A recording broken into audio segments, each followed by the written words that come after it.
Shout out to the early No Cap crew in the building. If you're watching the replay and your desire is to support the channel, you could always send a super thanks. That's right, a super thanks. That's the heart shape with the $sign in it right below the video. They get it.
Spacey got the sauce on.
Is it really that hard for women to find a good man? Is it really that hard? Video with your boy Freezy. Join in tonight. No captivity. Only the boss motherfucking bitches fuck with motherfucking Freezy. It's no captivity. Get into it. Shout out to the early No Cap crew in the building. I appreciate y'all. Shout out to everybody that contributed to last night's show and everybody that intends on contributing tonight. Also, is it hard for a man to please a woman? Is it?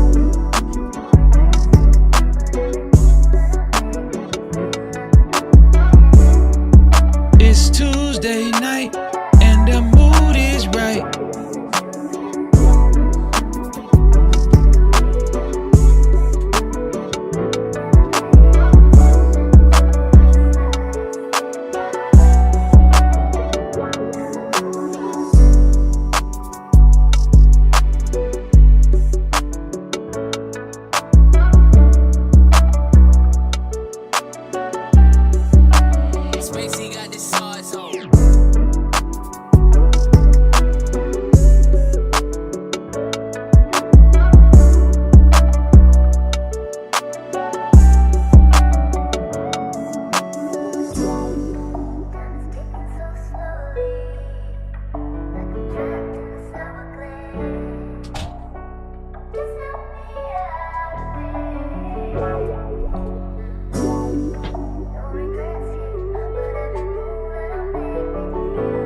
Shout out to all the moderators in the building. Shout out to the No Cap crew. Shout out to the No Captivity Discord. Spacey got the sauce on.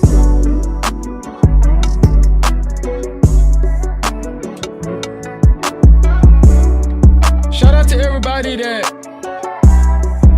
is willing to share the video. Man, special shout out to everybody that's willing to share the video, man.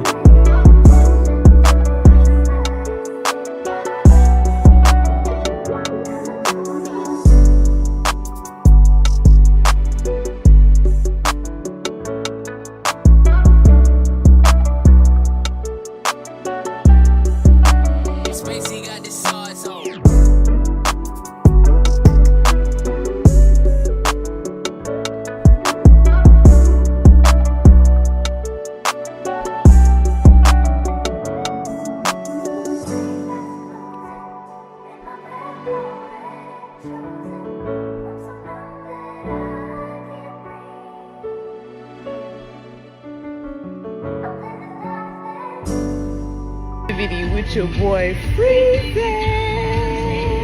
Join in tonight. No captivity. Only the boss motherfucking bitches fuck with motherfucking Freezy. No captivity. Get into it.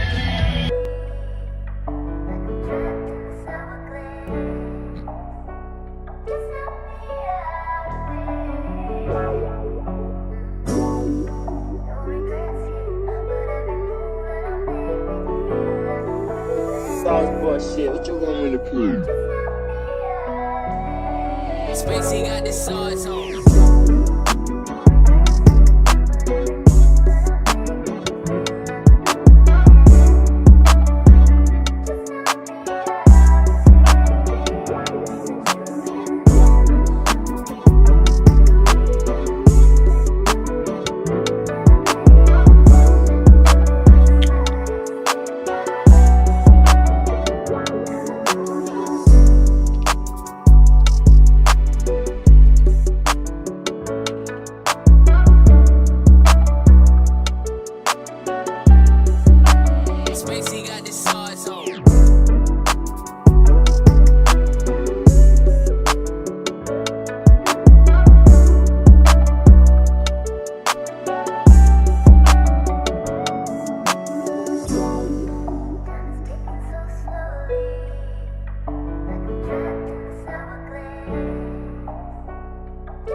Spacey got the sauce on.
A lot of people talk about they have trouble finding somebody that's going to take them serious. I've heard people complain that there's nobody really out here, nobody that's good for them. What's the issue? What's really the issue?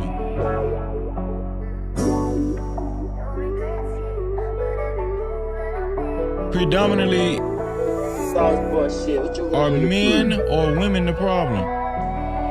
Spacey got the sauce on. Well, we're gonna dissect it tonight.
Are you ready?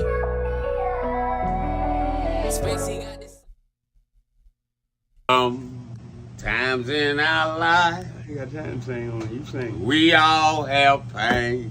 So then you gonna sing it. We all have sorrow. Then I look at Wayne and I know that he will be ugly tomorrow. Lean on me when you're my cousin and I'll be your friend.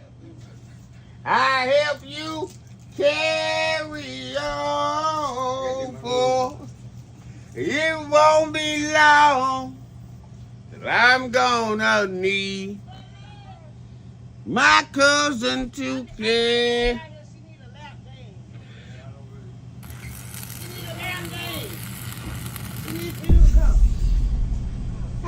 No captivity.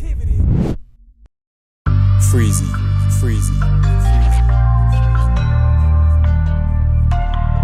What up? You are officially locked in to No Captivity with Freezy, where we tackle issues that sometimes have us trapped in this thing that we call life. But if you know me, you know my motto. To free yourself, you must heal yourself. And if you're right with your dog, please hit that like and subscribe button hard right now. And also comment and share this video. That is if you're rock with your boy Freezy. No captivity.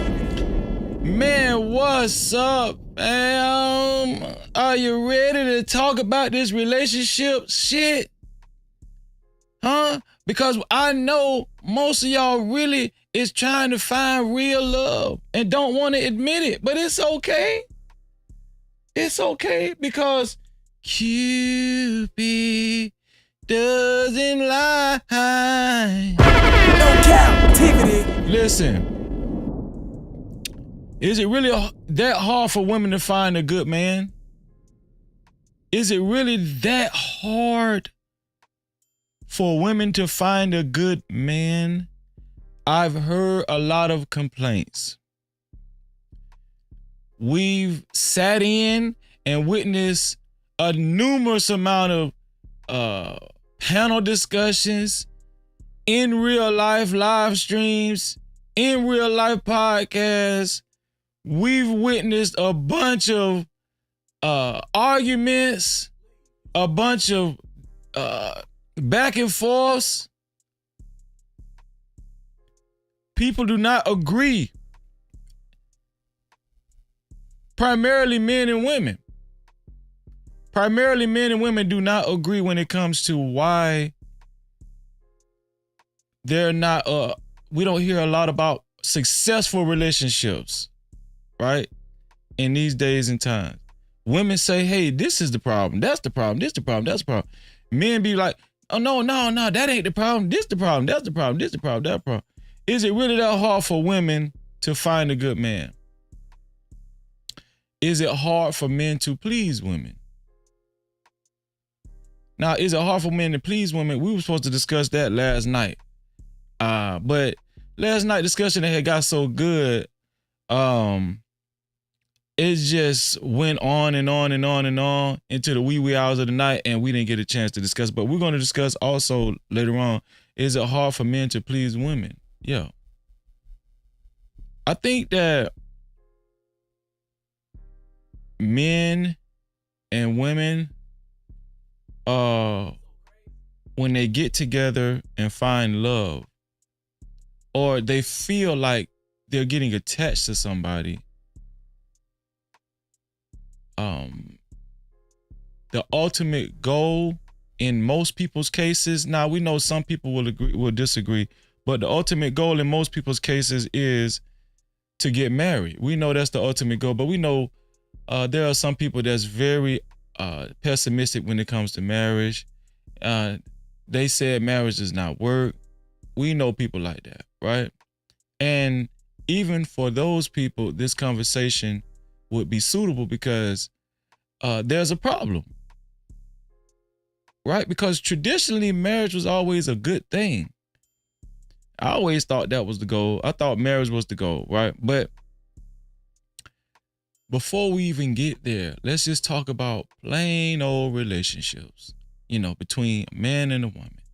You meet a significant other, you meet somebody at the grocery store, you meet somebody hopefully at the bank, right? And then you get to talking, you have small talk, and then y'all kick it off and you exchange numbers. And when you get home or when you get in the comforts of wherever you are, one of the two calls the other one, right? Most likely it's the man. And then you find out about each other, and in the beginning, this always feel good, doesn't it? In the beginning, doesn't it always feel good, especially for a woman, right? Because women are always hoping, listen, I hope this man don't just want me just for my draws. This one here for the thug. I hope he just don't want me for my coochie. That's what most women are hoping. And so that's why I posed the question, is it really that hard for women to find a good man? Because men have admitted that in the beginning, when a man actually meets a woman, it's physical. They trying to get to the draws. They trying to get the coochie. That's the optimal goal in the beginning. Now, if the woman has a good attitude, or if they see anything else that's good in the woman instead of her looks, that's a plus. Men have revealed this, and women understand this, right? Is it really that hard for women to find a good man?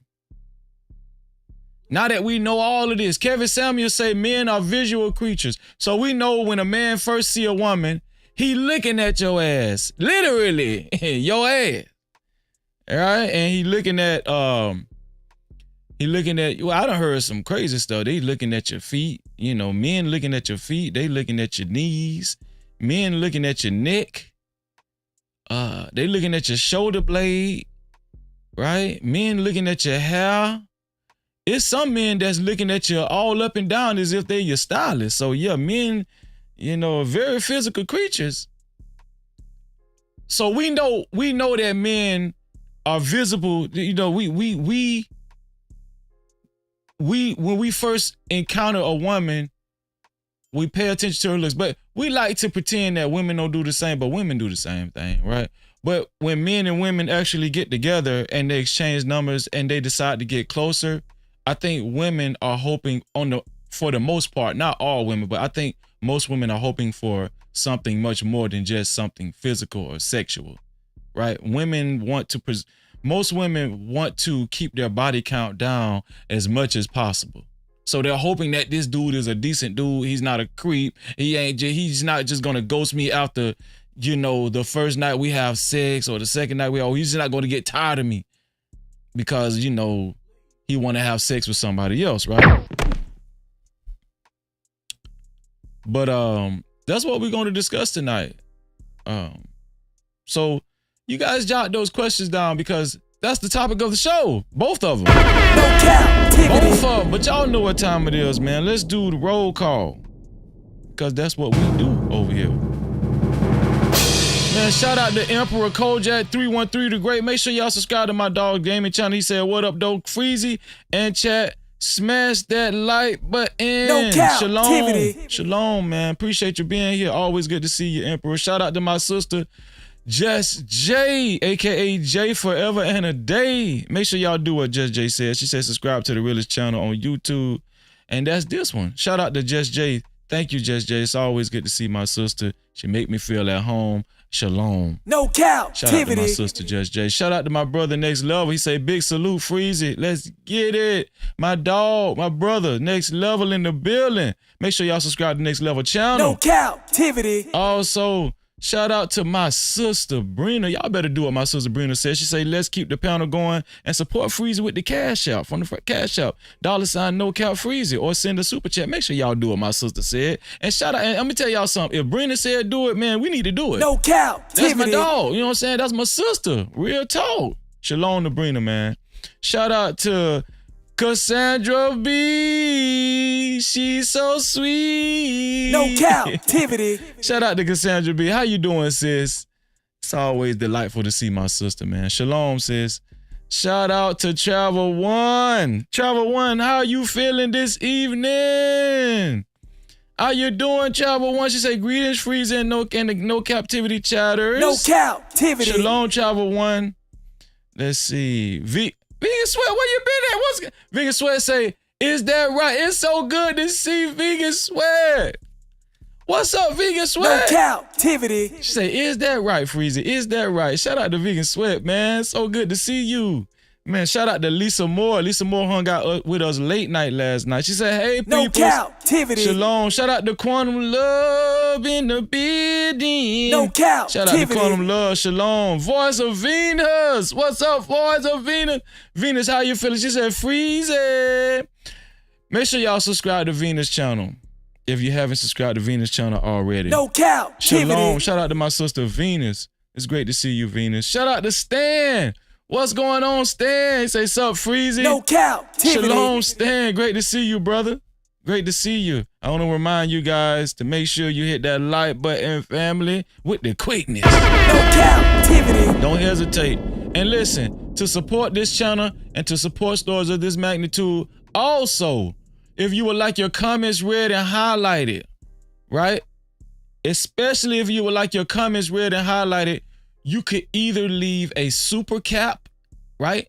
We call them super caps over here, AKA super chats, right? Or you can leave a cash cap, AKA cash app. We call them cash caps over here at $ no cap Freezy. That's $ no cap Freezy. You better believe it, dog. No captivity.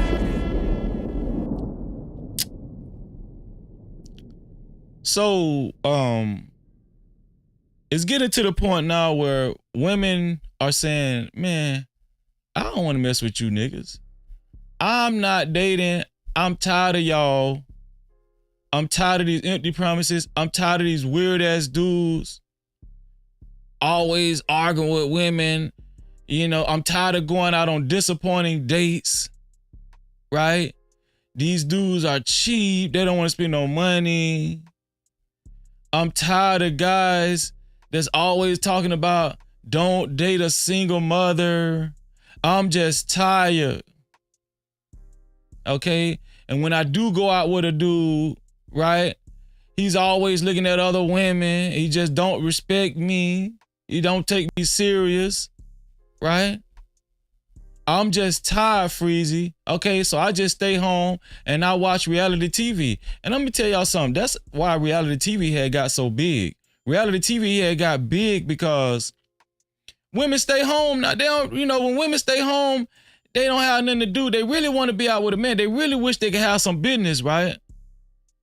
Right? Women don't even like women no more. You know, women used to call other women, their homegirls on the phone and say, girl, yeah, girl. Yeah, my man, he's so crazy. We argued about this last night and such and such and such and such. What you think? I don't know, girl. If I was you, you know. But it ain't too much of them conversations going on because for one, women like women now. Women like women. They eating each other cooches and, you know, they scissoring each other. It's a lot of stuff going on, right? And then like, you know, being that that's the case, when you're just sitting home, okay, most women don't cook, you know what I'm saying? They ain't really, you know, reality TV has become big business. Reality TV has become big business. Now, when we was young and our mothers and stuff was home, they used to watch soap operas and stuff, right? Soap operas used to come on in the morning time. But at the same time, they was watching soap operas. They was washing dishes while they was watching soap operas, or, you know, they was cleaning the house and they had the soap opera on. And women knew how to multitask back then. But now, reality TV, they got y'all full, undivided attention, right?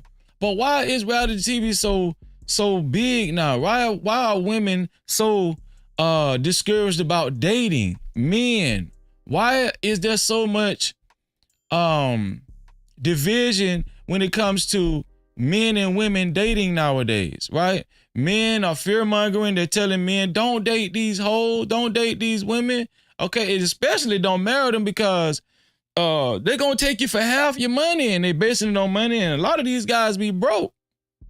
A lot of these guys ain't got no money and they still hollering, man, don't get married. She gonna take your money. She gonna take your money. You know what I'm saying? You working at Walmart or you working at, a regular job, but ain't nothing wrong with that. But I'm just saying, make it make sense. And then women be looking at men like, huh?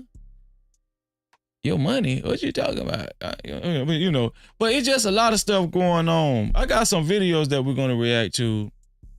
And I want to get y'all opinion on it, right? People act like they don't want true love. People act like they don't want to be in relationships no more. They're not interested in men, and men are acting like they're not interested in women and stuff, right? But let the truth be told, it's never going to go out of style. Women and men are going to forever desire each other, even if it's secretly, even if it's on the low. Even if it's on the low, right? And I get it. Once you get a certain age, you get tired of so many disappointments. You just shut down. I was joking.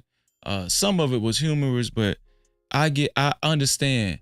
After you get to a certain age, you get tired and you just want to shut down. Right? You don't want to try it no more. You're tired of going around the block. You're tired of going around in circles. You got you going in circles. Maybe is that what that song meant? I don't know. But yeah, people just get tired, right? And then after so many disappointments, you sit home, you don't stay active.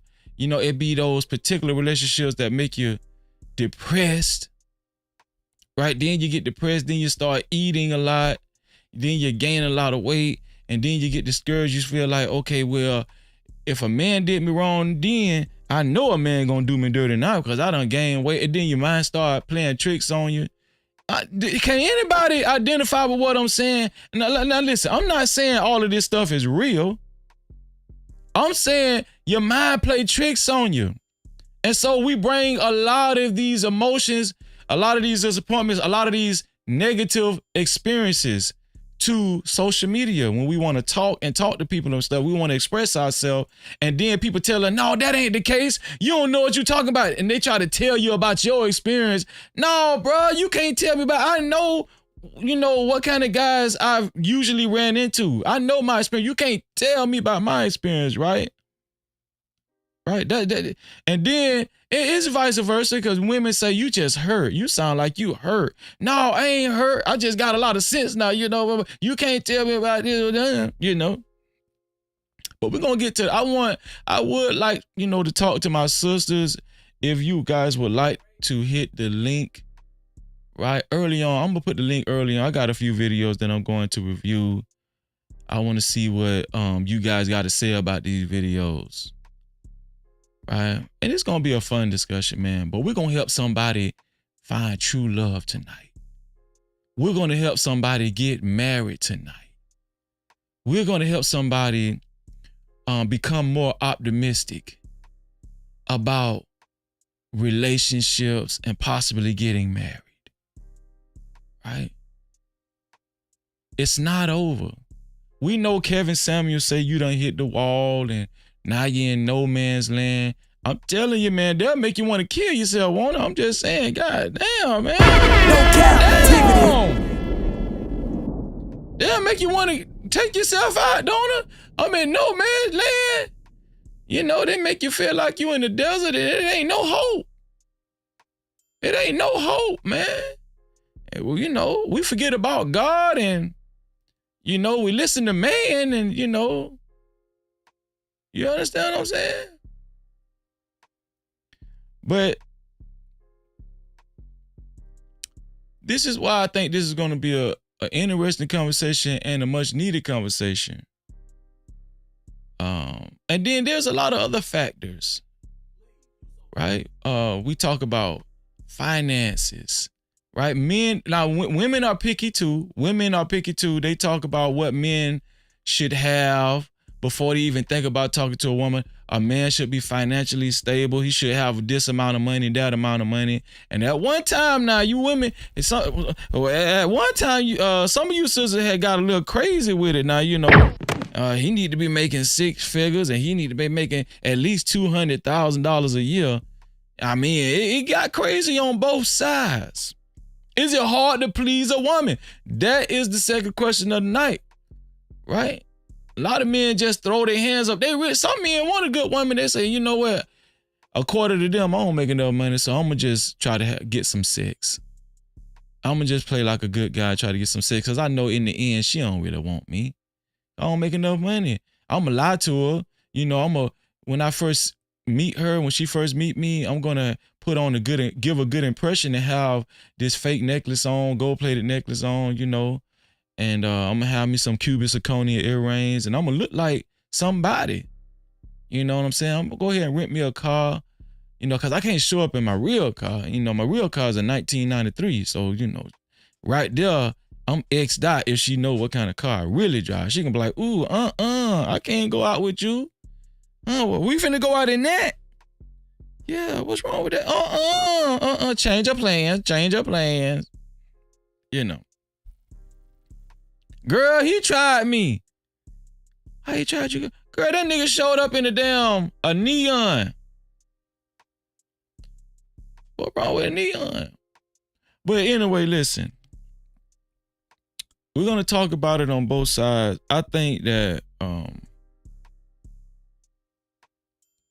this conversation, it connects to more important issues when it comes to relationships, right?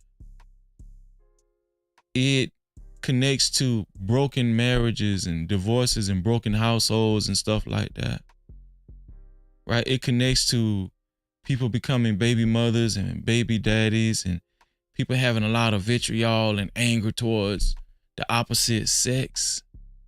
And it all stemmed from the beginning, when you first met that person, when you first met such and such, when you first met John, right? At the Stop and Go corner store. And you thought John was fine and he made you laugh, you know. And it's just unfair because of how it ended up. Me and John were supposed to have been together for the rest of our life, but then I found out John liked it John. John liked John. Yeah, he was John on the DL. That's going on too. They on the DL, you know what I'm saying? And these guys on their knees, you know. And it's like you don't know where to turn. And then you get back on your phone with your homegirl and say, girl, I don't know what to do. I thought John, I thought he was the one. What happened, girl? Girl, I caught John. I caught John getting hit from the bike. And I tried to surprise him for his birthday and he left his door open. He must have been eager to get that nigga in there. Man, listen, it's a lot of situations going on. Listen, we know we living in a liberal society, right? We know in society today, it's way more liberal. People are more open-minded. There are people that like the same sex that are afraid to say they like the same sex. Nowadays, I don't know why, you know what I'm saying? It's way more acceptable. Listen, we was about to have the first female president. Man, you might as well gonna come out. You understand what I'm saying? If you're sucking dick, just gonna say that. These women ain't gonna judge you. Tell them women, these women ain't gonna judge you. They still might want to date you. If you like women too, you know, if you're sucking dick, it's some women out there that still date you. You just got to brush your teeth, you know, that's brush your teeth a little bit. Just brush your teeth and, you know, floss. You got to floss because, you know, we don't know. But listen, I got some videos that we're going to review. They're very interesting. I got some videos of women talking about relationships. And I saved these videos. Y'all know it's a little gram spam. Right? What is that I want to say? Is there anything else? I just want to say, shout out to Living Humbly again. I want to keep giving Living Humbly a shout out. You know, the most I could say is our brother Living Humbly, he had a tragedy in his family. I don't want to give these specifics, but he had a tragedy in his family, and we gonna keep living humbly in our prayers. We're gonna keep our brother living humbly in our prayers, man. Y'all put the praying hands up in the chat, man, for living humbly. This is what we do for one another over here. We are a close-knit family. No cap. No captivity. Okay, shout out to living humbly, man.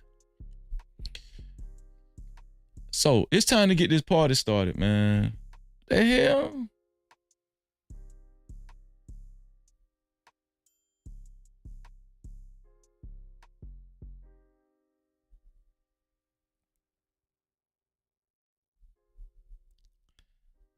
Okay.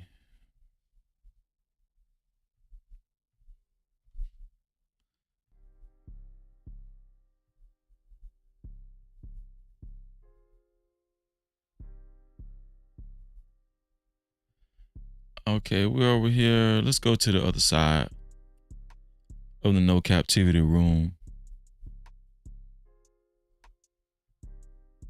I got some videos that I saved.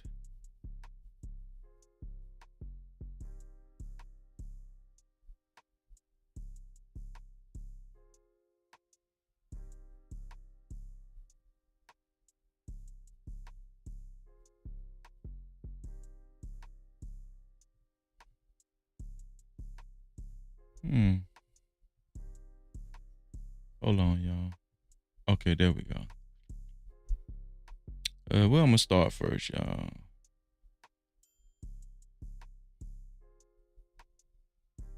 Do y'all hear the chat song?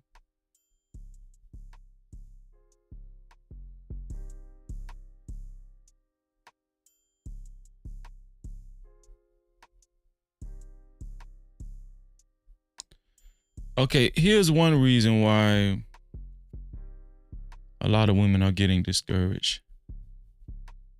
And we see it. We see it more and more often. A lot of women are afraid because they don't know. They don't know truly what side a lot of these men, what side of the playing field a lot of these men are playing on. Right? And we hear about this quite often. And if anybody has that type of discernment, it's women. So with that being said, what kind of discernment do the women got for this guy right here?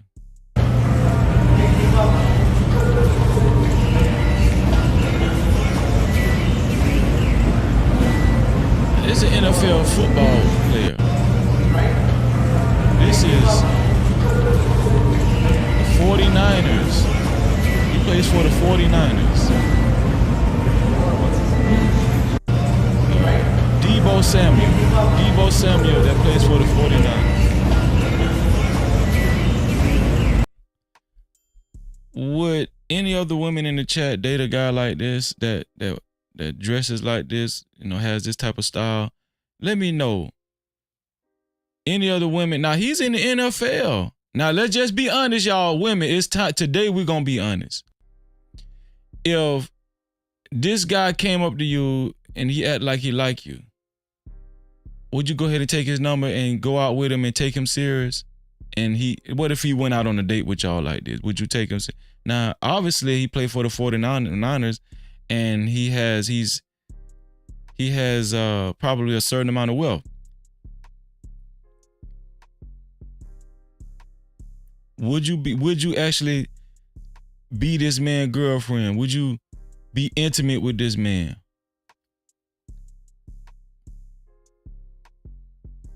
He's in the NFL.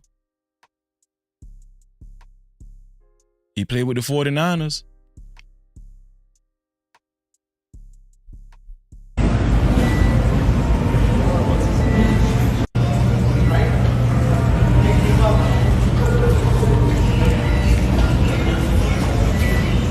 He got a lot of money. Now, one thing he should have did was, I don't know, man, that split on them shorts, and we see his damn boxers. See, down. What the hell wrong with No captivity. What's wrong with these guys, man? Come on, dog. Why he did that?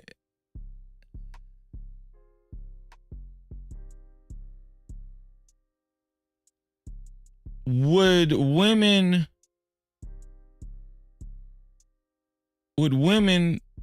throw this off as just fashion? Would women say, listen, it's some women that would say, girl, you know what? He probably just fashionable. I'm going to give him a try. Girl, he do play with the 49ers. And y'all homegirls going to be egging y'all up, encouraging y'all. Girl, listen, at least that's better than that last dude that tried to holler at you that was standing in front of the corner store. That broke ass nigga. Shit. Oh, you don't want to holler at him? Okay, don't worry about it. Send him over here to me.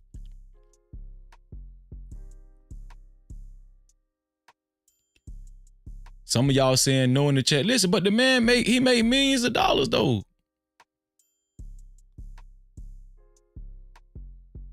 So y'all ain't gonna go out the man because he got on some damn boy shorts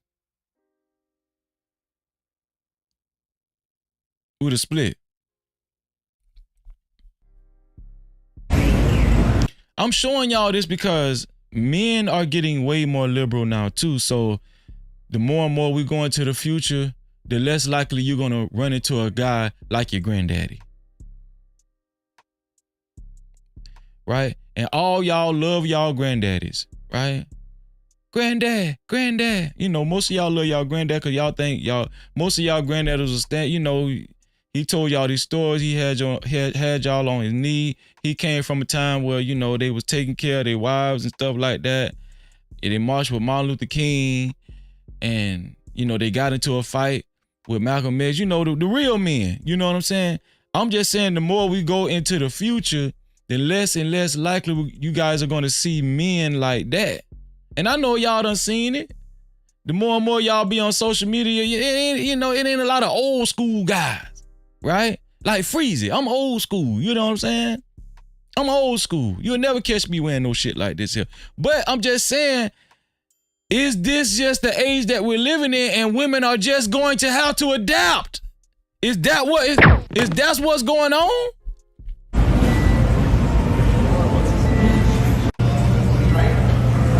Do women have to adapt to this?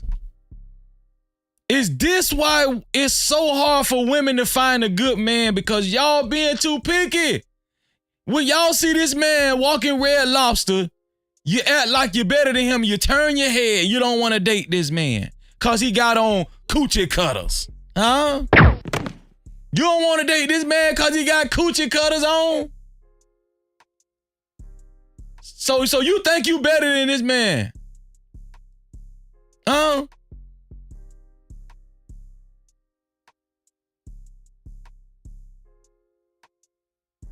But he work out though. He got muscles.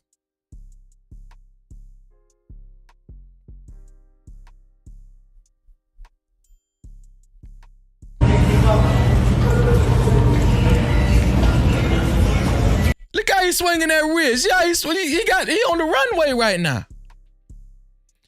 Now I'm gonna be honest with y'all. If y'all do decide to date a man like this, you gotta be prepared to have a better strut and a better runway walk than him. Wherever y'all go, before y'all walk inside the entrance, you gotta be prepared to have a better strut than this guy. Right? You got to be, and then you might beat him getting dressed, okay? You got to be prepared for that too. He's going to take a little longer getting dressed than you. You going to take an hour, he going to take 2.5. Right? That just come with the territory with some of these guys, you know, these new age guys, you know. But guess what? He's athletic though. He's athletic. Right? And he played NFL pro football. Huh?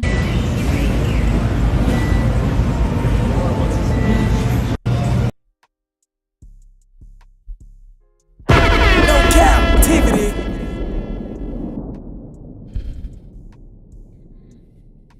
Is it really that hard for women to find a good man? Is it really that hard for women to find a good man? Well, I've heard so many complaints. We've had talks, me and my sisters, we've talked for hours in our Discord. Y'all should hear some of the conversations we done had in our Discord. Freezy, I'm just done, bruh. Bruh, I'm just done. I ain't dealing with these dudes no more. For real, these dudes is weird. For real, that's why I just stay home and I drink pickle juice and, you know, I eat my onion rings, Freezy. You know what I'm saying? And my pickle pig feet because I ain't got time for these dudes. Yeah, but I'm just saying, don't give up, sis. Don't give up, sis. Freezy, I take 3 baths a day. You know why? I don't even know, Freezy. You know what I'm saying? I just do. You know? They'll never catch me dirty. Who you talking about? Let's see. Let's see.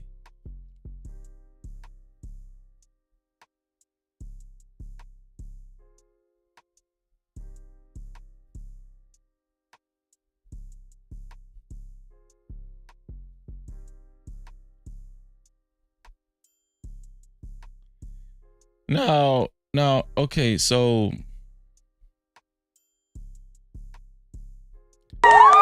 let's look at this right here. Does anybody know this guy? I don't watch Abbott Elementary. Does anybody watch Abbott Elementary? This guy's name is Zach Fox. He's an Abbott Elementary actor. He's a star actor on Abbott Elementary. His name is Zach Fox. And he married Chef Kat Matutina. Does anybody watch Abbott Elementary? Well, I've heard of Abbott Elementary and apparently it's a very popular show. I forgot the lady, Cheryl something, I forgot what her, the black lady, she's delightful too. She's on Abbott Elementary. I think she plays a teacher, so I don't know. But yeah, this guy, he acts on Abbott Elementary. I don't know exactly what part he acts, but the point that I'm trying to make is he married this woman. Now, a lot of black women are saying, you know what? That's another reason why it's so hard to find a good man, Freezer, especially in our own race. Because black men are divesting. They don't want us no more. They in outside their race. They talking about black women are angry. They talking about we mean and they don't want to date us. They talking about they getting their passports and stuff. And Ching Ching and Maria, they're gonna do what they tell. They're gonna do what they say. They're gonna be submissive, but they talking about we ain't gonna be submissive, Freezer. So you know what? I'm just done with it, right? And we do see this happening more and more.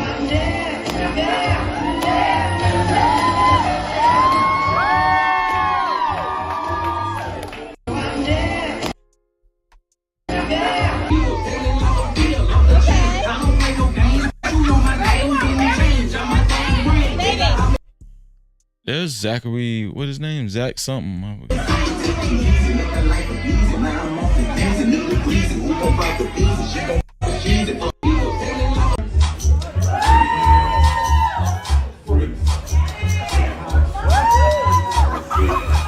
I'm talking about they bending over for the Chinese Asian girl too.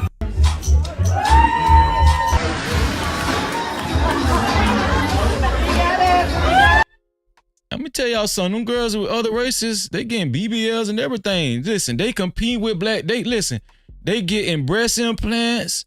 They getting well endowed. Man, we know when I was growing up, Chinese women did not have nobody. Chinese women was straight up and down. Now Chinese women, they getting BBLs and they getting titties. They paying for this stuff. Because, well, why are they doing this? Are they trying to intentionally attract black men? Listen, this is what I want to know.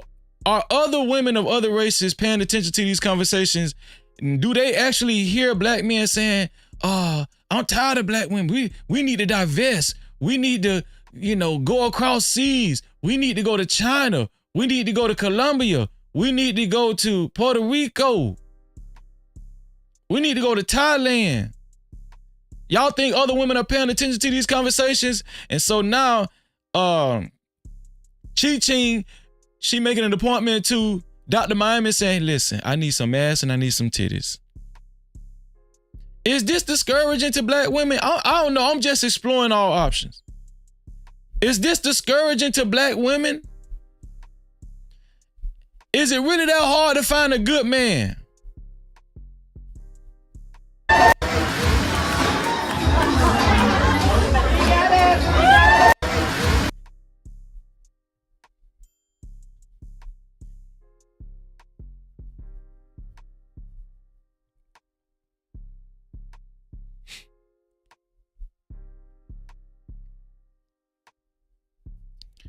And then, if it ain't women of other races, I'm just be honest with y'all. It's finna get, No cap. this shit is finna get real. Do anybody know what I'm about to say right now? If it's not women of other races, who is it? Who is it? We've heard men say, oh, they look good too. We've heard men say that. Who am I talking about? Don't nobody know what I'm talking about? Okay, I'll show you.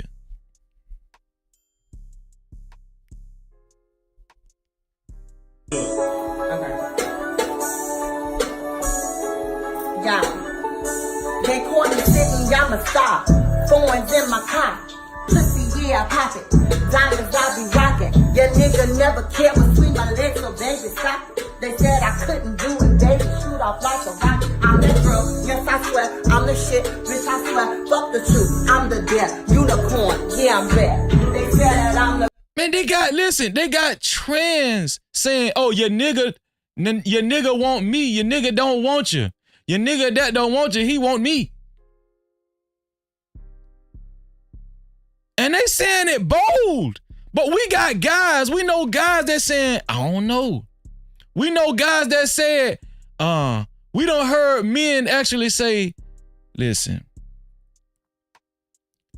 Sydney Starr look better than 80%, 90% of real women, of biological women, especially black women. Sydney Starr. We've heard men go on record saying this.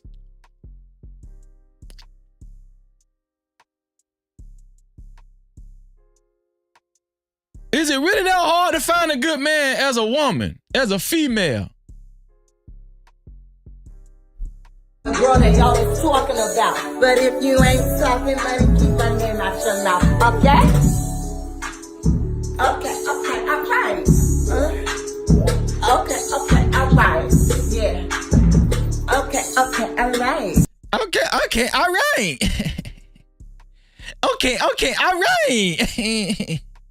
Okay, alright. Okay, alright. This one here for the thug.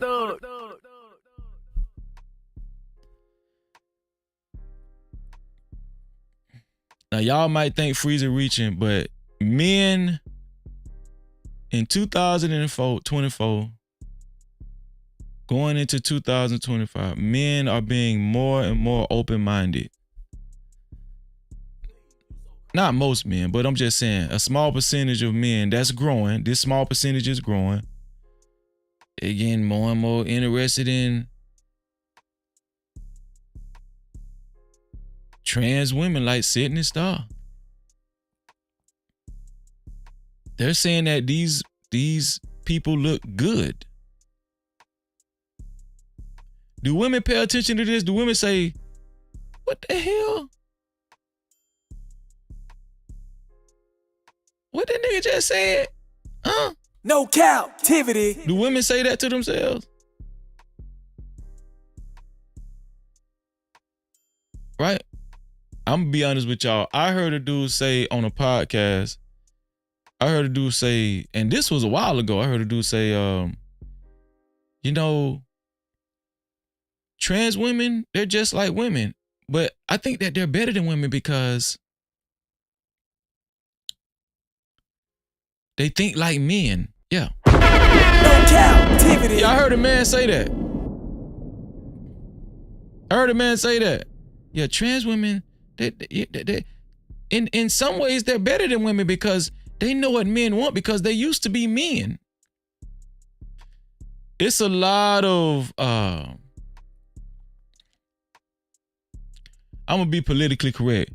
It's a lot of more, I don't want to say open-minded.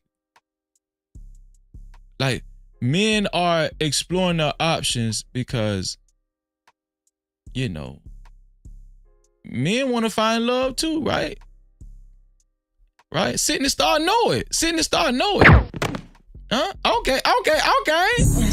You know, I'm tired of these bitches talking shit about me. Okay. Yeah. They caught me sitting, I'm a star. Thorns in my cock. Pussy, yeah, I pop it. Diamonds, I be rocking. Your nigga. Sydney Star says she got a coochie too. She say coochie, yeah, I pop it. She said she got one too. She.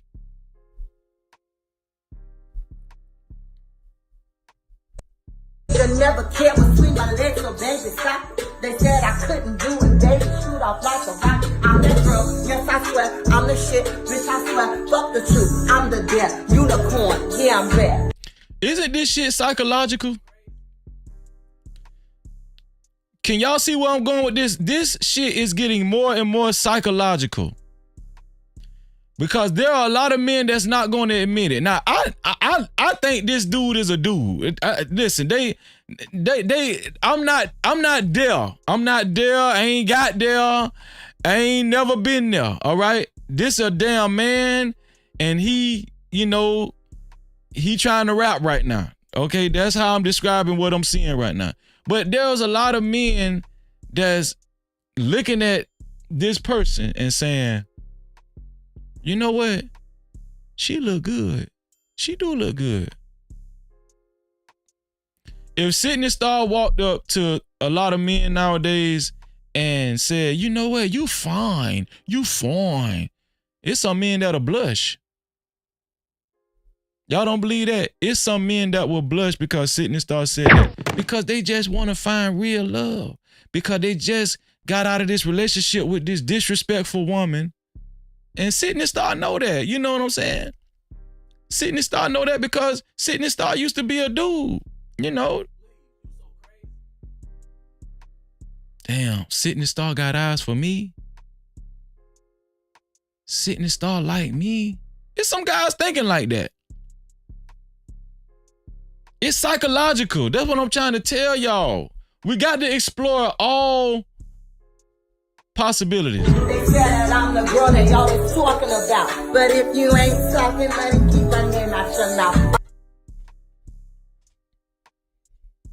Let's move on. Sydney say keep her name out your mouth. Keep his name out your mouth. Let's see what else we gonna cover, man.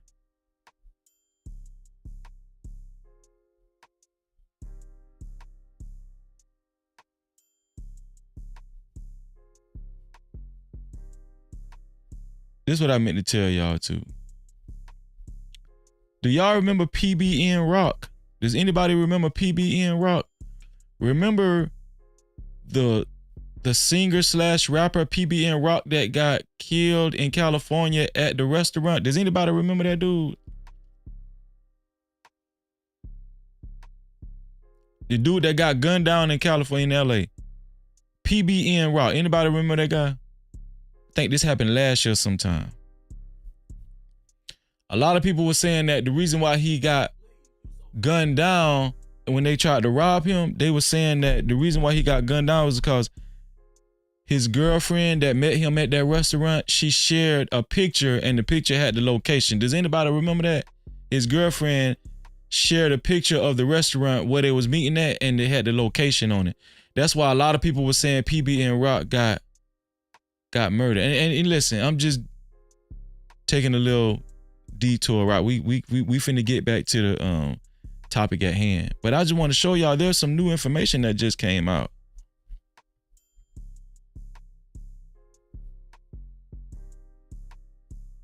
Now let's talk about the girlfriend, because at first, wasn't there kind of like an implication that maybe she was involved in some way on this? The implication was she had posted a picture from Roscoe's Chicken and Waffles where this happened. So the location, she's saying where we are. Where we are, and she posts a picture of the food, the chicken and the waffles, not of them, not that she's with him. Okay. And then the shooting happens. So, yeah, they were saying that she posted a picture of the food where they was eating at, and it had the location on it, and that's why he got killed. That's why the guys knew to come in the restaurant, and that's why he got murdered. I think it was an attempted robbery. But what we didn't know now that we do, what we didn't know then that we know now is that that photo had nothing to do with the murder of P&B Rock. The setup had started the minute he walked into the restaurant. He's wearing $500,000 in jewelry. There's someone there who spots him, does a fist bump. We see this on the video. He contacts someone else, a father and son team. Okay. And the food was delayed by almost 40 minutes. But it was just slow that day in the restaurant. Now let's talk about the girlfriend, because at first, wasn't there... We need to set the record straight. She blamed herself. The girlfriend blamed herself for this murder, that it was all her fault. It wasn't her fault. We need to make sure that everyone knows that, because social media and other celebrities jumped all over her, blaming her. We need... So we can kind of tie this in with what we're talking about, right? This woman was actually dating PBN Rock, and she lost him to a senseless robbery. It was a fatal robbery, right? And she blamed herself because she shared a picture of their food that they was eating at the restaurant and had the location on it. She blamed herself for a long time. But you know what, Just Jay, you asked a good question in the chat. How in the hell do they know it wasn't because the boy got, because she shared the damn location of the picture and everything of the food? Yeah, how do they know that? But they've been investigating this for quite some time now, so I guess, I'm gonna go ahead and believe them. But so they're saying that she blamed herself for this murder, but it was not her fault, so she needs to relieve herself. But we can kind of connect this also with what we're talking about, right? Like, has anybody gone through that before? Been in a relationship, and once you find a good man, once you find a man that you actually rocking with and he love you, you love him, he got killed? Now you got to start all over again. Or let's not even go to that extreme. Has anybody been in a relationship and it just didn't work out because maybe he had to move, or I don't know. I think a lot of people get tired because they have to start over, and then they don't have the same perkiness, the same optimism, the same joy in the beginning as they did early on when they first met guys when they were younger. At the beginning of their dating life, right? They're not as excited because they've experienced a lot of letdowns in their prior relationship. So now after these letdowns, going into another relationship, or if another guy approaches you wherever you might be outside of your house, you're not as optimistic about it, right? You're not as excited about it because now you're saying, man, all it's gonna be is another disappointment. Especially if he a dude in the street, all he gonna do is either go to jail, or he gonna get murdered, or he gonna cheat on me. Is anybody going through that? I'm hitting some nerves tonight, ain't I? I know I am. No captivity. I'm hitting some nerves tonight, ain't I? I know I am. See, it's a lot of reasons why people, they change their attitudes about future relationships or actually getting into a relationship with somebody. it's a lot of reasons why people would be discouraged. That's the correct terminology that I was looking for. Shout out to Bolo TV. Shout out to Prime. Shout out to Lord ADS. Who else came through the door? Shout out to Kwafi Nino, Travis Allen, Living Humbly, man. I gave you a shout out early, man. I hope you seen it. I hope you heard it, man. Shout out to Andre 420. Shout out to everybody that's been coming in through the door. Shout out to my dog, DJ Easy, doing it big. No Cap-tivity. NT in the building. What's going on, Easy? Shout out to my sister, Sugar Bomb. What's going on, Sugar Bomb? No Cap-tivity. In the building.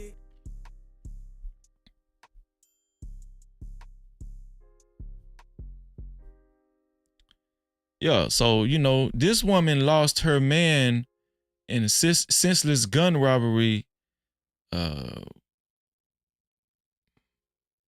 a year and a half ago. Right? Was it a year ago? I don't know how long ago it was. But yeah, it was sometime last year, I want to say. 2023. I hope I got that right. But that's discouraging. You know, when you really love somebody and you lose them fatally, or they might have called a bunch of time from selling dope or something, which I don't, you know, you probably shouldn't have been involved with the dude anyway if you was selling dope or something, you know, come on, man. But listen, I'm sympathizing with some of y'all because, you know, ain't nobody perfect. Right? Let me show y'all what Glorilla said. This is what Glorilla said. This is why I know women are tired. Glorilla said, every woman should be entitled to 4 guys apiece. See, we're embarking on a new era, a new age of woman. Women have reached their independence. Women say, hey, we moving like men used to move. We moving, it's our time now. Glorilla say, every woman should be entitled to at least 4 guys apiece. This is her Instagram post right here. I think every woman should be entitled to 4 niggas apiece, in my opinion. I don't know. Maybe it's just me. Is it just Glorilla? Huh? Is it just Glorilla, y'all? I don't know. Listen, this doesn't sound too far-fetched, though, because there's a lot of women that have adopted this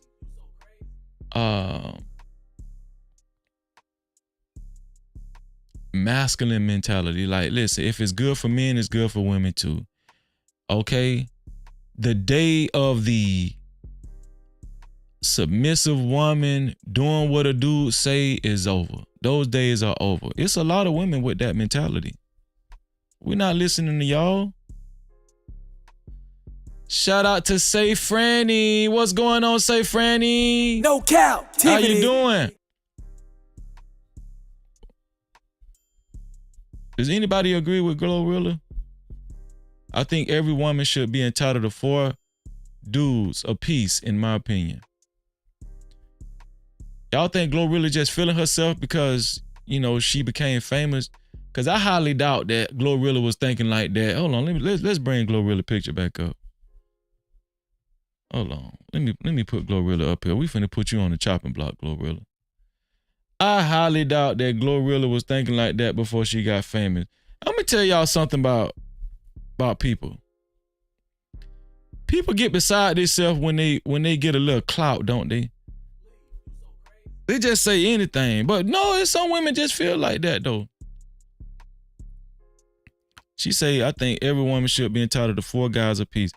So Glorilla feel like she can have sex with 4 guys and not be judged because she's Glorilla. Is that how society really set up? Like, do we give people more passes the more famous they are? Do we let more stuff slide the more clout you have and the more social status you have? Are people tired of that too? I heard this woman say, I'm tired of dating high profile dudes or popular dudes. I'm not dating popular dudes no more. Right? That's another problem I've heard women say. I'm not dating popular men no more. Men that other women think are popular. or other men that other women think are high profile. I'm not dating those men no more because they're gonna cheat on you. Right? They're not going to be loyal to you. They might get somebody else pregnant. You just don't know about it. The outside babies is crazy. Well, Glorilla she said she think every woman should have 4 guys. Those days of women waiting on men are over. That's what Glorilla said. No captivity. Women are liberated. Women say, listen, man, it ain't no good guys out here no more. So we gonna do what we want. Okay, we gonna have side dudes. Y'all had side chicks for years. We gonna have side dudes. But it get better, y'all. Y'all know it get better, right? Y'all know it do get better, right? I'm gonna tell y'all, real talk. Listen, hold on, man. Let me show y'all this right here. Do anybody know Bernice Burgos? Does anybody know Bernice Burgos? I think, is she a model? I do not usually hear this woman talk. Every time I see her, she's modeling something on social media. You know what I'm saying? Because she's very popular on social media. Right? She's always popping up on your social media, whether it's Instagram, YouTube. She's always popping up somewhere. She's modeling something. Right? And you know, we always be seeing those weird Fashion Nova advertisements, right? And I think that's what she thought. I don't know. But guess what? Bernice Burgos strangely opened her mouth, and no pun intended, right? This one here for the thug. And she was speaking at an interview, Joe Budden's podcast to be exact. And she was talking about relationships. She was talking about what she wants in a man. Bernice Burgos. Anybody ever heard Bernice Burgos talk? Somebody, Lisa Moore said, yes, granny video vixen. Look, this is my first time ever hearing this woman talk. I thought all she did was walk. That's it. And model. Well, let's listen to Bernice Burgos and what she feels like is a suitable man, a good man. Right? Let's listen to Bernice Burgos. Here we go. Romance niggas ain't her bag. What do you consider romantic? If you can't think of what do you romance to me? Yeah, what's your love language? She's an Aries, so. First of all, he was not supposed to say that. He was supposed to say that. Oh, he looked it up probably. That was hate. That was hate. You cheated. Big hate. That was hate. You cheated. Yeah. 100%. That's crazy. I think being romantic is how you speak to a lady. I think how you speak, how you act with her, how you treat her, and the little details. So she's saying how you act with her, how you treat her, how you speak with her. Do a large majority of women in the chat or watching the show share the same sentiment? Do a lot of women value that too, how a man acts with her, how he speaks with her? And have you guys met a lot of men that speak exceptionally well to you, make you feel respected, make you feel like a lady, right? Have you met a large majority of men that speak to you this way, treat you this way, act this way? That of a woman that you don't know, that's going to be a problem. But if you know the little... Hold on, let's start it over. Let's see. Here we go. Damn, I like that shit by mistake. Here we go. All right. Romance niggas ain't her bag. What do you consider romantic? If you can't think of what do you... Romance to me? Yeah, what's your love language? She's an Aries, so. First of all, he was not supposed to say that. He was supposed to say that. Oh, he looked it up probably. That was hate. That was You hate. cheated. Big hate. That was hate. You cheated. Yeah. 100%. That's crazy. I think being romantic is how you speak to a lady. I think how you speak, how you act with her, how you treat her, and the little details that of a woman that you don't know, that's gonna be a problem. But if you know the little small things and you say, babe, here's $500, go and get yourself some more panties.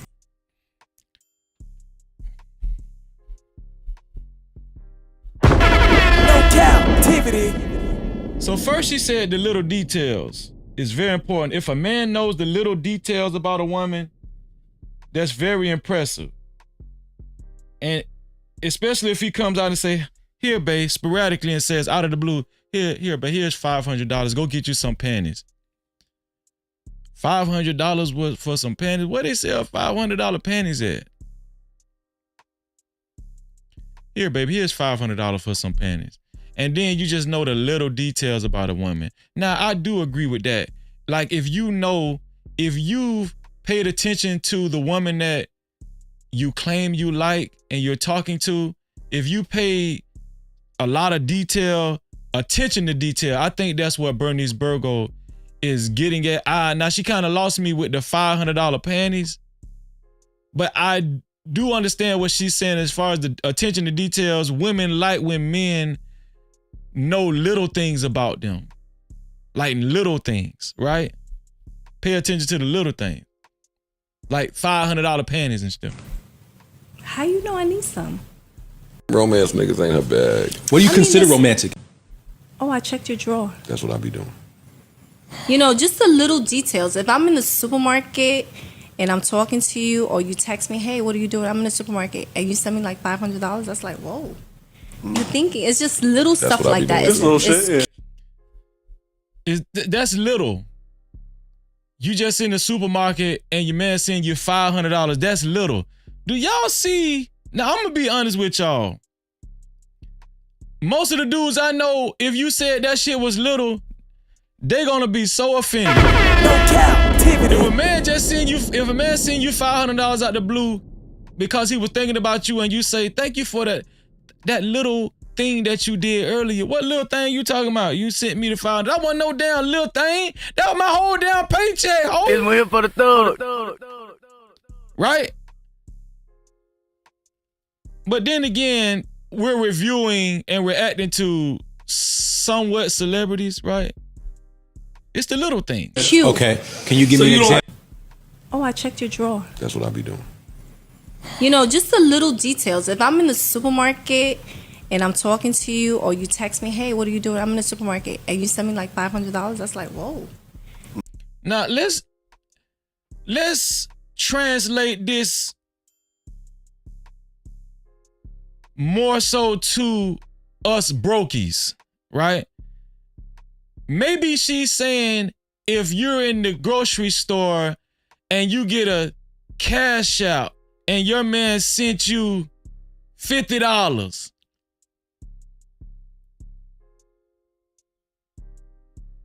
you know, that didn't even sound right because she said 500.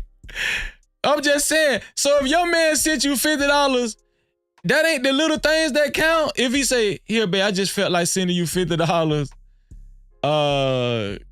Go get you some ice cream. Go get you some Popeye's chicken, baby. All right. I was just thinking about you. Go get you some spicy Popeye's chicken. It's on me because I love you. That ain't the little things. Is that little things? Is that a man thinking about you? Do it got to be $500? You're thinking. It's just little stuff what I be like that. doing. It's, Little shit, it's yeah. cute. Okay. Can you give me an example? Oh, I checked your drawer. That's what I be doing. You know, just the little details. If I'm in the supermarket and I'm talking to you, or you text me, hey, what are you doing? I'm in the supermarket, and you send me like $500, that's like, whoa. You're thinking. It's just little That's stuff what I like be that. doing. Whoa. You thinking about, you sent me $500. Let me ask the women something. Put a 1 in the chat if you've had that type of experience before in your past dating life or in your current dating life. All the women, and I'm pretty sure most of the women in the chat have dated before. Put a one in the chat if you've had that experience where your man sent you $500. Put a one in the chat if your man ever just sent you $500. Here, babe, he go $500. You just got it in your cash out.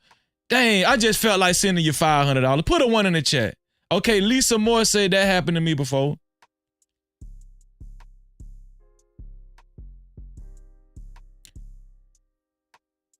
Is dudes just out here just sending $500 while you at the grocery store? Or while you just out and about running errands?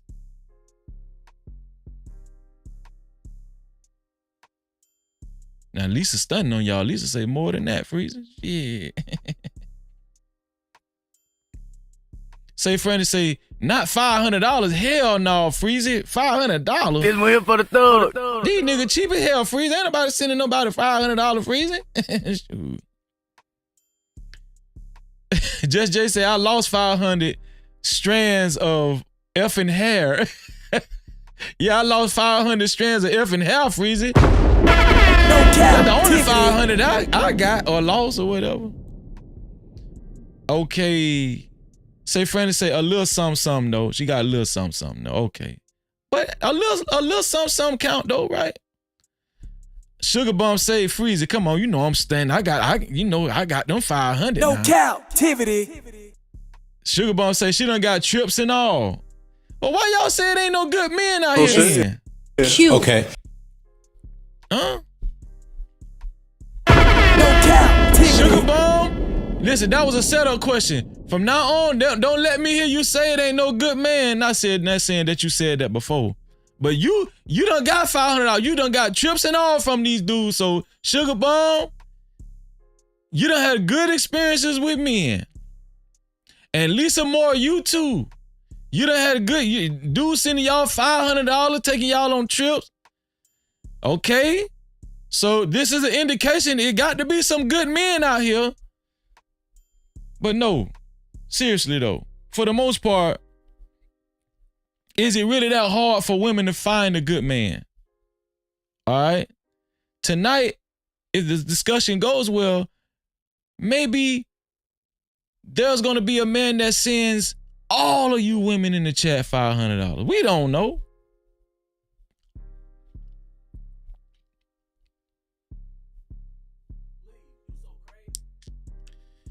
Now, Tia Mowry. Tia Mowry is a great example of why a lot of women say it's hard out here. But she's a great example and she's a poor example at the same time. Now, Tia Mowry is still on her tour talking about Corey Hardrick and why they didn't work out. And he's a nice guy and everything. He's a wonderful father, but we just didn't work out. She's still talking about this dude. Have y'all heard Corey Hardrick talk about Tia Mowry? Has anybody heard Corey Hardrick actually sit down on a podcast and do a live interview about Tia Mowry? But Tia Mowry will convince you it's hard out here to find a guy, the exact guy that you want. Because that's kind of how Tia Mowry described her relationship with Corey Hardrick. Yes, he's a good guy. And yes, I had a child from him. And yes, he's a great parent. But I graduated, Freezy. I graduated. He just wasn't the guy that I wanted, Freezy. Corey Hardrick will make a great guy for somebody else, but he just wasn't good for me, Freezy. Because I'm Tia Mowry and I want better for me. I deserve more, Freezy. Why can't you understand that, Freezy? And Tia Mowry is still on her world tour. You would have thought that the last interview that I showed y'all about Tia Mowry will be the last interview that she would have about Corey Hardrick. But no, she gotta let y'all know and stress how much of unsatisfactory and how dissatisfied she was with her former husband. And now her newly found baby daddy, Corey Hardrick. She's still on a rampage. And let me show y'all what I'm talking about. With me, and you had told me that you can't have everything in life. Not all at once. Oh my God, I'm gonna start crying. Marriage. I hate doing this. Yes. Now look who she talking to now. Sanja 227. No cap. She talking to Sanja from 227. Mm-hmm. Oh, no, not this early. You can't start crying. No, I know. But I guess. Go ahead. I told you I had it for 3 years in my career, in my lifetime. Yeah. I had it all. I had a man, the kid, and the money. Yeah. And it was all working, and then it all went to... I know. It was phenomenal. I had support. I had nannies. I had... That lady actually talked like that in person. I thought it was just on 227. This lady talked like that for real, in real life. Beach Boys. I mean... She's talking about her marriage, y'all. Let me start it over because I need y'all to have full context. Okay, so Sandra from 227, she's actually giving an account of her marriage and her experience, right? With me, and you had told me that you can't have everything in life. Not all at once. Oh my God, I'm gonna start crying. Marriage. I hate doing this. Yes. Oh, no, not this early. You can't start crying. No, I know. But I guess. Go ahead. I told you I had it for 3 years. Why is Tia Mowry crying? I thought you felt like you did the right thing by leaving your husband. Why are you going on these tours and showing all these emotions about your ex-husband? And, you know, I thought you graduated. Why is she still crying everywhere, y'all? You know why? Cause she has not been having any luck with her future dating life. She has not ran into acceptable young men that compare to her ex-husband. No Cap-tivity. This shit is rough out here. It's sad. It's rough out here, y'all. And Corey Hardrick, not Corey Hardrick, but Tia Mowry is experiencing this in real time. That's why she keep crying on these damn interviews. Shout out to my sister Jet in the building. What's up, Jet? No Cap-tivity. In my career, in my lifetime. Yeah. I had it all. I had a man, the kid, and the money. Yeah. And it was all working, and then it all went to... I know. It was phenomenal. I had support. I had nannies. I had Beach Boys. I had it all. But you can't have it all the time. Somebody's got to stay home with the kids or nurture the ego of the man. Yes. Do I sound bitter? Working, being a mother, and just putting a lot of effort into dating right now is a lot to juggle and balance. And putting a lot of effort into dating right now. Now, Sugar Bum say divorce is hard for you. It can't be that hard. She dating. And she still crying. No cap. Listen, this what you wanted, ain't it? Ain't this what she wanted? And she talking like dating is so, I'm working and I'm putting a lot of effort into dating. Why is you putting so much? This is the question of the night. Why is she putting so much effort into dating when she could have put that same effort into her damn marriage? No Cap-tivity. Oh, I'm putting so much effort into dating right now. I'm putting so much effort. Hold on, y'all. Hold on. I'm putting so much effort effort into dating? Why you ain't put that much effort into your marriage? You out here putting effort in, you ass backwards. Why is you putting all that effort into dating when you was married? That shit don't make no damn sense to me. You had a man, you had a father of your children. I'm putting so much effort. I'm putting so much effort. You get an F. You get an F for effort. Shit.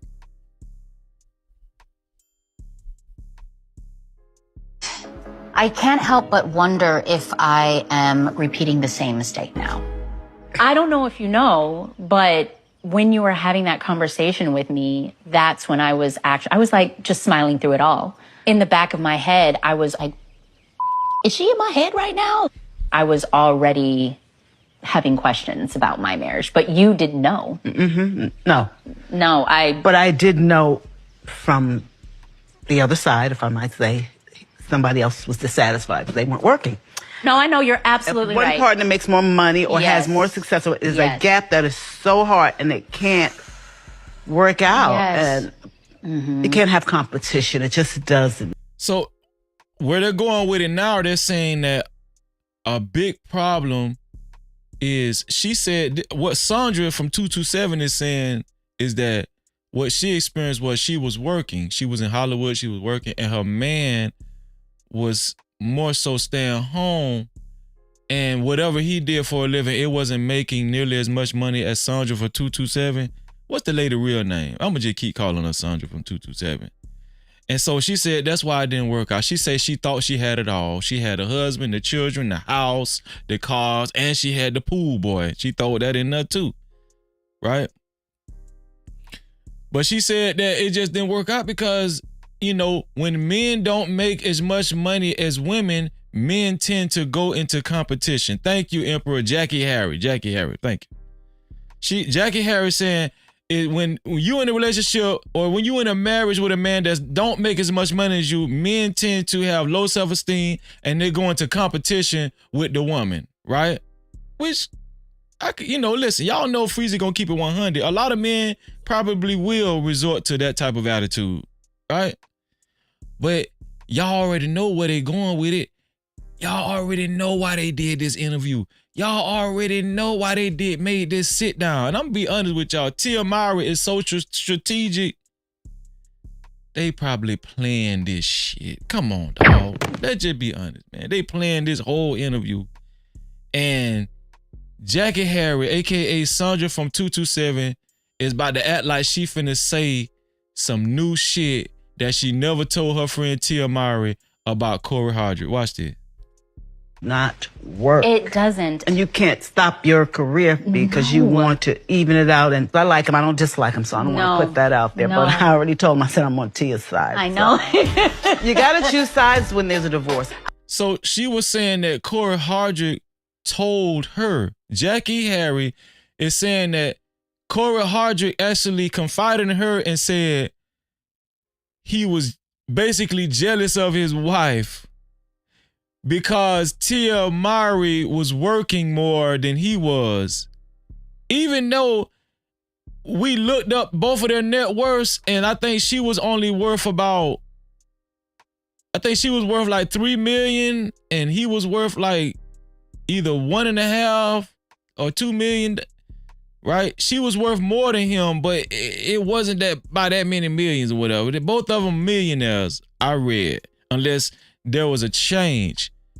But Jackie Harry is saying that Corey Hardrick confided in her and said, I ain't gonna lie, I kind of get jealous of my wife working more than me and earning more money, and then I chose to stay home with the kids because I wanted to be a good dad and stay. So, my kids need one of their parents with them. And we decided that the kids need at least one of the parents. So I decided to be that parent. So they're trying to, I don't know. We need to hear from Corey Hardrick. I'm tired of hearing from her side. Corey, you need to start talking, dog. I ain't saying she lying. I'm just saying Corey talk, dog. Corey, this nigga don't say nothing. Let me let y'all hear it one more time. With me, and you had told me that you can't have everything in life. Not all at once. Oh my God, I'm gonna start crying. Marriage. I hate doing this. Yes. Oh, no, not this early. You can't start crying. No, I know. But I guess. Go ahead. I told you I had it for 3 years in my career, in my lifetime. Yeah. I had it all. I had a man, the kid, and the money. Yeah. And it was all working, and then it all went to... I know. It was phenomenal. I had support. I had nannies. I had Beach Boys. I had it all. But you can't have it all the time. Somebody's got to stay home with the kids or nurture the ego of the man. Yes. Do I sound bitter? Working, being a mother, and just putting a lot of effort into dating right now is a lot to juggle and balance. And I can't help but wonder if I am repeating the same mistake now. I don't know if you know, but when you... Now she's wondering if she's repeating the same mistake. Isn't that usually how it go? Right? You filed for divorce. You thought this was something that you didn't want. The man didn't even cheat on you. Now you're wondering if you're making the same mistake now. Now you're wondering as if, should I have stayed in my marriage? Like, we've heard this before, y'all. We've heard these kind of stories before. You were having that conversation with me. That's when I was like just smiling through it all. In the back of my head, I was like, is she in my head right now? I was already having questions about my marriage, but you didn't know. No. But I did know from the other side, if I might say, somebody else was dissatisfied because they weren't working. No, I know, you're absolutely right. One partner makes more money or has more success, so there's a gap that is so hard and it can't work out. Yes. And it can't have competition. It just does not work. It doesn't. And you can't stop your carear because you want to even it out. And I like him. I don't dislike him, so I don't want to put that out there. But I already told him, I said, I'm on Tia's side. I know. So. You got to choose sides when there's a divorce. I don't want him to feel bad. With me. So we know how it went. He was staying home. He was home with the kids a lot because I don't know if he was turning down acting jobs, or I don't know if he just wanted to be with the kids, because even Tia Mowry say this guy is an excellent father. He wanted to be a father to their children, right? And she was going out to work, and you know, they agreed for her to go out to work and earn money and all that kind of stuff. And I'm gonna tell y'all, this is my opinion. I'm gonna tell y'all how I think it probably went. A lot of times when men take those positions and they hear the children say, "Where's mommy? Is mommy gonna be here for our birthday? Or when is mama coming home? I want to play with mommy." And so Corey Hardrick, the man in him and the father in him, probably desire, for her to come home and be home more with the kids, right? Maybe he was, I don't know what, maybe he did get a little jealous at times. It's a human reaction. I mean, did he break the law? Men's ego get hurt. Women understand that, right? A woman should understand that, right? Like, if you are in tune with your man, shouldn't you understand that? Like, yes, I understand why he would feel a little insecure because I was gone most of the time and he was home with the kids and I was the breadwinner, even though he was worth $2 million and I was worth 3.5 or something like that, but I still can understand, why he would desire for the kids to be with their mother more often. And I can understand how degrading at times it could be for a man to consider himself a stay-at-home husband and take care of the kids. Yes, especially if he naturally has a work ethic, especially if he grew up in a household where his dad was a working man. Where the understanding women at? Why Freezy can break it down like that, but women, come on now. Come on, sisters. I'm finna put this down link in the chat real soon. What Sugar Bum said earlier. Sugar Bum say, Freezy, this is a part of her healing, Freezy. So a part of, let me get this straight. See, this is when y'all need y'all brother for guidance. Y'all know I love y'all, right? All my sisters out there, y'all know I love you. This is where y'all need Freezy for guidance. Sugar Bone said, this is a part of her healing, Freezy. So a part of her healing is putting effort into laying down a missionary style and letting different men put you in the buck when you could have just let your husband put you in the buck. Now you're going through multiple dicks when you could have just went through one dick for the rest of your life. That's a part of healing. And you said the man ain't never cheated on you. I mean, can somebody please help me make sense out of this, please? I be so damn confused.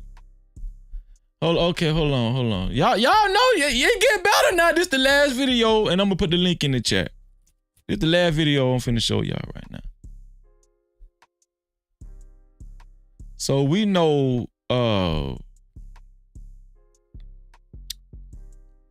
about Cam Newton. I done covered this story. A couple of times. Cam Newton is dating Jasmine Brown, the comedian. And Jasmine Brown has been she's been insisting that she loves Cam Newton. She don't care about him fucking other women. She's currently pregnant with his child. She says she loves to cater to Cam Newton. She says she knows when Cam Newton has fallen asleep because she massages him until he falls asleep. And that's how much attention she pays to Cam Newton, because she pays attention to the pattern of his breathing. And that's how in tune she is with her man. They ain't married, but she is dedicated to Cam Newton. Even though Cam Newton came out on a recent interview with Corey Holcomb, and he admitted that since he's been in a relationship with Jasmine Brown, he has had sex with other women. But this is her man.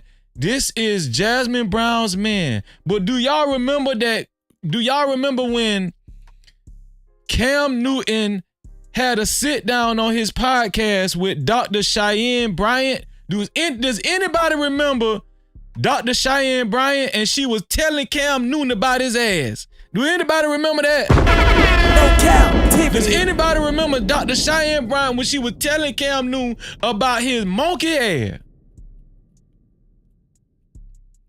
And basically she was saying, Cam, you just not a good dude. You're not ready for marriage. You're just not ready. You're immature. And she was saying that in so many words. Well, guess what? Dr. Cheyenne Bryant is at it again. And I think this time she's going to the Breakfast Club.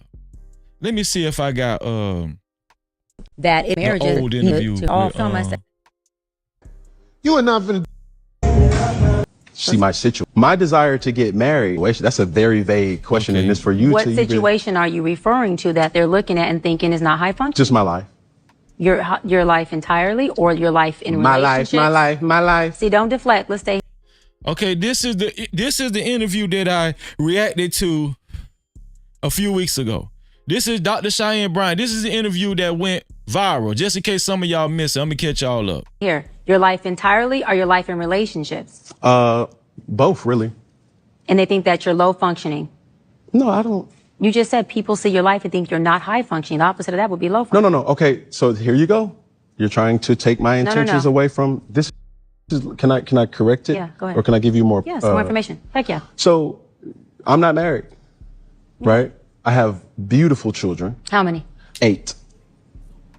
I didn't do my research. I thought it was 4, but 8. Okay. No, baby. Cool. It's By how 8. many women? 3. And this is the kicker. I want more. Now, By multiple women? What's the intent I of this just want then? Or God by to your bring wife? her. I just want God to bring her. Oh, okay. And you have, so you just. Because my point is this.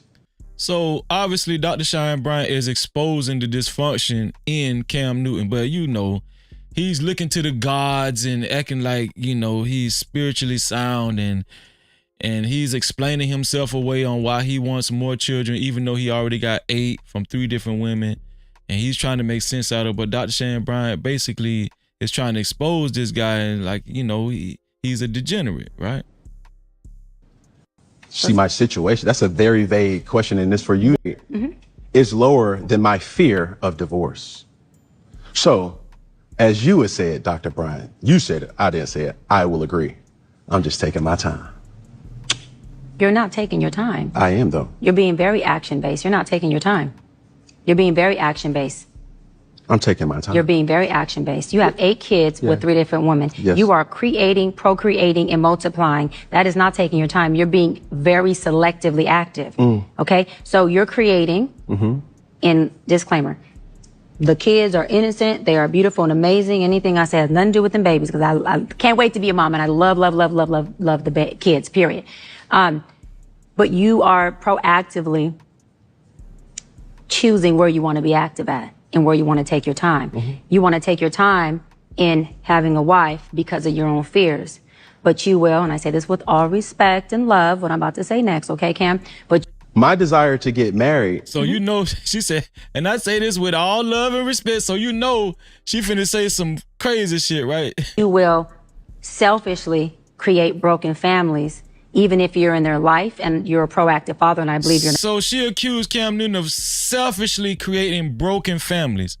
Does anybody agree with that? Put a 1 in the chat if anybody agree with Dr. Cheyenne Bryant that Cam Newton is selfishly creating broken families. Amazing, Daddy. I can only imagine. Now, Cam Newton got a lot of money. Is it hard for women to find a good man? Wouldn't some women deem Cam Newton as a good man? Wouldn't some women deem Cam Newton as a good man because he's rich? He's athletic, he's rich, right?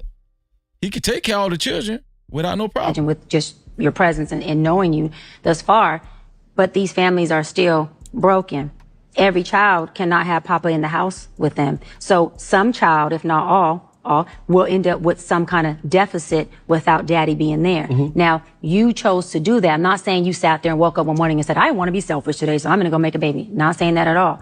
But those are selfish acts at the expense of your fear. So at what point do you feel the fear, do it anyways? And yeah, that is a low functioning behavior. To say that I am going to create these homes. Let me go better. I'm going to build these houses and put kids and these beautiful women and kids in them, but I ain't going to create a home in them. I'm going to wait till I dissipate my fear to find a wife where I'm still going to be fearful with, because there's no such thing as not having some type of nerve or some type of, you will selfishly create broken families. What does a submissive woman do? Okay, so this is Cam Newton's current girlfriend that this woman is interviewing. She's interviewing Jasmine Brown. Now, this is the woman that Cam Newton is currently with. He was also currently with this woman at the time when he did that interview with Cheyenne Bryant, the Dr. Cheyenne Bryant that we just got through listening to, tearing him a new asshole. Yeah, this is Cam Newton's his current girlfriend, Jasmine Brown. Watch how she talks about Cam Newton. For her man. Even though he fucking all these hoes. Everything. You know, like packing his bag, unpacking his bag, just making sure all the things that he wants. And like, I pretty much read his mind. So it's like, if I know you and I study you, like I know how you are in the morning, I know how you are about midday, I know when you're in this mood, what you need. Like before you can ever ask me for.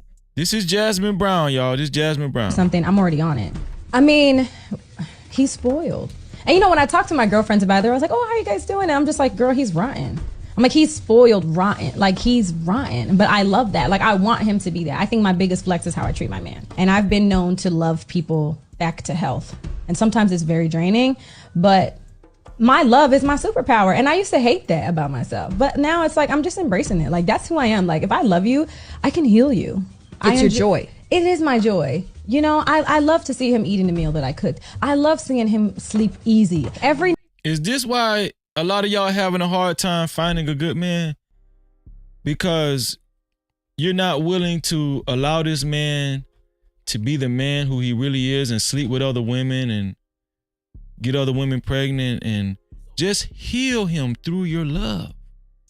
Just heal this guy through your love. This is what Jasmine is saying she's doing with Cam Newton. She says she knows how to heal her man through her love. No, despite whatever he does outside of the home.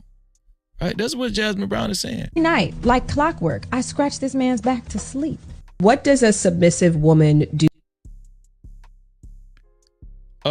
So he also sat down with Corey Holcomb, like I showed y'all. Here we go. My desire, see my. Oh, this them dancing.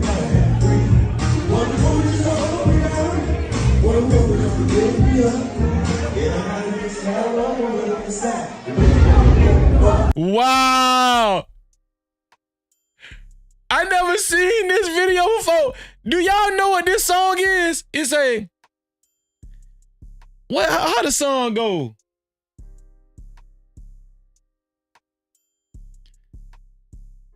Well, the guy that's singing the song, he's basically saying he can't have just one woman, he need 3.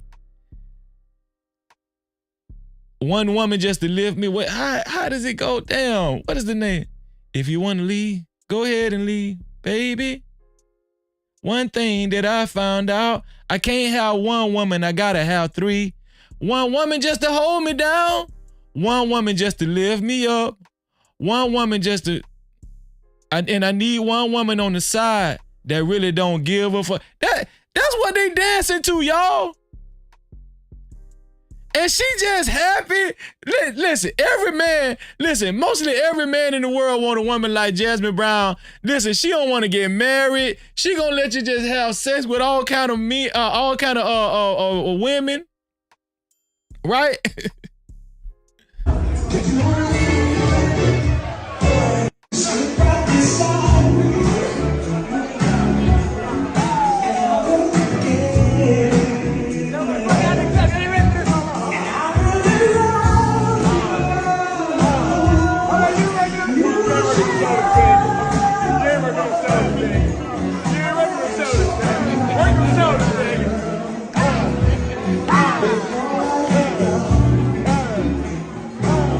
And Cam Newton does look like he doesn't have any pressure. Like he really does look like he is very fond of Jasmine Brown because she gives him so much freedom. Right?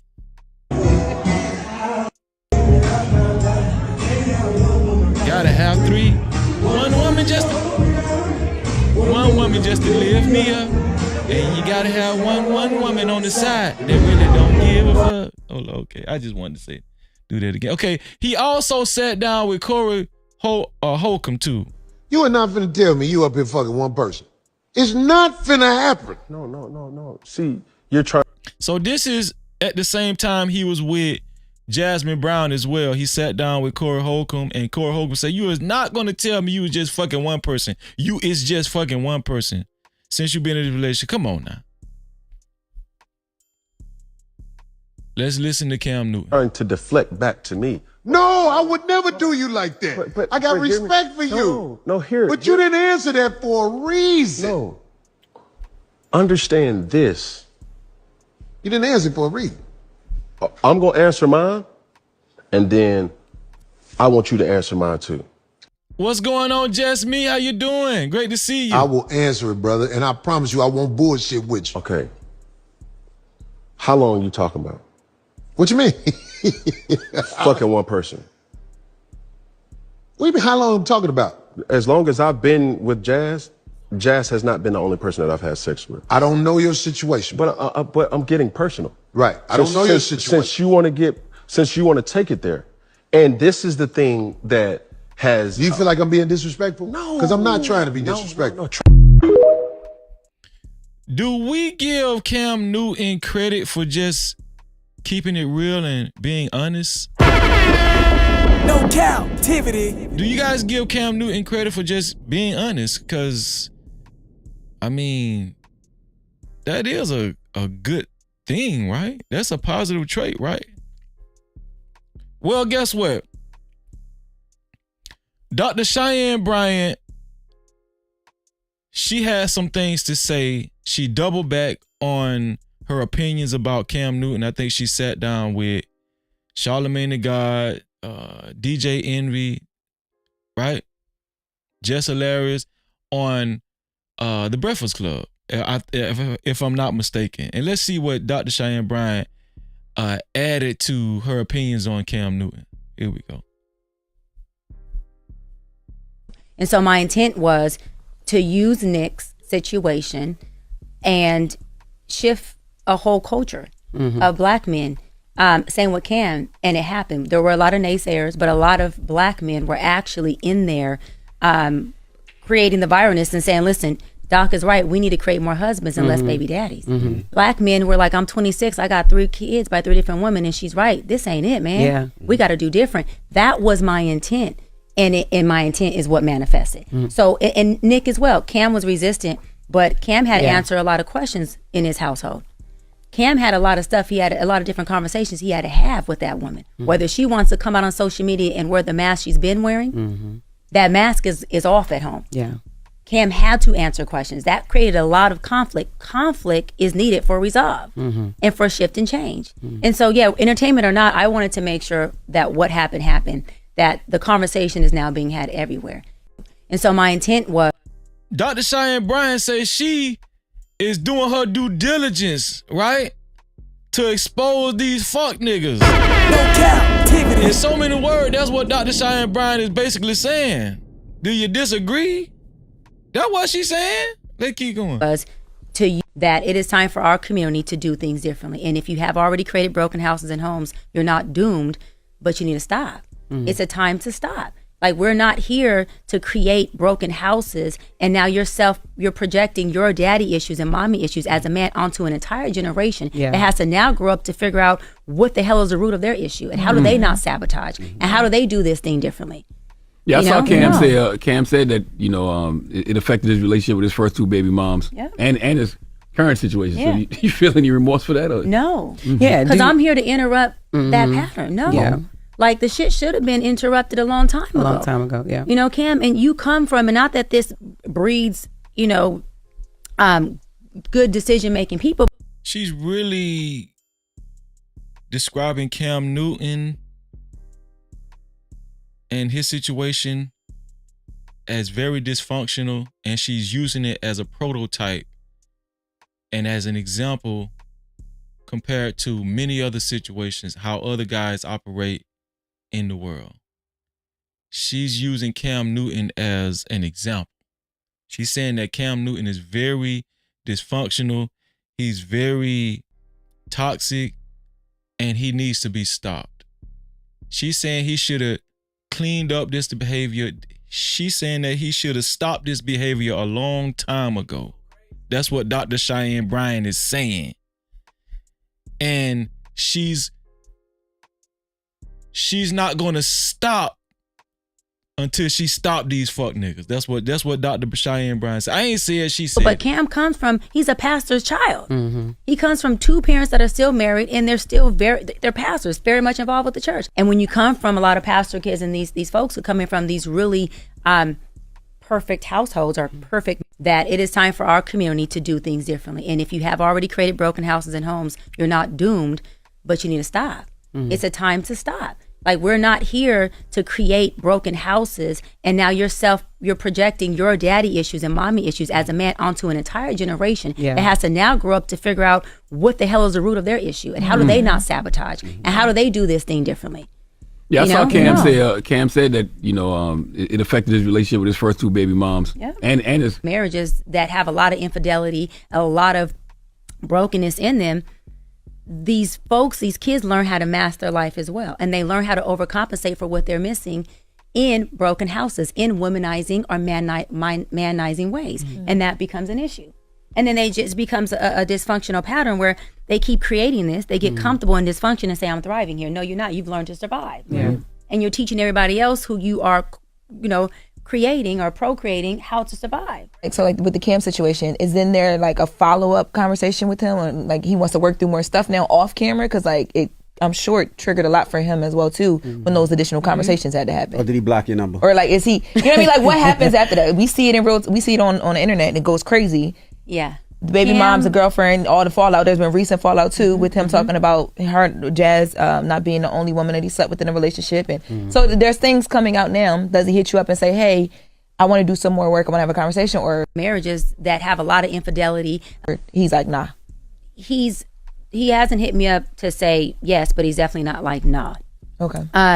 But who I would love to have a conversation with, whether it's on camera or not just to more support her in whatever she's doing right now or feeling or going through, is Jazz. Oh, Dr. Cheyenne Bryant want to talk to Jasmine Brown.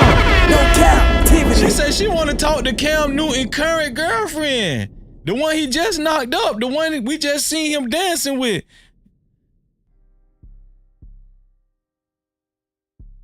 If you want to leave, baby, go ahead and leave. Dr. Cheyenne Bryant said, one person that I do want to talk to in particular is Jasmine Brown. I want to talk to her. Yeah, the woman that Cam Newton is currently dating and he just recently knocked up. Yeah, I want to talk to her. And we know, come on, let's just be honest. We know Dr. Cheyenne Bryant is not going to just console this woman and just give her encouraging words. Soon as she get behind closed doors with Jasmine Brown, she gonna say, bitch, what is wrong with you? What is wrong with you, hoe? You just letting this nigga plant seeds in you and he already got 8 kids? Is you dumb? Is you stupid, hoe? Ain't that much money in the world. You already know that's exactly how women talk to each other when they get to themselves. You know, she trying to be professional or not, but we know how Dr. Cheyenne Bryant gonna play that shit. Oh, you crazy as hell. Yeah. I would love to have a conversation with Jazz, even if it's a private session.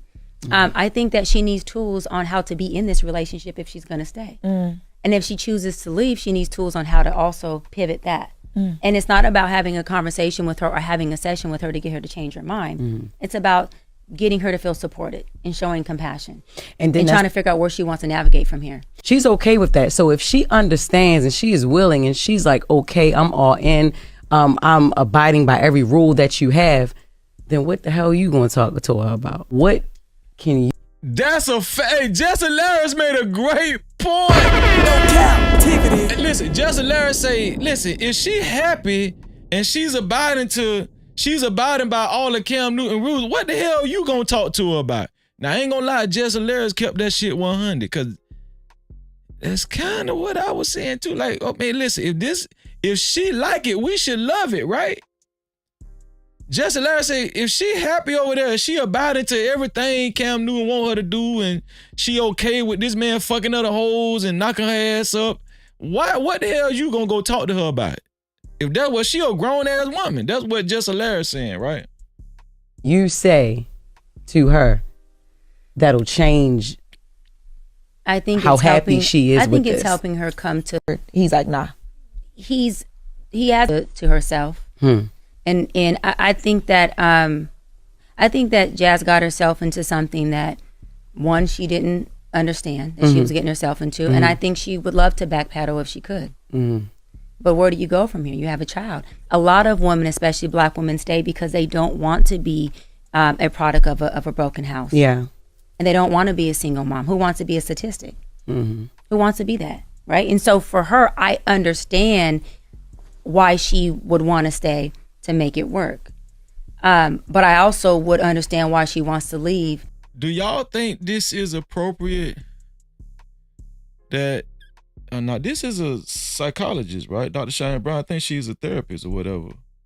Do y'all think this is appropriate that she's even discussing the nature of Cam Newton's relationship with Jasmine Brown with a third party outside of their control?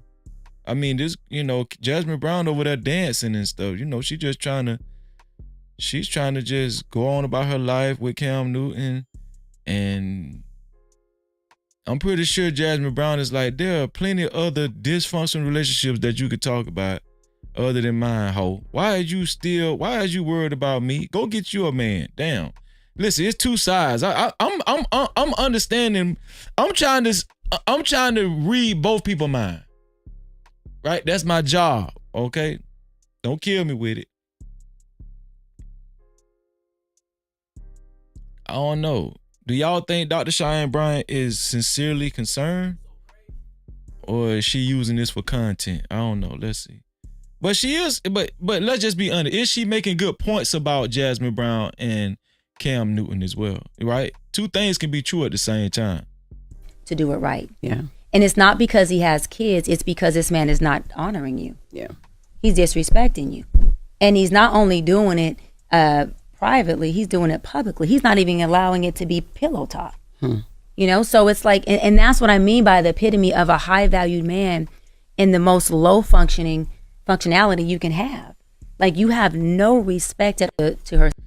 She said that Cam Newton is considered a high value man and is one of the most low functioning men you could ever have. God damn, dog. Man, Cheyenne Bryant is not holding no punches. Cheyenne Bryant is not taking no prisoners tonight. Cheyenne Bryant ain't bullshitting. She said that Cam Newton so low functioning, this nigga damn near tarded. Not but he tarded. He tarded here. Herself. And I think that Jazz got herself into something that, one, she didn't understand that she was getting herself into, and I think she would love to backpedal if she could. But where do you go from here? You have a child. A lot of women, especially black women, stay because they don't want to be a product of a broken house. Yeah. And they don't want to be a single mom. Who wants to be a statistic? Who wants to be that, right? And so for her, I understand why she would want to stay to make it work. But I also would understand why she wants to leave to do it right. Yeah. And it's not because he has kids, it's because this man is not honoring you. Yeah. He's disrespecting you. Is Cam Newton disrespecting Jazz Brown? Is it really hard for women to find a good man? Cause it just seemed like Jazz was having fun. She was smiling, and every time she gets asked questions about Cam Newton, she's very delightful. But on the other side of the ranch with Dr. Cheyenne Bryant, it's a lot of doom and gloom. Is it really that hard for women to find a good man? Right? Because, I mean, listen, Dr. Cheyenne Bryant, in all fairness, she is a therapist, right? So she's probably counseled married couples, and she knows the tools that's needed to have a healthy relationship, a healthy marriage, right? This shit becoming more and more difficult, ain't it, women? Ain't it, ladies? And men too, I'm talking to y'all. And he's not only doing it privately, he's doing it publicly. He's not even allowing it to be pillow talk. You know, so it's like, and that's what I mean by the epitome of a high valued man in the. Wait. Kevin Samuel said that if you're a high value man, it's not considered cheating anymore. It's called exercising options. This a lot of manosphere shit. This some manosphere shit, y'all. Kevin Samuel said if you're a high value man, it's not considered cheating. It's not cheating anymore. It's exercising options. So according to Kevin Samuels, Cam Newton is moving accordingly. According to Kevin Samuels, Cam Newton ain't doing shit wrong, Dr. Cheyenne Bryant. Because there are a lot of women that would love to be in Jasmine Brown's shoes. That would love to to be lined up to have the opportunity to let Cam Newton fuck them and plant a seed in them and possibly get some nice child support money. Right? Most low functionality you can have. Like, you have no respect to herself and all for this woman who you not only have a child with, but you are in a relationship with. You're waiting for God to give you more kids. You have a woman at home. You're sleeping with other women publicly on your platform for this woman to feel how. All you're doing is self-projecting your brokenness and your pain on this woman and all of these 8 kids and these 3 other women. You are procreating broken houses. And let me go further. He also has a broken home with her, because a broken house and a broken home are 2 different things. Explain. So you have both. A broken house is just a single family home. It could be one mama, one daddy, or for people who have partners, it could be one partner in the house. A broken house is a single family home. It's just one partner in the house. This is how she breaking it down, y'all. That means just there's one person. A broken home is you got a 2-party household. The home is so impaired it can't even function at a level of healthiness. A broken home is a 2-parent household, a 2-party household, but they just can't function together. Has anybody heard these definitions? A broken house is a single parent in a household. A single parent household. A broken home is 2 people in the household, but it's very dysfunctional. That's what Dr. Cheyenne Bryan is saying. Therapeutically. Cam has both. And he knows. Oh, she said Cam fit both of those criteria. She said Cam Newton fit both of them criteria. This nigga ain't shit. Man, Dr. Cheyenne Bryan said this nigga ain't shit. This nigga fit all of the categories. All the above here. Look at her face. Look how she looking. This nigga ain't shit, y'all. I'm trying to tell y'all. I'm going on a world tour, but y'all don't want to listen to me. Knows that. And he's trying to figure out how he front back side pedals. But this is the deal, and I said this to him jokingly, and I wasn't pun intended, but it was like all for this woman who you not only have a child with, but you are in a relationship with. You're waiting for God to give you more kids. You have a woman at home. You're sleeping with other women publicly.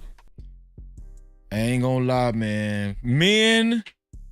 Men, y'all might need to hit the link too. Cause Dr. Cheyenne Bryan is on all cylinders right now. She quoting what Cam Newton said. Cam Newton said he's waiting on God to send him more children from a woman. He's waiting on God to send him more children when you got a woman at home that's pregnant right now. I ain't gonna lie, man. Dr. Cheyenne Bryan, she making me think that, the women might be, it's like, first it was, I don't know, it was like a tie score, not the women up one. You know what I'm saying? This shit like a good basketball game, like motherfuckers dunking on each other right now. For real. This the 4th quarter. The women taking that shit to the hole. In the paint, dunking on niggas, then the men coming back and dunking on the women. This shit real though. On your platform for this woman to feel how. All you're doing is self-projecting your brokenness and your pain on this woman and all of these 8 kids and these 3 other women. You are procreating broken houses. And let me go further. He also has a broken home with her, because a broken house and a broken home are 2 different things. Explain. So you have both. A broken house is just a single family home. It could be one mama, one daddy, or for people who have partners, it could be. I said, Cam, before we did the interview, I said, Cam, you about to throw picks this entire interview, just like you did when you was playing. I said, you took him to a Super Bowl, but you couldn't get the ring. And he just looked, and he said no. But to backtrack real quick, Cam reached out to me. I wouldn't pay you if you told me that before the interview. Yeah, that's brutal. I'm leaving. I'm like, why would you? But did I catch the picks or not? From what I saw, yeah. Caught the picks, right? And so, but my point is, Cam reached out to me because ego. He seen me in Nick Cannon's interview, and he said Nick was too soft. Hold on, I got to play this clip back again, y'all. I'm sorry. Hold on. Do my interview. It's not going to be that same Hold smoke. on, what that is? And so I said, sign me up when I fly out tomorrow. 4, 5, He said, oh, 6, okay. 7, Like 8. that. I got to play that again, y'all. I ain't catch that one now. Hold on. 1, 2, And so my intent 3, that it is 4, marriages that 5, he's like, nah, 6, to herself, 7. all for this woman who you not only have a child with, but you are in a relationship with. You're waiting for God to give you more kids. You have a woman at home. You're sleeping with other women publicly on your platform for this woman to feel how. All you're doing is self-projecting your brokenness and your pain on this woman and all of these 8 kids and these 3 other women. You are procreating broken houses. And let me go further. He also has a broken home with her because a broken house and a broken home are 2 different things. Explain. So you have both. I said, Cam, before we did the interview, I said, Cam, you about to throw pics this entire interview. Just like Cam, you about to throw pics this entire interview. What does that mean, y'all? Now I feel like I'm tarded. Y'all, instead of me saying retarded, I just say tarded over here. So y'all allowed to say tarded, okay? That's only a no captivity thing. That's a no cap crew thing, okay? No captivity. If you want to call somebody tarded, just say tarded. I feel a little tarded right now, though. I ain't gonna lie. She say, Cam, you about to throw me some pics. What does that mean? you did when you was playing. I said, you took him to a Super Bowl, but you couldn't get the ring. And he just looked and he said no. But to backtrack real quick, Cam reached out to me. I wouldn't pay you if you told me that before the interview. Yeah, that's brutal. I'm like, I'm leaving. I'm like, why would you? But did I catch the pics or not? From what I saw, yeah. Caught the pics, right? And so, but my point is, Cam reached out to me because ego. He seen me. And that's another thing. That's another strike against Cam Newton. He reached out to her. He seen her interview with Nick Cannon, so he felt like Nick Cannon was too soft. So it was his ego. And Cam Newton do come off as a little arrogant. Now let's just be honest. He's very egotistical, the way he talk, the way he carry himself. And that, that's on him, to each his own. But I'm just saying, I believe her when she say he reached out to her. So all you men out there that's mad at Dr. Cheyenne Bryant, all the men that's mad at Dr. Cheyenne Bryant, guess what she telling y'all? That nigga reached out to her. Okay? No captivity. He asked for it. Yeah, he asked for it. That's what she's saying, y'all. In Nick Cannon's interview, and he said Nick was too soft. Do my interview. It's not going to be that same smoke. And so I said, sign me up when I fly out tomorrow. He said, oh, okay. Like that. I said, 100%. I'm ready. And so when it happened, I think Cam's edge was to throw me off. Yeah. And to see if he can challenge me and more dominate the conversation. My intent was to bring healing and awareness. And he got that. Told him, I said, Cam, before we did the event, I said, Cam, you about to throw pics. So that was the end of Dr. Cheyenne Bryant's interview with the Breakfast Club. And she had a lot to say about Cam Newton and his relationship with Jasmine Brown, and also his expectations going forward with having more babies, who knows, from other women. He doesn't have any plans on getting married soon, right? He told Dr. Cheyenne Bryant, I ain't got no plans on getting married soon. It is what it is. I'll just let the future dictate what happens. I'm just leaving it to the universe. He was talking all that universe talking. He's praying for more children. He told Corey Holcomb, I ain't gonna lie, I done had sex with other women since I've been in a relationship with Jazz, but obviously Jasmine Brown has no problem with it. She's living as if she's happier than ever. But when women see this, when women see these type of interviews and these type of examples, just, regular women out here that's watching this podcast right now, the No Captivity podcast. Yeah. No captivity. Does it make you a little discouraged? I mean, because let's just be honest. Ever since you guys was young, ever since women were young, you always wanted the most popular guy in school. You always wanted the most popular guy, especially a football player, right? You know, you guys wanted the muscular guy, the football guy, the athletic guy, right? The guy that's strong, right? And possibly makes a lot of money.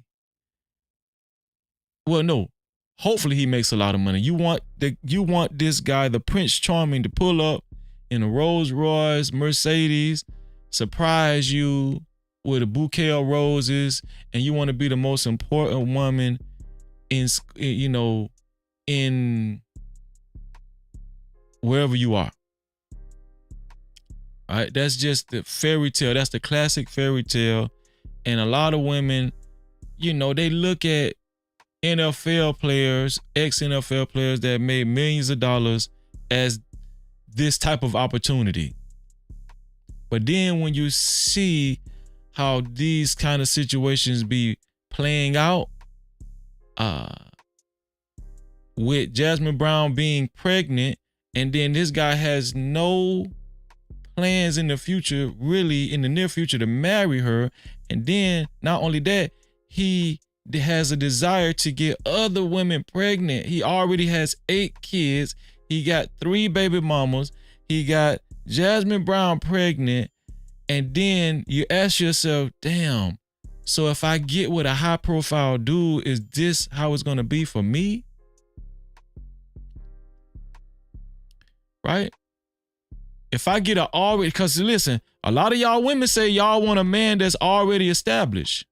You don't want to do it like Judge Mathis' wife did it. She put him up. She gave him shelter. The nigga was damn near homeless. And he was fighting to get through college. Right? She been with that dude when he ain't have nothing. Right? The same with Michelle Obama. Michelle was like, hey man, dog, listen. I'm gonna ride it out with you for a little while longer. But if this shit don't pan out the way you want it to, listen, we're gonna have to reevaluate this relationship, because I done stayed in the gap for you for a while now. And this shit ain't working. This shit ain't working right, Barack. But she was there when the man ain't have nothing. But a lot of modern women, they want a man that's already ready-made, fresh out the microwave, right? Hot and ready. Right? Is this what you really want? Okay. So I'm about to put the link in the chat, right? And the question of tonight, 2 questions. Is it really that hard for women to find a good man?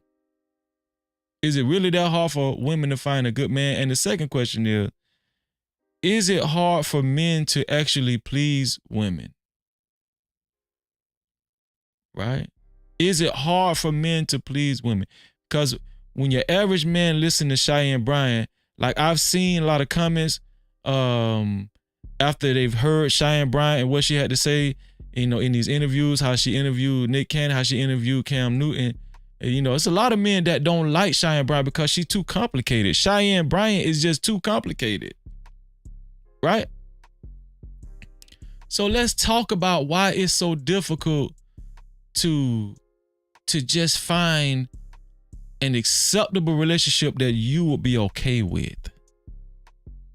And it's not going to be a one-sided conversation, but I do want to hear from the women. And of course, we already know predominantly the men are going to come up automatically, right? So it's time to put the link in the chat. And listen, don't forget, if you're enjoying the show, send a super cap, right? I work hard for the money, hard for you, honey. If you would like your comments read and highlighted, right? If you want Freezy to read it, if you want your comments read and highlighted the Freezy way, right? No Cap-tivity. The Freezy way. You can either send a super cap, aka super chat, or you can send a cash cap, aka cash app, to $no cap freezy. That's $no cap Freezy. Let me put the link in the chat.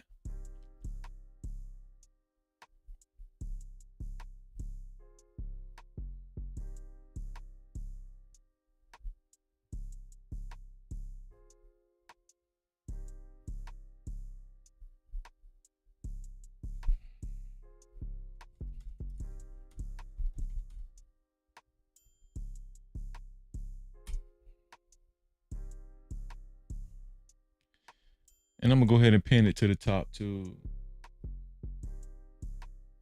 So if anybody come in looking for the link, tell them the link is pinned to the top. And while I wait on somebody to come on up, I'm gonna light my incense. Hold on.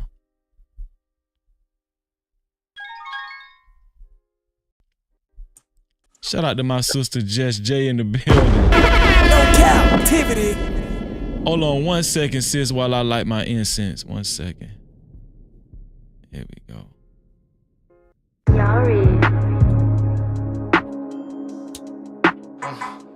JV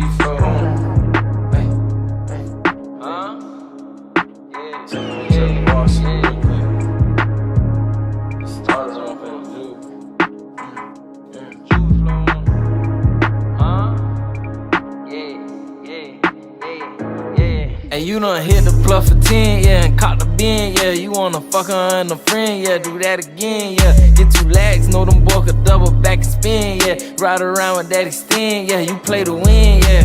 40 with a switch, yeah, with thumb in this bitch, yeah. Pull up and let it hit till it's none in this bitch, yeah. You a head hunter, drop 100, get 100 niggas dead. You don't want the bitch, but you gon' hunt your head, yeah. That little bitch good with them names. Just Jay in the building. No captivity. Hey, how you doing? Listen, fellas, calm down, all right? Going on, Freezy.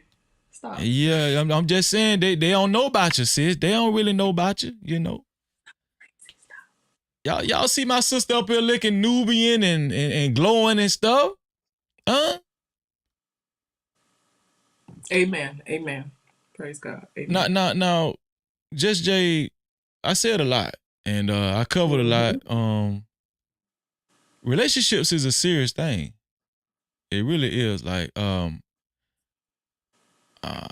can speak for myself. Like, I've gone through mental changes in my relationship.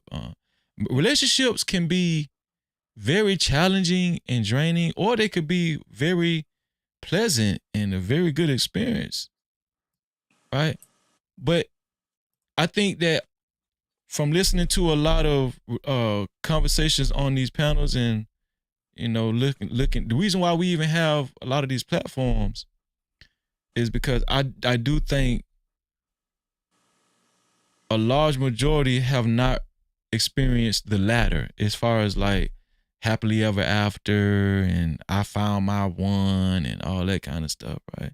Mm-hmm. Most of the time I hear the problems that people experience. Is it really that hard for women to find a good man, sis? Is it really that hard? How do we define good? Okay, that's a great question. So I have my opinion, and I know this conversation is gonna have a lot of subjections in it. But I just want us to mind it out. I think the better question is, what do you define as good as a woman? Because I'm asking women the question, right? What do you define? I could tell you what I think is good, but I'm not trying to date men. You know what I'm saying? So right. What do you think is good, sis? Or as a good man? What good qualities in a man? Okay, well, qualities that I appreciate is generosity, loyalty, a person that has a healthy way of communicating, like communication. Mm-hmm. I like a sense of humor. I like a man who is tenacious, problem solving, goal oriented, all that good stuff. But more than anything, communication matters. So all of those things that you just said, have you had a high success rate in meeting men like that and communicating with men like that? Have you had a high success rate? I wouldn't say a high success rate. I've had some experiences, but to me, they wasn't consistent enough. You know what I'm saying? To build on that. You know what I'm saying? Like, as far as a relationship, like I've met guys like that. You know what I'm saying? But I can't say I have a high success rate as far as that evolving into something more. Oh, okay. So the consistency was a problem. That's what you're saying. Yes. Okay, so a lot of times when women meet men, they do see inklings of these aspects that you just called out. You know, here and there, they see. It's not like it's a complete void of what you're saying, but what you're saying is a big part of the problem is it's not a part of it's not usually, you haven't met a lot of men where it's part of their permanent identification. It's not like consistently to where you could say, yeah, that's him. That's all him. Him. Right. I think that's what I'll say, because, you know, like you were saying in the beginning, you know what I'm saying? In the beginning, stuff is new. You feel me? And I'm past the phase of my life where I could understand, okay, this is new, but this gonna get old. You know what I'm saying? And I can prepare myself after the chemicals wear off. You know what I'm saying? But some people don't know how to continue and keep up that level of consistency after the chemicals wear off. And to me, some of that just be dudes bullshitting. You know what I'm saying? Some people just bullshitters. They can only keep it up for so long.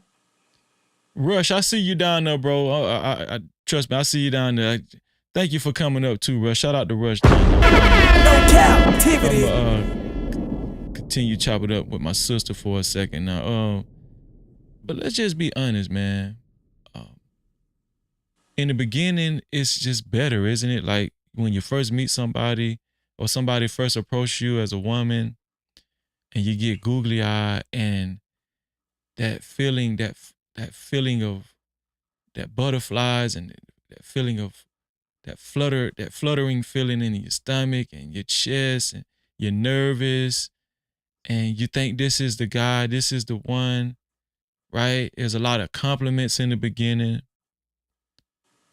Right, and a lot of flattering going on, and women like that. Women like romanticism, and usually men deliver that in the beginning because they know what women like. But I've heard a lot of stories where women get disappointed. Right, it's like they almost get to a point where they get tired. They say, you know what? I'm not going through this no more. This emotional roller coaster, you know, this disappointment. These niggas can't stop looking at these other hoes. They can't keep their dick dry. You know, they just, and then a lot of these guys, they don't know how to communicate effectively with me as a woman. Right? They don't know how to actually have a healthy lines of communication to where we can consistently move past serious issues that might arise. We always stop at these damn brick walls. And I'm just tired of these bricks hitting me in the head. I got a damn headache. I'm tired. I want to give up. One of these bricks gonna kill me one of these days. You know, that's how hard these brick walls is. You know what I'm saying? So a lot of times when women get to that point, they get tired. So let's just say that relationship don't work out. Now you're back on the market. Technically, you're back on the market. Do you think that could have an effect on a woman's attitude going forward? Do you think that could affect how she deals with the next man? That's if she chooses to deal with another man in the future. Do you think that can have an effect on that has had an effect on a lot of women as when this tumultuous relationship don't work out, that they was very hopeful of working out, but it doesn't work out, and then they later on down the line, it might be 2 years. They could be stained, and it makes them a different person. Do you think that happens a lot, Just Jay? Yeah, in general, I think it happens, right? The way our brain is set up, we retain information based on experiences, right? So if you having a negative experience, the first thing your brain will want to do is protect you, right, from experiencing that again. So if somebody don't take the time to really work through that stuff, you know what I'm saying? It could have a lasting effect, right? Like some of my experiences in the past, like they may come up, but like, okay, so like say for instance in the past, right? Like after I got divorced or whatever, there was a time in my life where I had no business trying to date, right? But I didn't realize I wasn't ready, right? So in hindsight, I realized I wasn't ready because I was triggered like a motherfucker. Like the slightest thing would just set me off. Like if you find yourself triggered when you're dealing with a new person in a new situation, then maybe you need to reevaluate if you work through your stuff. So what I try to do, regardless of whatever pain I experience, I try to reflect and figure out what was I supposed to learn or get out of that situation. And I really make it my business to turn inward, right? And not focus on what that person did. Although what the person did is valid, right? That don't be my sole focus. Because if I continue to focus on what the person did, I'm not growing as a person, as an individual. You know what I'm saying? So, but yeah, it happens. People carry shit, you know, on to the next, on to the next, on to the next. They thought they dealt with the bags, right? So, you know, like I say, we all got baggage. I could rock with a carry-on. I'm not checking bags. If you gotta check bags, that's too much bags for me. You feel me? But you have people that have baggage, right? And then we think we done dealt with the baggage, right? But we done shoved it in the closet, and then we thought we dealt with it, so we took it out the closet, then we put it in the garage, et cetera, et cetera. But all the bags still piling up. So, do you think that could be a reason why Jasmine Brown is saying, you know what? At least Cam Newton is a millionaire. At least he an NFL player. Like, I done had so many disappointments with dudes in the past. So what he fucking other hoes? So what he got me pregnant? Guess what? At least I'm not going to get the short end of the stick. At least at the very end, I'm secure. There's some security with this situation. Like, do you think that's the reason why we end up seeing situations like this with Jasmine Brown and Cam Newton? Or are you okay with her current situation with you don't see, or do you not see anything wrong with Jasmine Brown and Cam Newton situation? And I want you to be fully transparent too. I want you to just No, you already know. You already know. I ain't gonna sugarcoat, right? But what I will say is, right, I get it. And I'm just giving you my perspective, right? I'm not in her head, but I can imagine, right? So some of this might be a tiny bit projection, so I ain't gonna try to go overboard. But I can imagine if a person decides to go along with a situation like that, right? Mm-hmm. It's better than having a baby with a nigga that ain't got no money. If the mindset is already a nigga gonna do what he wanna do, he gonna run the streets, he gonna cheat, he not gonna be loyal, et cetera, et cetera, et cetera. You know what I'm saying? If that's the thought process, at least I could have some financial stability, or at least my child will be taken care of at the least. But that's not necessarily a good man. That's a man. When Sugar was talking about getting all them trips and stuff like that, I forget who said it, but somebody was like implying that was a good man, and we even said in the chat, just because niggas got money don't mean that they're a good dude. You know what I'm saying? Like, yeah, money don't equate a solid person. No Cap-tivity. Oh, we gonna mine this shit out tonight. We gonna mine this shit out tonight, dog. Breezy done had his vitamins, y'all. He ready. Rush, what going on with you, bro, Brian? What's good? What's poppin'? Salute. This is definitely an incredible subject matter, know what I mean? And, you know what I mean? I'm gonna give it to you raw and uncut, you heard? Let's get it. No deal. It's here for the thug. So, Rush, listen. You seen all the footages. You seen the video. And I'm pretty sure you're familiar with Dr. Cheyenne Bryant. Are you? Are you familiar with Dr. Cheyenne Bryant? Yeah, I'm familiar with her work. I mean, Yeah, I want to mine this out. You know, it's kind of interesting. I got you up here. I got Just Jay. I'm pretty sure other people sooner or later going to hit the link too. But what do you think about Dr. Cheyenne Bryant's opinion on Cam Newton's relationship with Jasmine Brown and how she feels like it's a train wreck down there? She hating. She hating, can't figure out. Yeah, she can't figure out why is this dude able to have multiple kids and multiple women at the same time having a relationship with just Jazz. You know what I mean? You know, Jazz, you know, she's attractive female, you know. I'm quite sure she could, you know, bag another ball player or whatever, but she's with Cam, you know what I mean?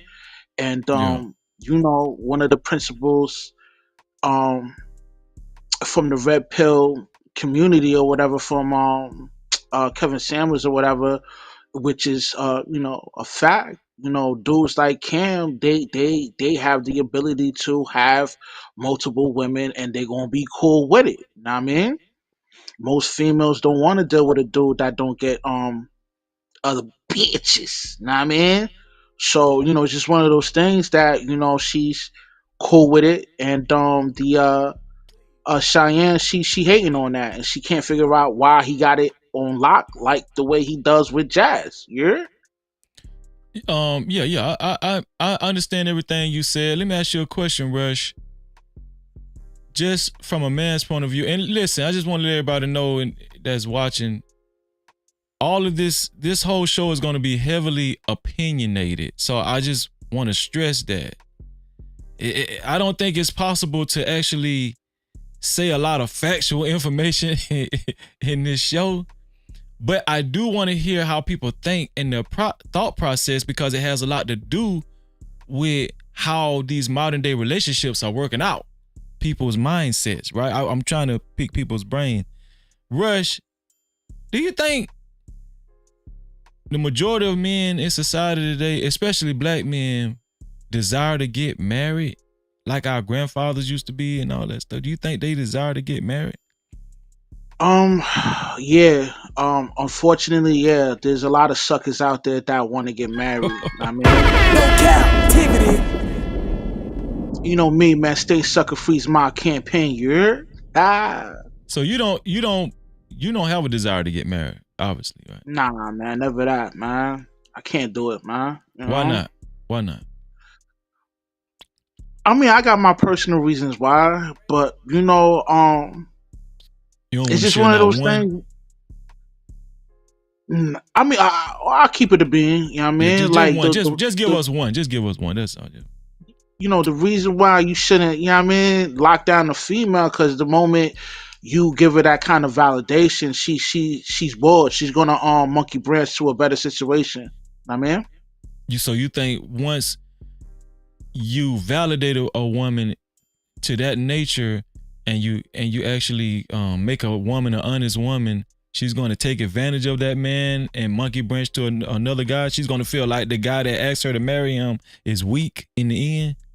Yeah, pretty much, man. You know what I mean? Okay. That's how it works.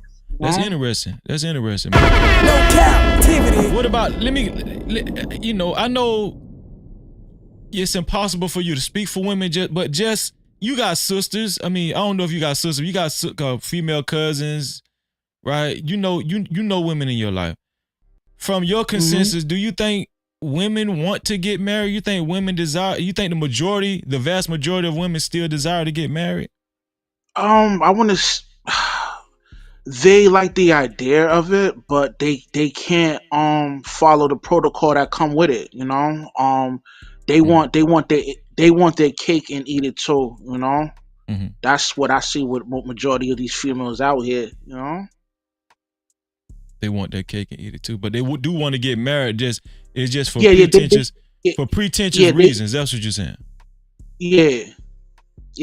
They're not sincere. They're not sincere. They really don't want to get married to be a good wife. Like, just sincere about being a good wife. That's what you're saying. They don't know how to, man. Now, I mean, majority of them. Okay. Yeah. You know. I mean, it's yo, man. It's a dirty game, man, and a lot of us is playing in this dirty game, man. It's a dirty I game. mean, okay. Yeah. Hey, man. Listen. I'm trying to pick your brain, and I want more females to hit the link. The link is pinned to the top of the chat. I want more women to hit the link. Right. It's gonna be a respectful conversation. You know. Listen, Freezer the referee tonight. All right. I got. Make Niggas Great Again just hit the panel, man. Shout out to Make Niggas Great Again. No Cap-tivity. And I'm a double back to you too, just because I want you to respond to some of the things that's been said. Okay, as a woman, because we're not women up here. Let's just be honest. We can only do our best, you know, from our experiences. But Make Niggas Great Again, Minga. You familiar with yes. Smitty, and the link is pinned to the top of the chat. You familiar with Dr. Cheyenne Bryant, correct? You was up here when we reviewed her. Yes, yes, I am. And shout out to the misandry that comes out of her mouth. Damn. But you came with guns blazing, didn't you? Damn. That's all. Did you see the latest video that I just showed? Bro, she called Martin Luther King a loser. Oh, I don't know. I ain't know that. Damn. No. That's not advisory. Oh, you didn't see the last video I just she called played? Martin Luther King a beggar or something like that. Oh, damn. No, I know. I just came in like the last 10 minutes. Okay, well, I'll sum it up for you. She just did an interview. Well, you can let me watch and okay. You want to watch the whole thing again? How long is it? How long is it? Because I can pause and you guys can continue and I can come back. That bit long as hell. That bit long. But I could tell you exactly what she said. I can sum it up for you. Okay, sure. Well, basically, she was doing an interview with Charlamagne the God, DJ Envy, and Just Hilarious on Breakfast Club. And they was asking her about her interview that she had with Cam Newton and some of the things that was said. And she basically was expressing her disapproval of Cam Newton creating broken households. And she gave a distinction between a broken household and a broken home. She's saying that a broken household is a house with a single parent. And not both parents, but a single parent. A broken home is a home with both parents in it, but it's just dysfunctional. She's saying that Cam Newton represents both, right? She said Cam Newton represents both all across the board. He represents broken houses and broken homes because the nigga is just dysfunctional. The nigga's a degenerate and just going all the way down the line. She said the nigga a fuck nigga and he a degenerate and he created all these broken homes, broken houses, and he need to stop because he too old for this bullshit. He's not reached a level of maturity, and you would think that this man would know better and would stop making these damn kids. You already got 3 baby mamas. You got 8 kids. How long is you gonna do this shit, Cam? So she ain't said in so many words, but she basically that's what she was saying. And she said the nigga need help. And then also she was saying her desire and her wish is she wished that she could actually talk to the girl that stays with him now, Jasmine Brown, the comedian Jasmine Brown. She was saying she wishes that she could actually have a sit down with Jasmine Brown and pick her brain and ask her, what the hell wrong with you, ho? Why is you up here letting this man fuck you and do it? Why is you? She ain't say it like that, but that's just the freezer way, you know. And so she basically she said she wanted to therapize her ass and sit down and talk to her and pick her brain and say, what's wrong with you? Why is there anything in your past that might have, made you want to do this? That made you want to actually put yourself through this dysfunctional experience with Cam Newton, this man knocking you up, and he's having sex with other women. Yeah, we know he make a lot of money, but why are you putting yourself through this? You're better than that as a woman. So that was the whole goddamn 15 minutes in a nutshell. Okay, I got you. Yeah. Gotcha. Shout out to Erica's Corner in the building. What's going on, Erica? No Cap-tivity. Erica, hit the link, girl. We need some more women up here too. Erica, hit the link. Y'all come on up here. Women, we need y'all up here, okay? Go ahead, Mingo. Well, first of all, Dr. Bryant is trying to get pregnant by Cam Newton in the first place. So let's Cam remember Newton, that. That's what you saying. Absolutely. Okay. Yeah, and get pregnant. I agree with that too. I agree with that too. Y'all coming with the cannons tonight. Go ahead. Yeah, I mean, look, I don't know how many women that can have a baby will refuse a man who's worth $50 million in America to not have his baby. And he's 6'6". Right? Mm-hmm. So I'm going to leave that there. Even though I don't like her, I don't approve of having multiple children with multiple spouses. How so? I don't think that's good. Seemed like it hurt you to say that just then. Seemed like it kind of hurt you to say that a little bit. It did. Okay. It did. Proud of you, Hot Sauce. A little bit. Keep going. But I don't advocate for that. I mean, like, even though everybody thinks I'm man first, I'm actually children first. And I do believe that children should have the same mother, the same father in a 2-parent household if it's functional and all of that. And him going around sleeping with so many different women. And I'm going to put my Dr. Umar hat on a little bit. And the fact that there's so many different races of women is also kind of messed up as well. Because I'm gonna have full nigger brothers and half nigger brothers. Right? And that's gonna be an issue also. Right? That's gonna be an issue also because my mom is black, so I know the black struggle. This other nigga, his mom is white. And she's on some other shit, bringing raisin and potato salad to the cookout. And it's just all fucked up. So, yeah, I'm with her on that. Yeah, unfortunately. Sorry, Cam, man. Hot Sauce, you come from a slightly older generation, such as myself, and we know back then. Yeah, Generation X. Yeah, we used to dance to slow music. You know what I'm saying?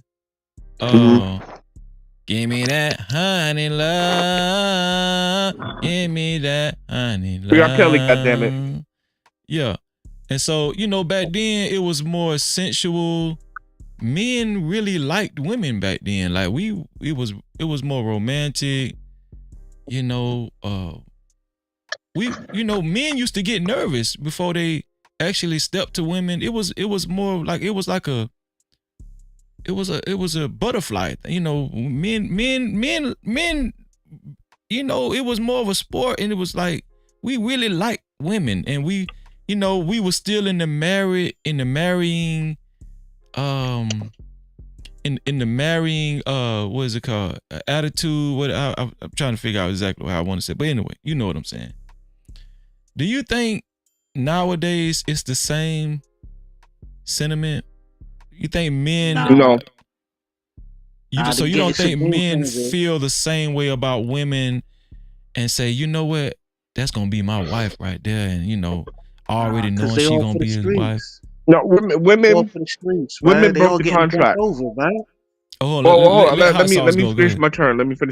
Go ahead, Hassan. Women broke the contract, right? They broke the social contract between men and women, in my humble opinion. And because the thing is when you ask the question in your title, is it really hard for a woman to find a good man? Hell no. There's an abundance of good black men. They're everywhere. Black men are the best thing since sliced bread, especially American black men. You can't get no better in the world. And is it hard for men to please women? Absolutely. Because if you can ask a woman what you want to eat and she says nothing, and then you order your food and then she's eating off of it, you can't please that. No way. So So not saying it's a bad thing, but I'm just saying, like, it's very hard for men to please women because I don't even know what women. I don't. Maybe just Jay can answer this because I don't even know if they know what they want. So before we go to Just Jay, just to clarify, you are saying it's not hard to find a good man, but it is hard to find a good woman. That's what you're saying, right? Not at all. But it is hard to find a good woman, though. That's what you're saying. Absolutely. Okay. Hey, the scripture says finding a good woman is like finding a ruby. The scripture says finding a good woman is finding a ruby. There you go. Okay, so we've heard from both of the gentlemen. We're gonna go to Just Jay. See, you gonna give me a fry. See, that's messed up. I asked you, do you want your own fries? Nah. See? So Just Jay, you've heard a lot, right? You sat back and soaked it all in. Basically, Rush is saying no, women are not worthy to be married nowadays, basically, and he's saying that it's a no-win situation, and when a man marries a woman nowadays, they look at that man as eventually weak, and then they'll basically just go to the next man because this dude weak, because basically he asked her to marry. That's a weak dude. And then Hot Sauce is saying it's not hard for a woman to find a good man, but it is hard for a man to find a good woman. And he's saying that basically men don't want to marry women nowadays because women aren't the same. So just let's just unpack all of that, Just Jay. No. I'm not against marriage. I'm not against marriage. No, I'm just saying it's hard to please a woman. I'm not. Yeah. I'm not against marriage. If you can find a good woman, you can get married. Yeah, I'm not against that. Yeah. I'm not saying you're against women, but you are saying that men do not look at marrying women the same way they used to, like 20 years ago, 30 years ago. It's not the same desire from men.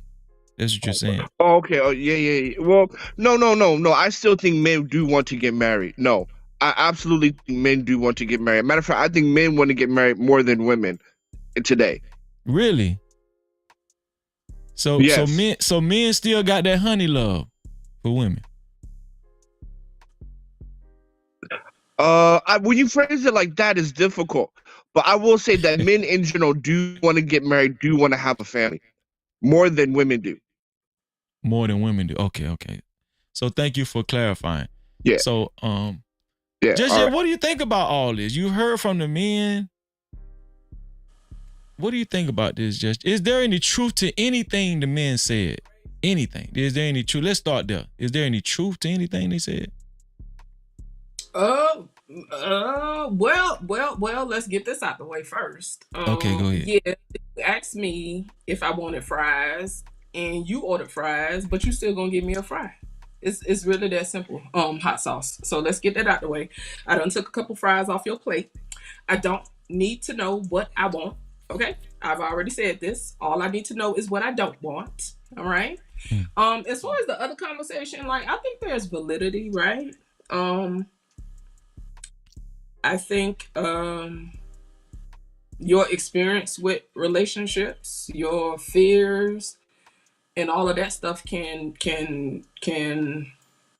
I don't know, create this big ball of mess. You know what I'm saying? That could cause people to be jaded.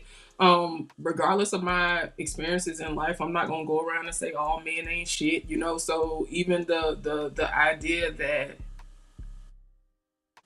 what was it, all women for the streets or something, like, for a person to just speak in totality like that, it just kind of give me an idea of what their mindset is.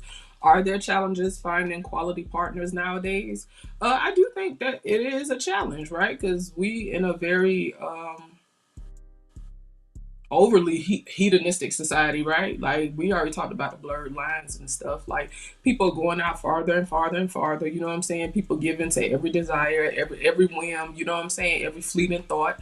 So, yeah, a lot of people are more independent, man or woman, right? So I don't know who want to get married more, men or women. But what I will say is, men and women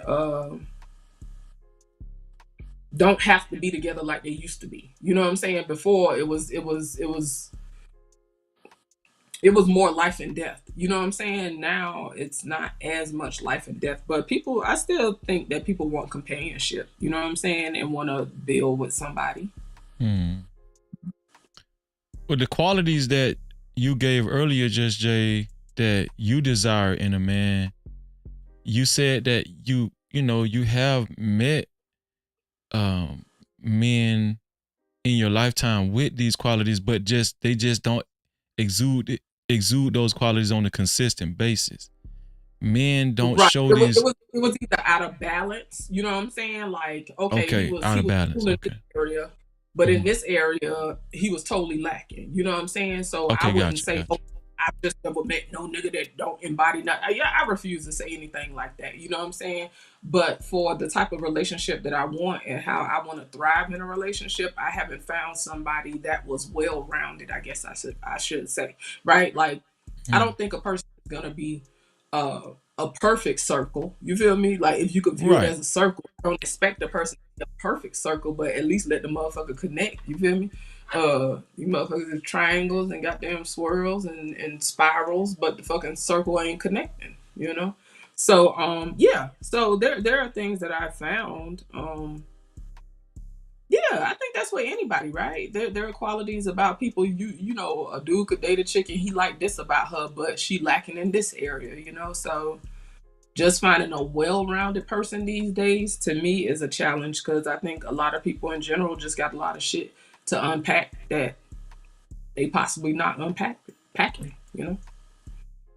What about on the romance side, like the romantic side? Like,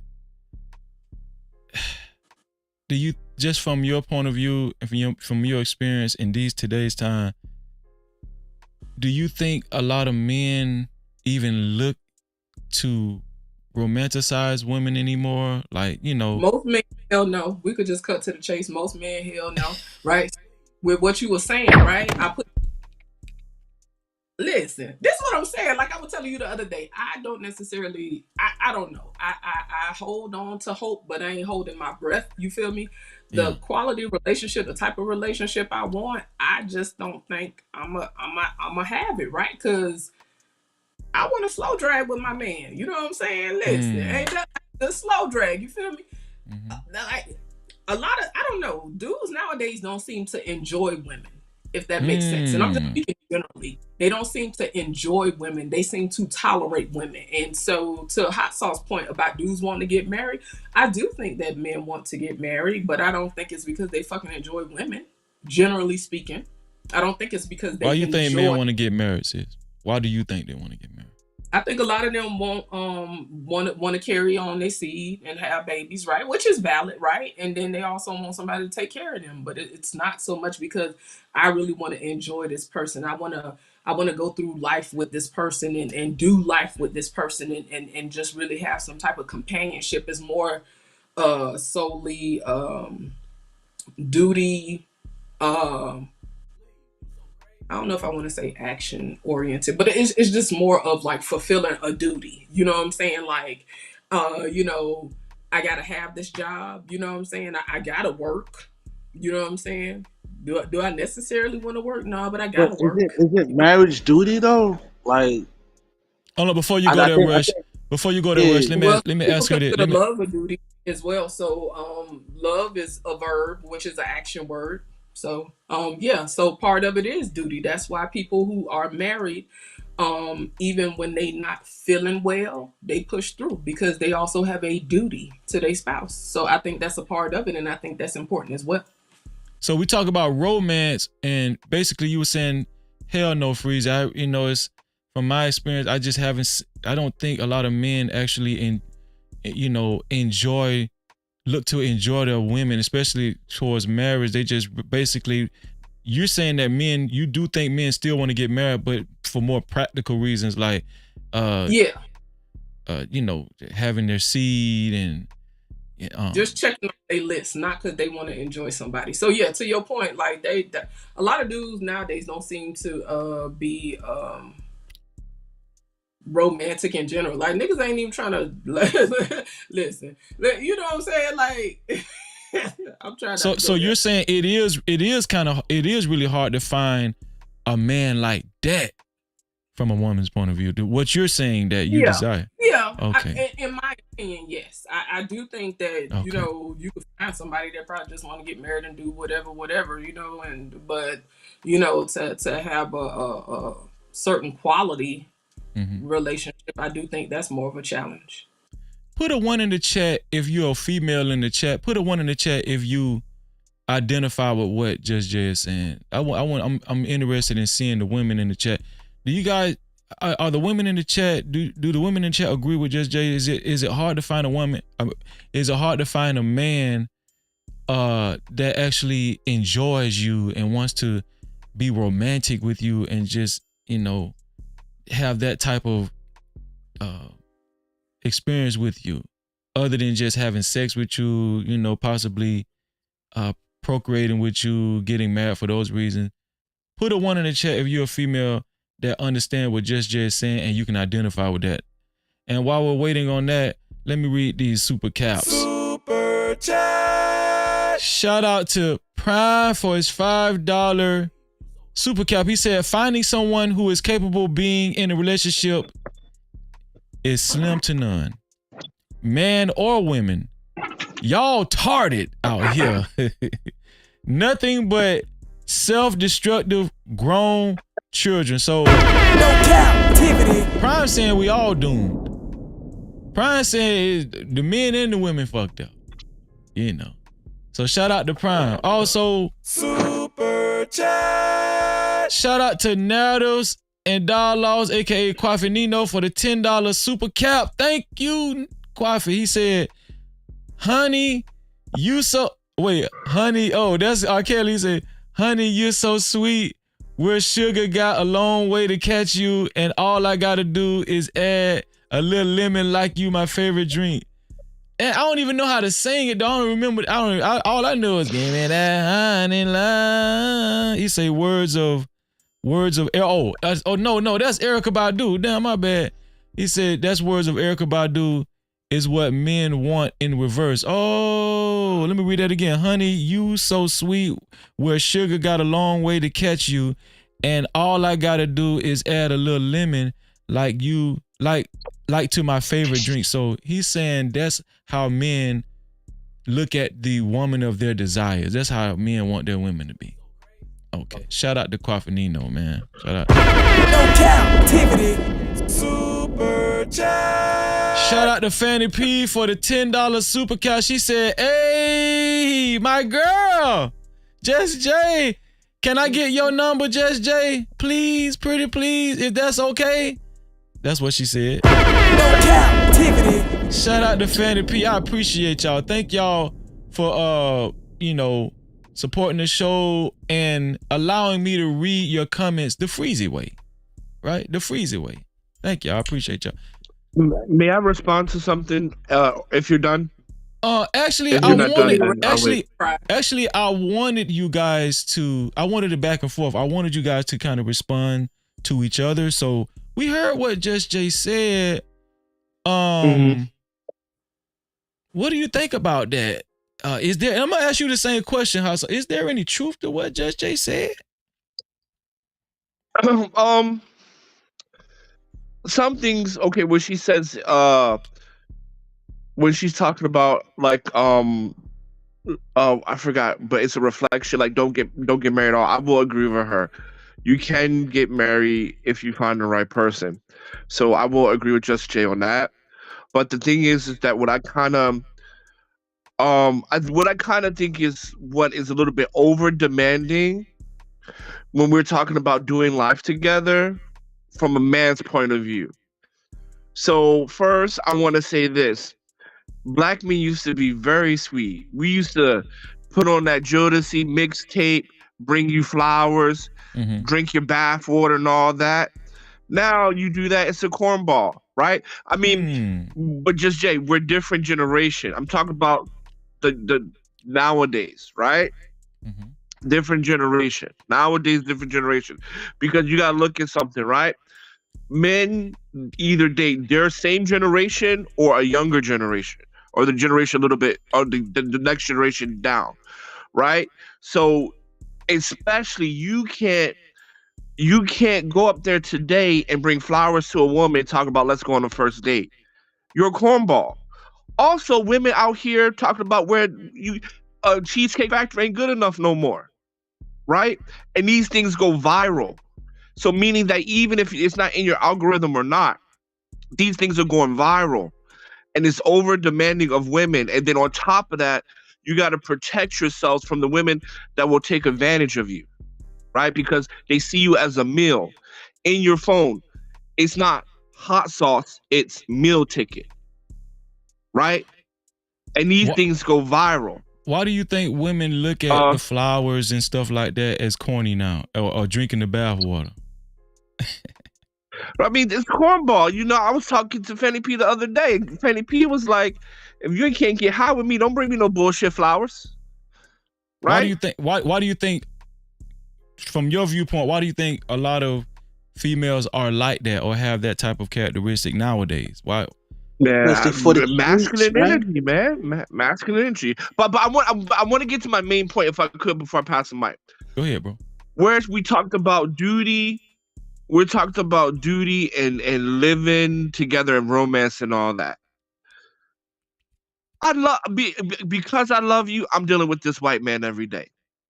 Because I love you, when you get on my nerves, I'm still gonna come and hug you and kiss you and say, how are you today?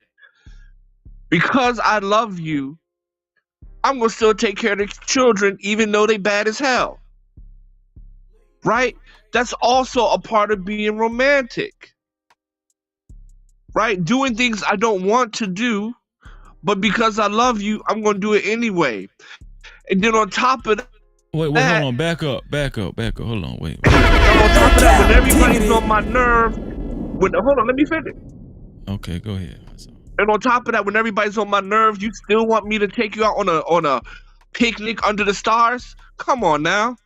Come on. Hell no. You lucky I'm coming back from work today. So what else did you shit? I'm gonna go back on mute, but she lucky. It's that's tolerating, but I'm gonna go back on mute. I was gonna mind this out. I'm joking. Just I can hear a little humor in there. But were you serious about like taking care of the kids, going to work? You caring for your wife? Yeah, like that stuff, man. Yeah, because you're saying that should be. You're saying that should be like all the considered. Wait. You're saying that should be considered a part of a man actually loving his woman and being romantic as well. Yes, that part.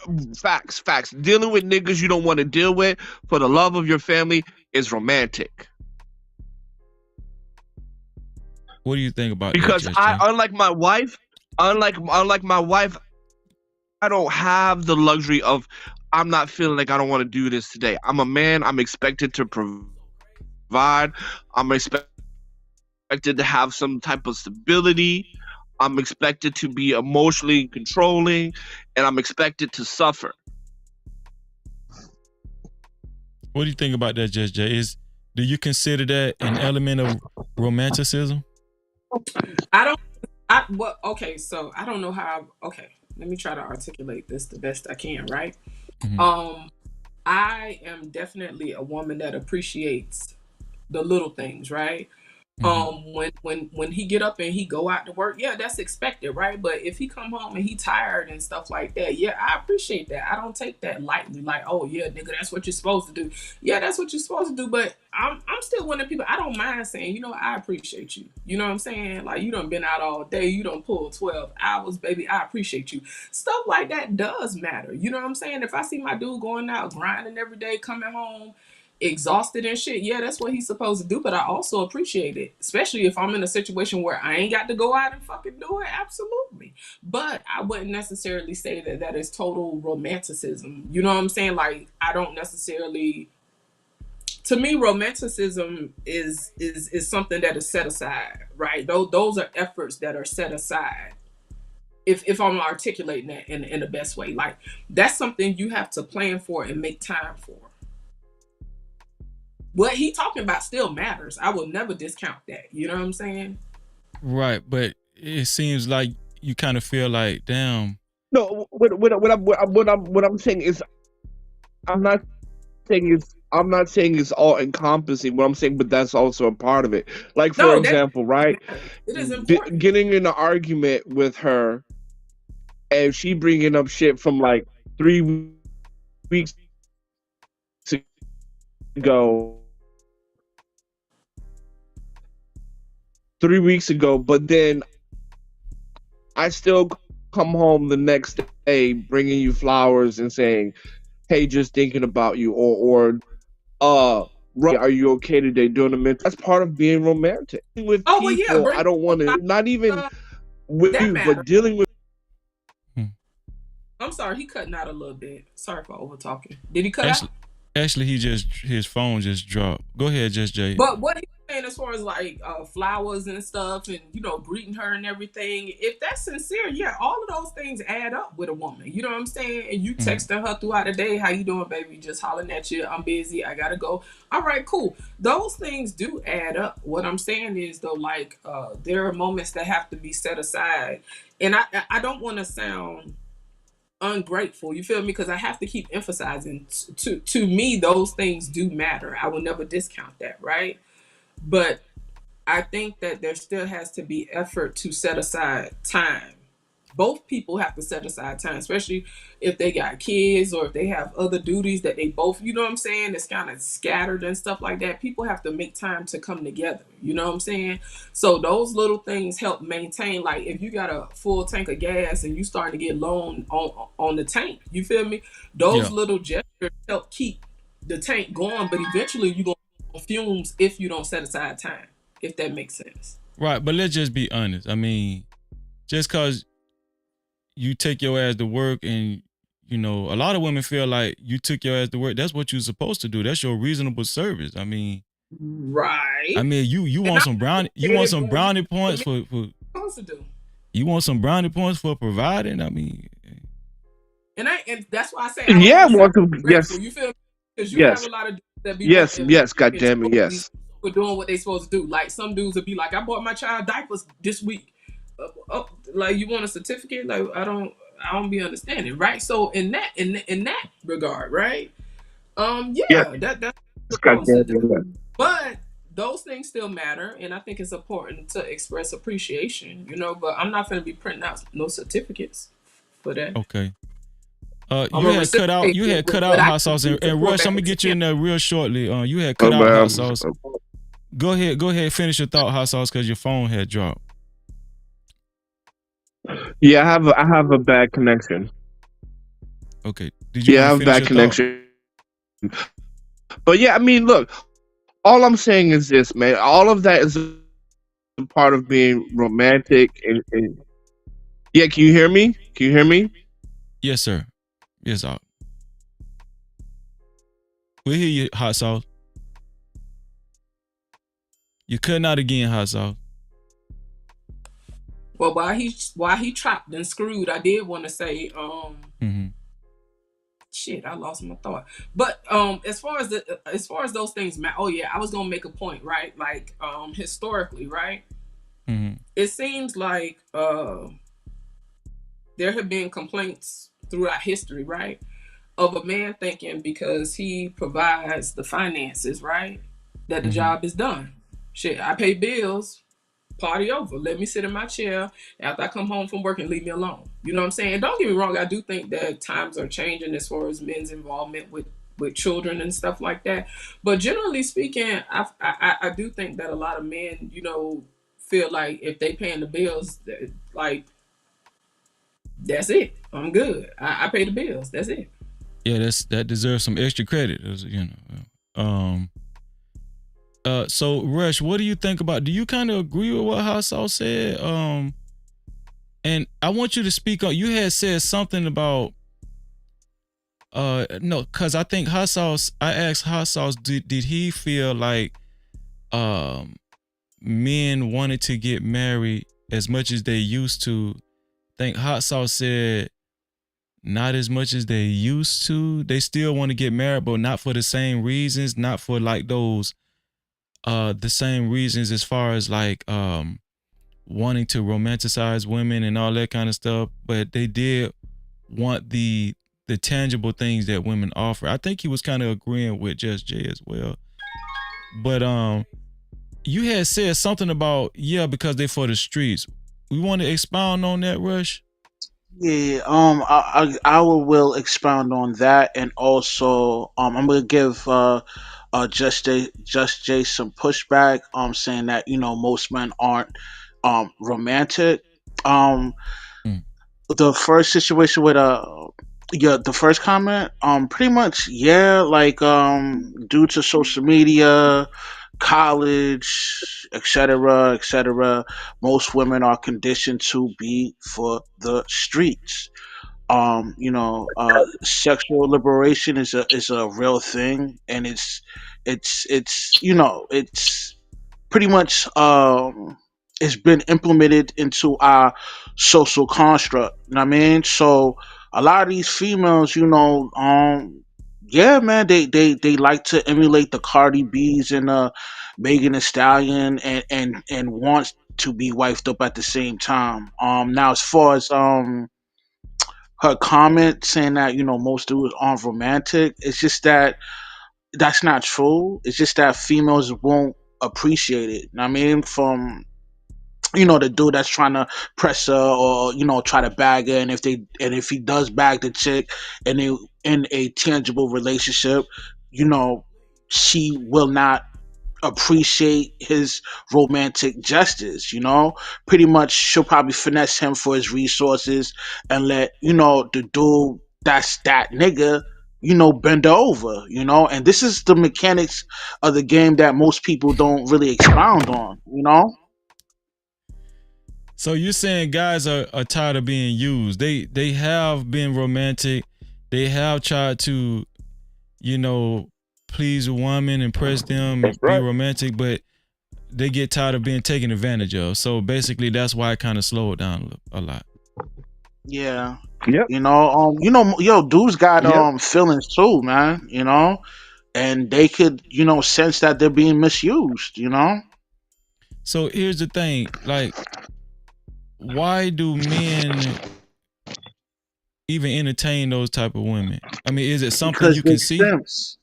They simps and suckers. You know what I mean? Why, but what I'm asking is, how do men allow themselves? I mean, how does that happen? How does a man get used? Like, if he knows, if a man does a man that actually knows better get used, or do only simps get used? How does that work? Shout out to D's Nuts. Shout out to D's Nuts, man. Let me answer this real quick. They allow themselves to get misused because they put the female on a pedestal. You know what I mean? They basically worship the female, and that's why they taking that L. Being a simp and complying to the female. But the female is not really attracted to that. That's why she's saying that, hey, most dudes aren't romantic. It's not that most dudes aren't romantic, it's just that they're not being acknowledged. They're not being acknowledged for the good gestures that they're making with the female, and female take that for granted. I mean, most females. So that kind of plays into what I was saying earlier, like, and it seems like that's on both sides, the female and the male side, as far as bad experiences, like people running into bad apples, and then that can have a negative effect going forward if they meet somebody in the future, right? Because we've heard women say the same thing, they give up the coochie and they think the man is in love with them, and next thing you know, they ghosting the woman, right? Would you say that happens on the opposite side as well, Rush? My thoughts is like the solution to this problem would be that because I'm a firm believer that women shouldn't be dating at all. Like, they should meet one dude and marry that one dude and be with him for the rest of their lives. But because they practice sexual liberation, they can't stick to one dude, you know? For example, you can't rewrite a female's sexual imprint. Know what I mean? Which means that the first dude that get her gears going, the dude behind her is not gonna be able to satisfy her because she's been bent over before. Know what I mean? Now, this is a scientific fact. You know what I mean? If a female gets bent over, if she gets bent over, right, and she leaves the first dude that she got bent over by, right, Yeah. it's a 50% chance that she's gonna cheat on her next partner because she's been bent over before. Know what I mean? What, that activated a bend over button or something? Nah, because you can't rewrite the female sexual imprint. The first dude that got her gears going, know what I mean? Like, Okay. All right. Cause think about it, right? Why do most females practice masturbation? They practice that masturbation because they want to relive that first situation that the dude that got her gears going. Know what I mean? You can't rewrite a female's sexual imprint. So a lot of women that's getting off in privacy of their own home, they thinking about that dude that used to hit the bottom of that coochie. Yeah, pretty much. Okay, I got you. That's why it's not wise to wife up a chick that's not a virgin. Know what I mean? Because she gonna step out. Shout out to my sister Lucky Marie in the building. What's up, Lucky Marie? Lucky, you hearing the conversation? Listen, I'm encouraging.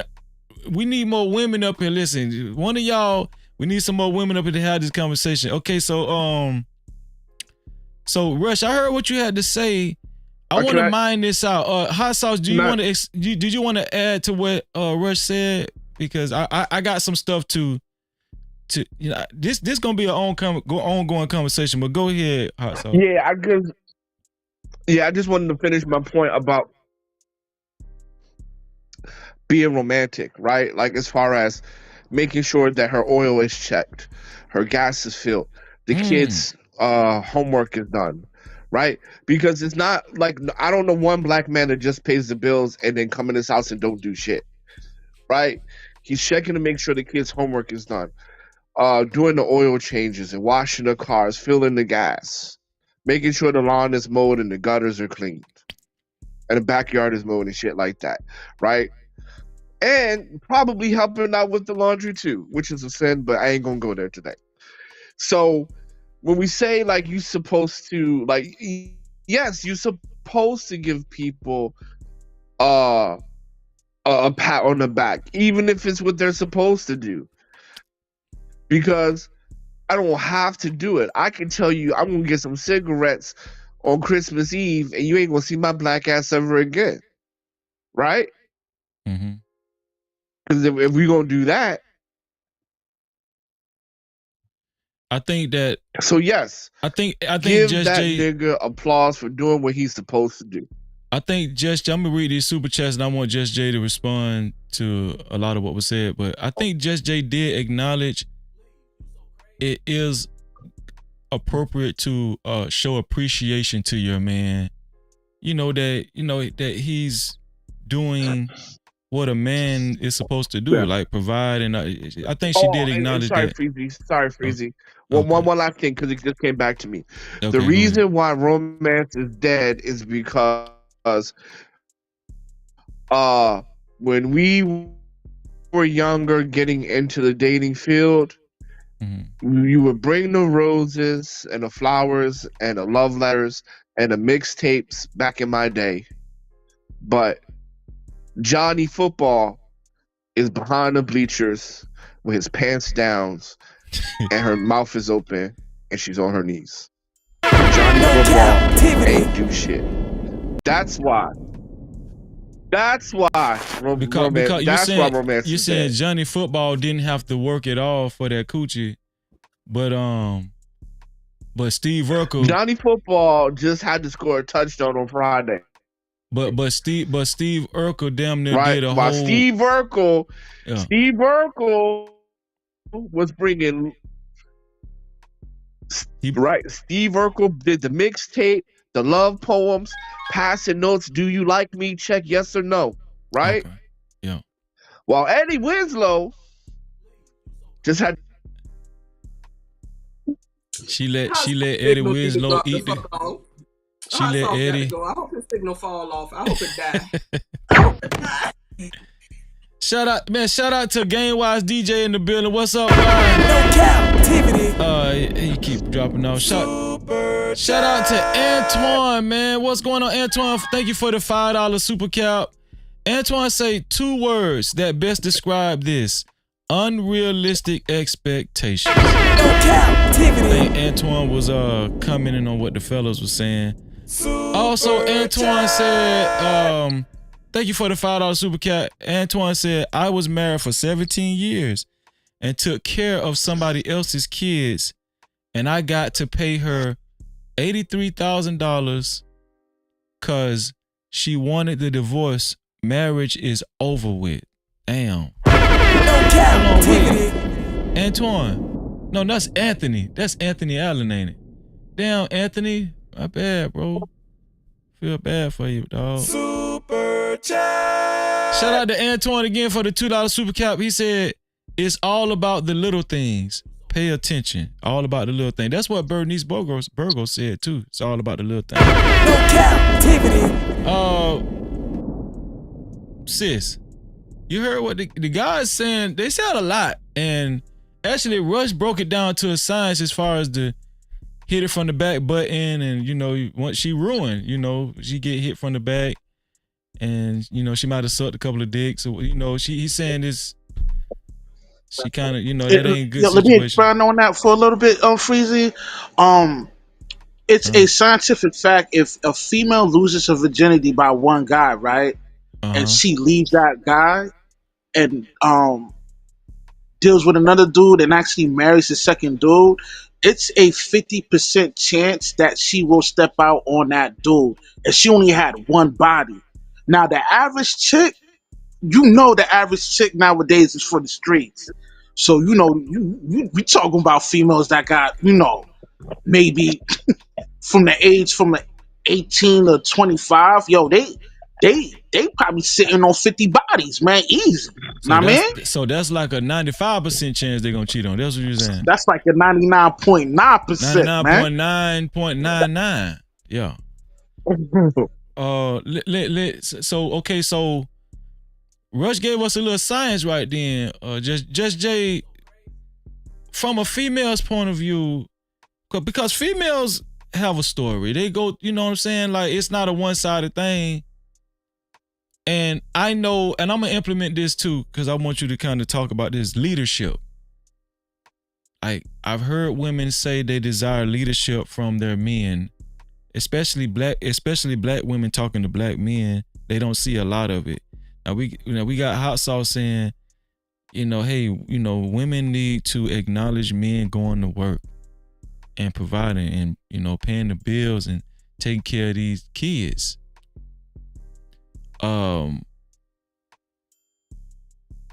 It used to be a time where men went to work and they just felt like that was expected of them. You know what I'm saying? Now I don't know the inner workings of these households. Maybe they felt the same way. Maybe it just felt good. It feels good naturally for your woman to acknowledge, that you care enough to get up off your ass and go to work, take care of the bills. And, that's just an indication that he loves you. But I want you to speak on what's been said by the men, because they're saying also that, yeah, maybe men aren't as romantic as they're actually agreeing with you that men aren't as romantic as they used to be, because it's too many women for the streets that done used and abused these men and took advantage of these men.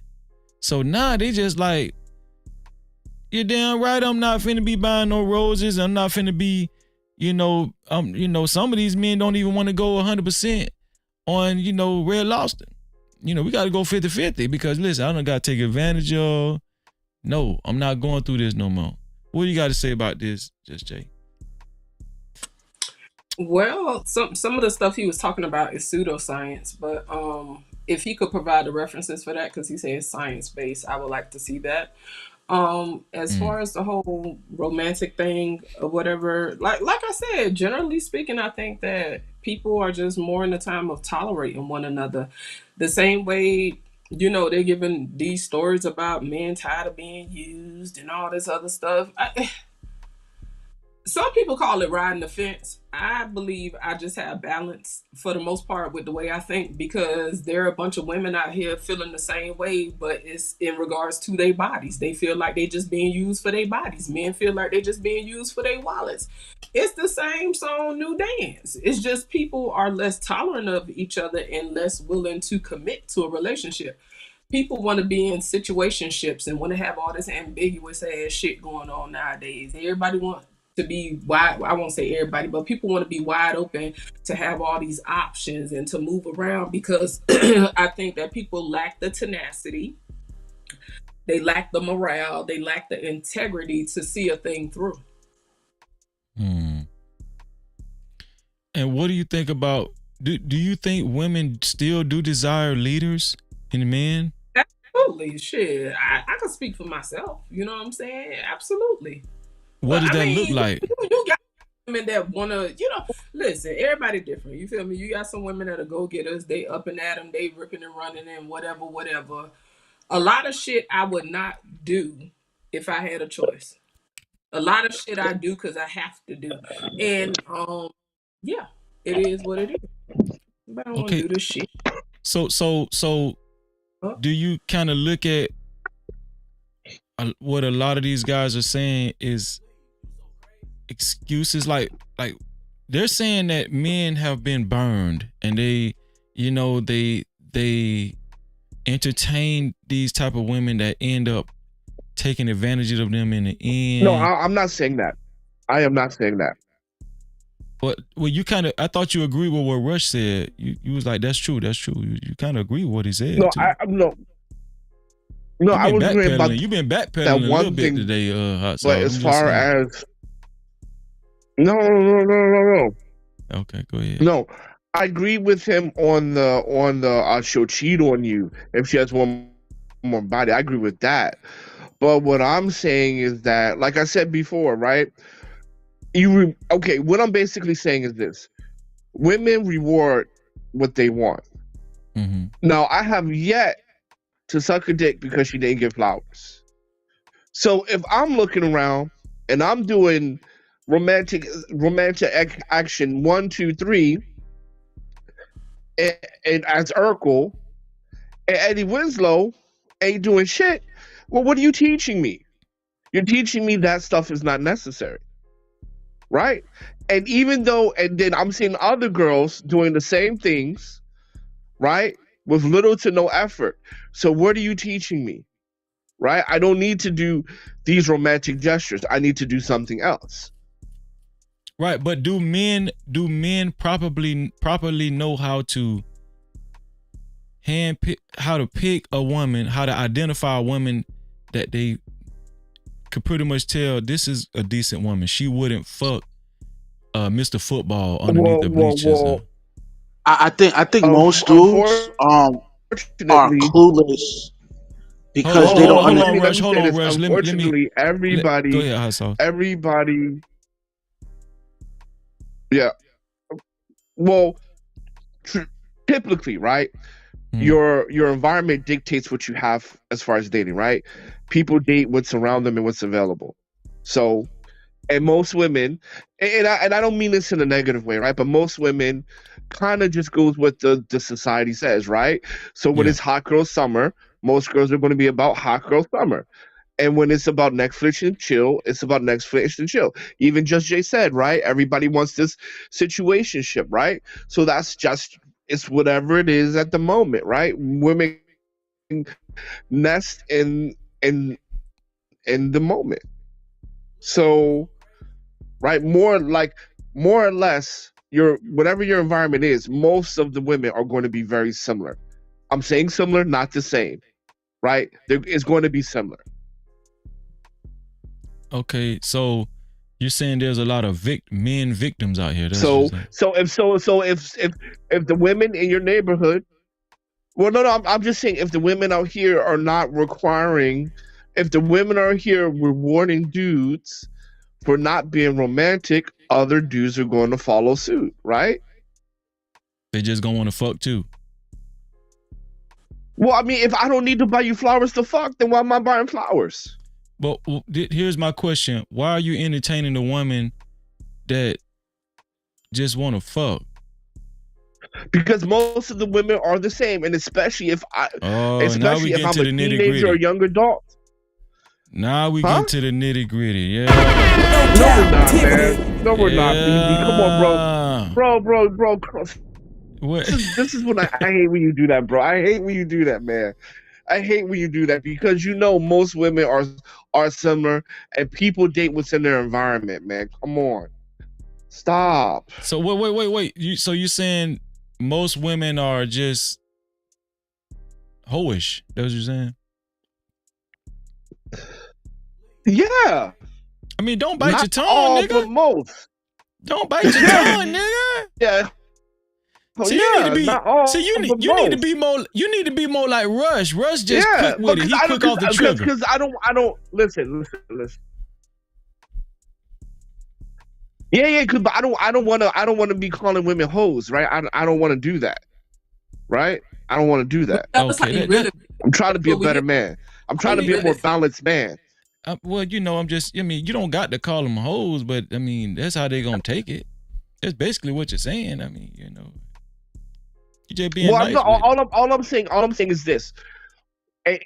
No, because you're pushing, bro. What I'm saying is that if I don't need to buy flowers to put my penis in your mouth, then why am I buying flowers? That's all I'm saying. Now you taking it to the whole point. I ain't taking it there. I'm just saying whatever requirements you're teaching me to get sex, that's what I'm going to do, and I'm leaving it there. Okay, because we could be in a relationship. Okay, let me put it the way you would say it. If you ain't got to buy flowers to put your dick in this nice woman's mouth, why should you? Tolerance. That sound better. Exactly. Okay, all right. Shout out to Hot Sauce. Cap-tivity. Thank you. Appreciate it. Appreciate it. So I got you. I see you down there, DJ.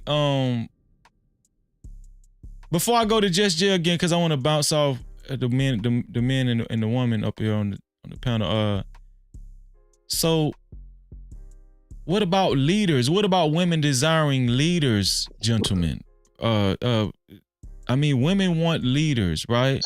The good women. Let's talk about the good women, because y'all saying Hot Sauce is saying, but basically you guys are saying that it's not a lot of good women out here. Rush saying most women have had one body, so it's a 50% chance that niggas gonna get cheated on. Hot Sauce is saying it's really not a lot of good women out here. It's a lot of doom and gloom. So do men even have an incentive to be a leader for women? Do men even have an incentive to be leaders for women? No, they do not. No. Man, I told y'all we was gonna mine this shit out. No.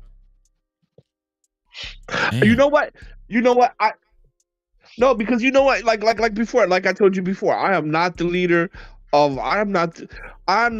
the woman in my house. I am not leaders of random women walk. That's crazy. Hell no. That's crazy talk.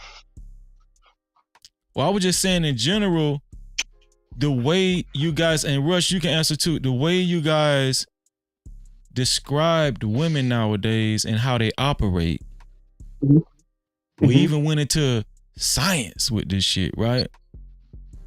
There's no incentive for men to actually present themselves as true leaders to women. You guys are saying men do still have leader capabilities, but there's no incentive to actually be a leader for the modern day woman. That's what y'all saying. It's not that there's no incentive to be a leader. It's just that majority of women are conditioned to believe that they are just as equal as a man, which is not true. You know what I mean?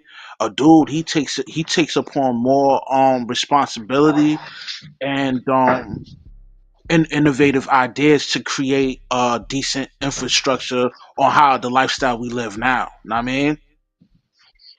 Okay, so with all fairness, and DJ, you're next. I'm gonna come to you next after Just Jay. I want Just Jay to respond to a lot of this because, we got a lot of information, and Just Jay said women still do want leaders. She said, as she's speaking from a woman's point of view, and I can say with confidence, a lot of the ladies in the chat, they trust Just Jay's opinion because a lot of these women, they admire Just Jay and the way she. How intelligent she is. So Just Jay, what do you say? Like this, a lot. We're hearing a lot of pessimism from the men. Like it's a lot of pessimism. Listen, You know what I'm saying? I'm not pessimistic. It's just the I don't think we're promoting of things. pessimism. I mean, Man, hold on. What, you saying you ain't pessimistic, but you saying if a woman has sex one time scientifically, she gonna cheat on your ass with a 50% chance. Yeah, it's a fact though. But that's a fact. Yeah, but that ain't too optimistic. That's just the truth. Bullshit. But that ain't optimistic though, Rush. That's what I'm trying to tell I you. need the reference for that whenever you have time. Thank you. But he's saying he's not necessarily being pessimistic, but it's not in men's favor. Is that better, Rush? Is this not? Yeah, that's a lot of that makes Okay, not it's just not in our favor to be a sucker for these women because they're gonna play these niggas out here like fiddles. You heard? Right. It's not in a man's favor to be married. It's not in a man's favor to be romantic. It's not in a man's favor to be a leader. I'm not saying that. Here's the thing, right? Your man said he just got swindled for 80 grand. I'm not saying. Okay, yeah. Because he raised another man's child. That was Anthony Allen. Yeah, he did write that comment. But I want Just Jay, I want to apologize for you being the only woman. I'm sorry, but You ain't apologize. Okay, but you're my sister, and I know you're gonna keep it 100. What do you say to what these gentlemen are saying? I'm trying to be patient, but really at the end of the day, it just sounds like a bunch of scary ass shit to me. Is what it sounds like. No captivity. Sound like fear. That's what it sounds like. It sounds like fear. It sounds like fear. So men, I need y'all to give Just Jay the space to explain herself. So Just Jay said it sounds like fear. What did this? Freeze. Let me ask you a question. No, because I know you was gonna do it. No, because I let y'all go. I let y'all go. It's time for Just Jay. This is how we gonna mind this shit out. So Just Jay, you say it sound like fear. So these guys they have some type of apprehension, fear. They don't want to be men. They don't want to be the men that God called them to be. That's what you're saying. They're making so you're saying that that's their excuse. That's basically the excuse. It's fear based. It's fear based. Why do you think it's fear based, Just Jay? People scared to be vulnerable in general.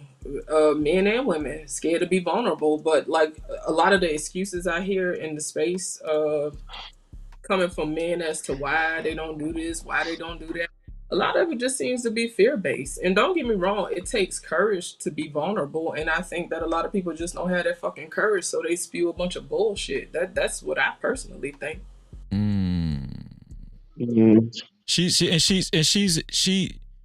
She's waiting. She did respond to the scientific the science that Rush gave, and she wants to, if you could give some sources on that, Rush, I'll gladly post it on the show. But as far as the way these men are saying men are being used and abused and being taken advantage of, and this is why they're moving differently. Right? It's a lot of women out here that are they have ill intent going into relationships with these guys. They got these guys in their phone as food. I think Hot Sauce said that earlier. And that's just one example of how women are playing these guys. Now, I did, with all due fairness, I did say on another show that women are more, they're just more, what's the word I was using? Is it ingenuitive? Yes, that was the word. Women are more ingenuitive in society today. And I do think that women are more advanced when it comes to dealing in relationships with men, or just relationships in general, like job interviews, business. Right. Females are more socially calibrated than men. Yeah, that's a fact. Thank you. Yeah, And man. you know what, man? You know what? Wow, you agree with that, Rush. Thank you. I feel like this conversation is this is a good conversation. So, do you think that kind of plays a part in that, JJ? Do you agree that these women are using these guys, and is it because they're more ingenuitive? And what do you think, JJ? I personally think that you're gonna have trash character people on both sides. You have women who lack character. You have men that lack character. You got women that lack integrity. You got men that lack integrity. So with these people giving all these fucking excuses, right? So that would mean that all the women that they're coming in contact with are trash ass women. But then yet they will tell a woman that she chose wrong. So what the fuck are they choosing? So whenever I encounter shitty people in my life, I like to reflect on what the fuck is it within me that resonated with this motherfucker. That's what the fuck I sit and do. I don't sit there crying to my, oh my God, these niggas, they just all pieces of shit. They all pieces. No, I try to figure out, Jane, what is it with you that resonated with this trash ass motherfucker?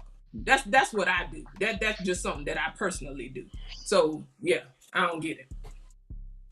So just saying it's trash people in both genders. Well, because the situation.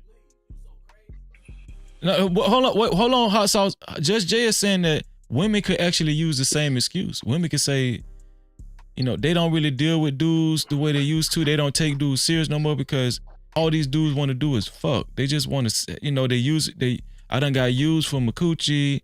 They done got the goods. They done got the goods and now they acting different. You know what I'm saying? They entertaining other women. I thought it was something real. I thought this was something real. I want to go back to Just Jay. So Just Jay, you will agree with that, right? Like women have gotten used for their chastity. You would agree with that, right? Absolutely. So when we have these type of conversations, why don't you think men acknowledge that as well? Because generally speaking, people that move in that way are very self-absorbed and they can't see nothing outside of their experience. Damn, this is a good conversation, man. No Cap-tivity. It's a good conversation. And I know Rush and Hot Sauce, I know y'all climbing up the walls like, man, I'm gonna get this motherfucker Freezy. Freezy, you ain't shit. Game-wise DJ, I heard you in the background. I heard you say you gave some ad libs while people were talking. You was like, man, that's some bullshit. What do you think about what you've heard so far as the nature of these relationships? Is it really hard for women to find a good man? And the reasons why these guys say, no, it's not hard for women to find a good man, but it's hard for men to find a good woman, and there are reasons why. What do you think? What do you want to add to your responses to what the men saying? Man. And what Just really Jay said too. It's not just the men, but Just Jay too. Whatever you heard. Yeah. She be spitting. I ain't gonna cap. But nah, like real talk though. Like freezing, man. It's a big manipulation game going on, and you got men doing it, and you got women doing it. See, Freezer. This is what it really is, man. See, the woman, they playing the game that the men want to play, but they playing it against the men you at the same time. So basically, however you move, she's gonna go either in that direction and opposite, and tear your ass up with your own game, because she can already see your chessboard. She can already see what pieces is moving and why they moving and how they moving. She got your ass mapped out, and that's how you get played. Niggas get played because they overvalue their situation, and they try to get access that one type of man can get. See, freeze it. You know what's really going on. You got women who the ones that's like bitter and spiteful and playing that manipulation game. See, they freeze it. Listen to what I'm saying, bro. They like to take what the genuine woman, the woman that has real intentions and great intentions, they like to take what she say and how she said and put it in their way, and then use that as a way to like control niggas. So basically, like, for example, like you might hear a woman say, man, all guys want is sex, and I want to go on a date, take me here or court me here, so like shout out to K-Zag, Return to Manhood, my coach. He say like, yeah, they gonna say that, right? Because they want certain guys, to stay in that box. Hey, you're the food guy. Hey, you to take me to the mall and shopping guy. Hey, you Terry, you to fix the tires guy. And this guy over here, yeah, he got sexual confidence, and he real. You know what I'm saying? Like, he a different type of nigga from the rest of them. So he gonna get certain access to her that other niggas either won't or can't do it or want it, but don't know how to get to it or how to be that man. You know what I'm saying? So that why you got all this clashing and bashing going on, because niggas realizing like, yeah, nigga, you ain't got the real side of her. You ain't got the true, side and perspective of her that she really want to open up. Nah, you can't do that, because you ain't got the game, you ain't got the knowledge, you ain't got the experience, to bring that out of a woman. You know what I'm saying? But I'm speaking in general to everything. That's all I'm saying. So basically, you're saying a lot of these guys, they go into these relationships premature, and they really don't understand what they want, and are you saying that most of the times when men and women enter into relationships together, the woman has more of an expectation of what she wants than the man, and the men really don't know how to handle women on a mature level? Most men don't know how to handle women on a mature level, and on the surface level, they just want some cock. Well, you got that. See. The thing is, they gonna do whatever the man allowed them to do. Like you, as a man, right? You respond as a man that's involved in his game. You responsible for decoding the mindset of each and every woman that you date and talk to. You man, listen.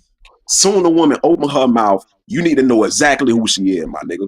And that sounds crazy to a lot of niggas, but I'm telling you, you gotta have a sharp mind, and you gotta know how to really pick these women brains. See, niggas be talking about that, but they don't really be doing it like that. You know what I'm saying? Niggas be talking all that, rah, but they don't really be doing it like that. You know what I'm saying? But that's important, because this how niggas get into sexless marriages. This how niggas get into these shitty situations with these women, because they not vetting them right. You know what I'm saying? And they not understanding how to move with women and different types of women and different types of ways and stuff like that. So they get shitted. And on top of that, freeze it. They trying to deal with women in all types of ways without even them knowing themselves.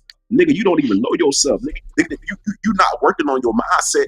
Nigga, you thinking looks is going to get you through the door. You think looks Matson, you think Jim Matson is going to get you through the door. Man, you dumbass niggas, man, elevate your mindset and be a better man to yourself and understand yourself. So the more that you understand yourself, the more that you can understand women. That's how it works, motherfucker. Cap-tivity. It's different perspectives. This conversation is getting better and better as it goes on. Man, I got Antoine. Antoine, first of all, thank you for the support, man. I appreciate you. Antoine married. You married, right, Antoine? 15 years. What's your response to what you've heard thus far? Is there anything that stuck out that you just vehemently disagree with? You just want to say, that's some fuck shit. I mean, what you want to say? I wanted to piggyback on what Just Jay was saying. She makes a valid point, and to me, I see it like this: you're not a woman playing these. I don't see anybody playing these games as a man or a woman. If you're playing this type of nonsense, you're either a male or a female. Because men don't play this type of bullshit. Women don't do this type of bullshit. If you're doing this, either you're a child or you're a male or a female. Plain and simple. Also, it goes back to what I said in my own super chat. Unrealistic expectations. And that's always been the problem. Some people think this is how it's supposed to be, and they have no idea whatsoever. So to me, I feel like don't set the bar so low where you just let anybody there in, but don't set the bar so high to where it's next to impossible for anyone to get in. You have to learn to be flexible in some way, shape, or form. The problem is you got guys nowadays who don't know the art of courting, how to talk to a woman, how to ask her out, do the little things like that. You have women who don't know the art of courting as well, or how to be courted by a man. Those are traits that are lost with this new generation that's getting involved in dating.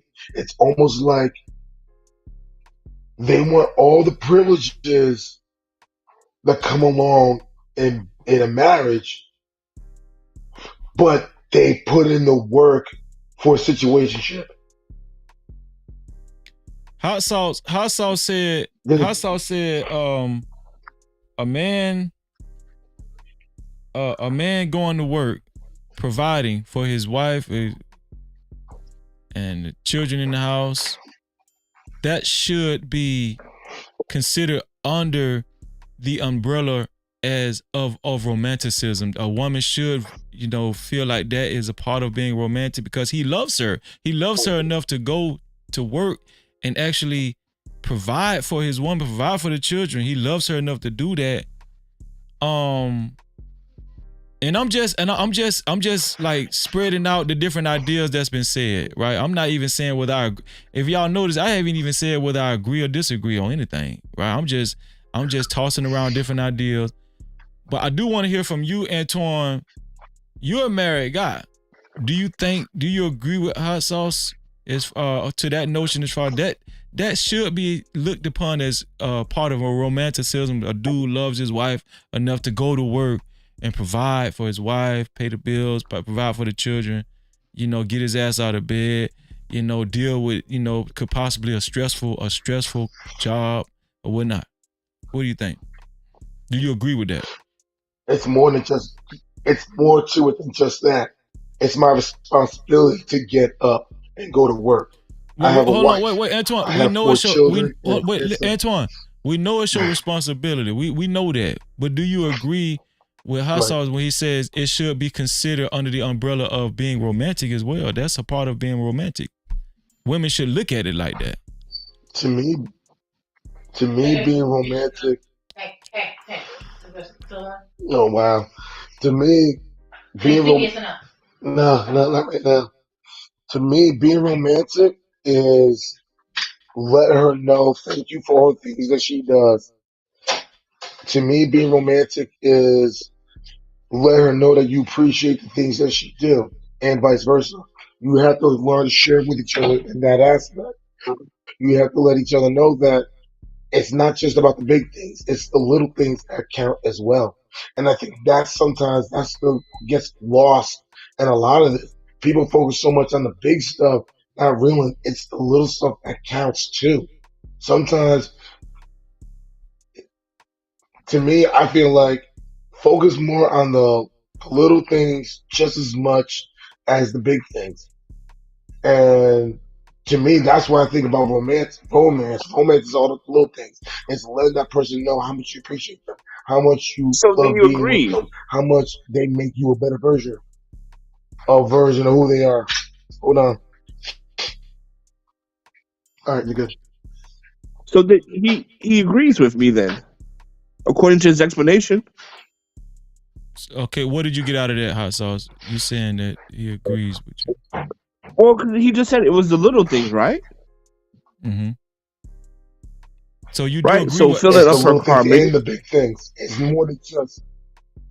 Oh, okay. Anyway, it just sounds like he agrees from So you do from his agree? explanation. So you do agree with hot sauce's sentiment that a man going to work, providing for his wife and kids, and thinking enough of him Filling to up the car do with gas, changing oils, what did you say? Changing oils and all that kind of stuff. changing oil, gas, mowing the lawn, checking the kids' work, making sure she's still okay after an argument, and all that.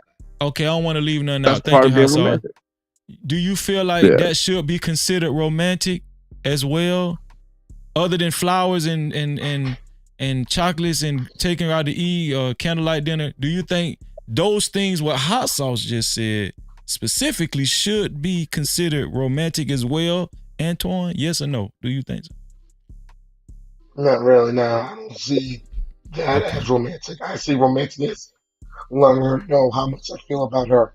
Letting my wife know that I appreciate the things that she does. Her telling me how much she appreciates the things that I do. Those things. Mhm. You're reiterating how much you value that person, how you appreciate that person for being there. It's about making each other better and building each other up. Right now, one of the things that I'm doing, like one of the things that my wife is doing, she's studying to become a pilot. And when she mentioned it to me, I was like, hey, go for it. I know there are times it's going to be difficult, it's going to be challenging, but I'm encouraging her, hey, if this is what you want to do, I'm going to be there with you. I'm going to work with you to help you get to that goal. You know, if this is your dream, I'll be there to help you make it a reality because it's not just going to benefit her, it's going to benefit us. So you're And that's saying why I always tell people when it comes to things like this, so you're saying that the things that hot sauce said you were saying, basically. So you're saying that the things that hot sauce said is basically the duty of just you feel like that's a man's duty. I feel it's a combination of duty and responsibility, but there are other things that come along with it as well. One I feel about romance is letting that person know how much you feel and you appreciate and you value them. That's how I feel What what romance is. what It is what about the flowers. hot sauce? What do you think about that? What do you think about what he said he views as romance? He said everything you said, hot sauce, that's just duty and responsibility, but showing your woman how much you care about her, acknowledging her. He said that's more Yeah, I mean, along the you lines of absolutely being should do. romantic. So hold up. You absolutely should do that, right? Because that's a part. That is just a part of appreciating her and validating her and making so first let me say you absolutely should do those things. But what I'm also saying is that like so for example, right? Uh supporting her in her goals, right? Mm-hmm. I say that's romantic. I don't know what he would say about that. I mean, but because when he says like supporting his wife to be a pilot, right? He said that's romantic, right? Did I get that right or did I get that wrong?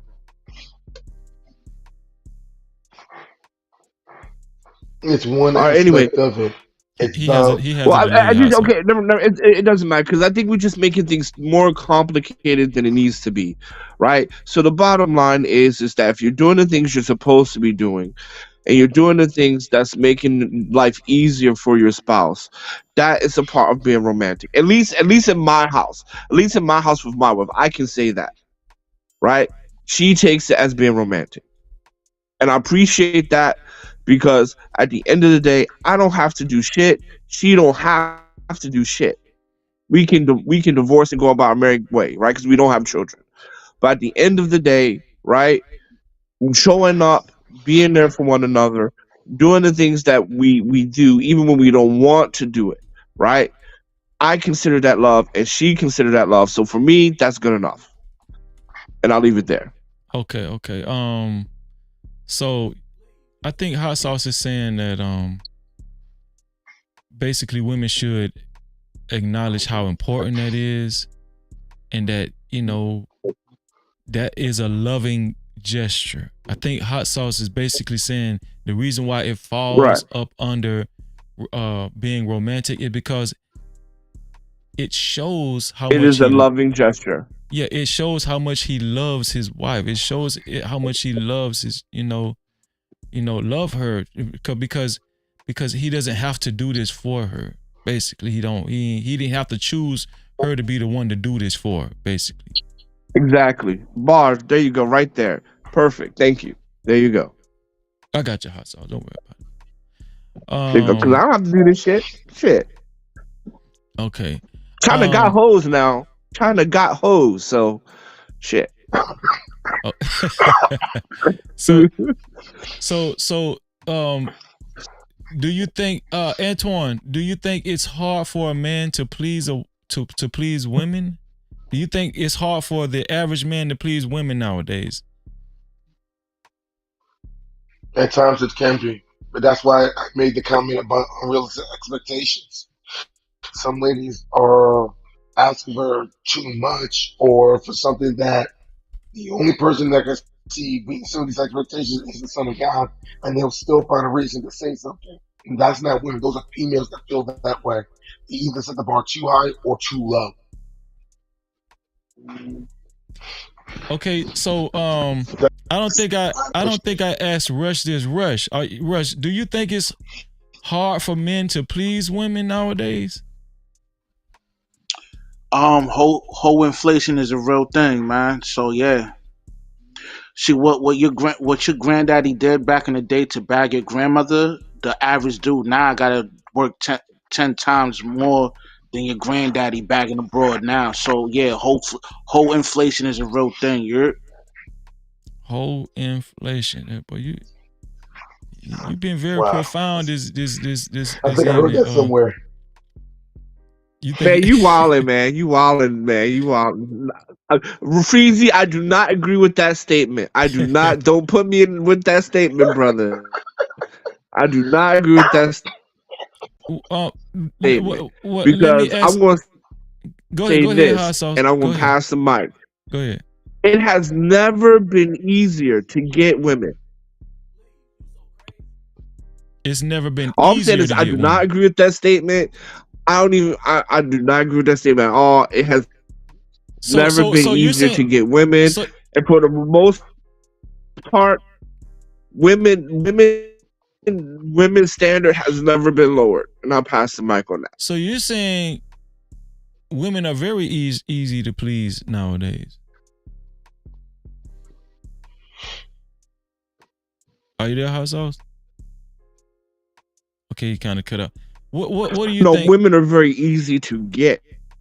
What about to please, To though? get. To please. What about to please?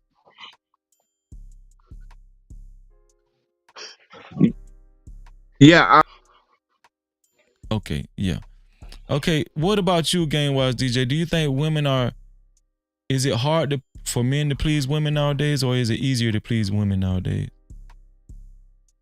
Shit. I mean, bro, it just depends on a nigga game. It just depends on what a man got in his bag. It depends on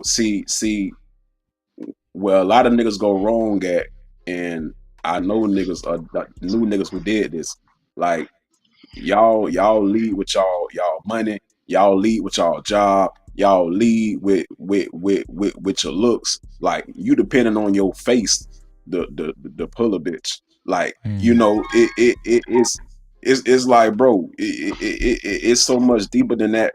And you know, I feel like a lot of niggas is just copying and pasting and replicating each other. You know, that's why I can't freeze. I can't relate with none of these niggas. Like game wise, I'm on my own shit. I can't be in the crowd with everybody else because that ain't me. You understand? So you know, a lot of them out here, bro, they gonna be struggling because they still trying to comprehend and understand how the game work. You know, like a lot of people don't even understand how the game work. I don't even fully understand how the game work, and my name game wise, so that lets you know how deep it is. But it just like the dating game now. You know, it's a bunch of tug and pull right now, and my advice to anybody looking for a marriage, or a serious long term relationship, good luck. You gonna have to weed through a whole lot of people, a whole lot of humans, because social media, internet, everybody following these garbage ad trends, everybody trying to catch up with, bro, freezer, bro. It's like niggas and bitches is in a competition of who can be the most delusional and shit. and motherfuckers going on podcasts to try to outbeat the next person. Like you motherfuckers is dumb and stupid, and I don't understand y'all language. You know what I'm saying? But hey, this why I come in freezer with this game wise shit, so I can help people, men and women, go in the right direction with how they supposed to be moving in my way of seeing it. But everybody different and shit like that. So I ain't gonna force it on nobody. But I'm seeing everything. So game wise is saying that men just don't know how to approach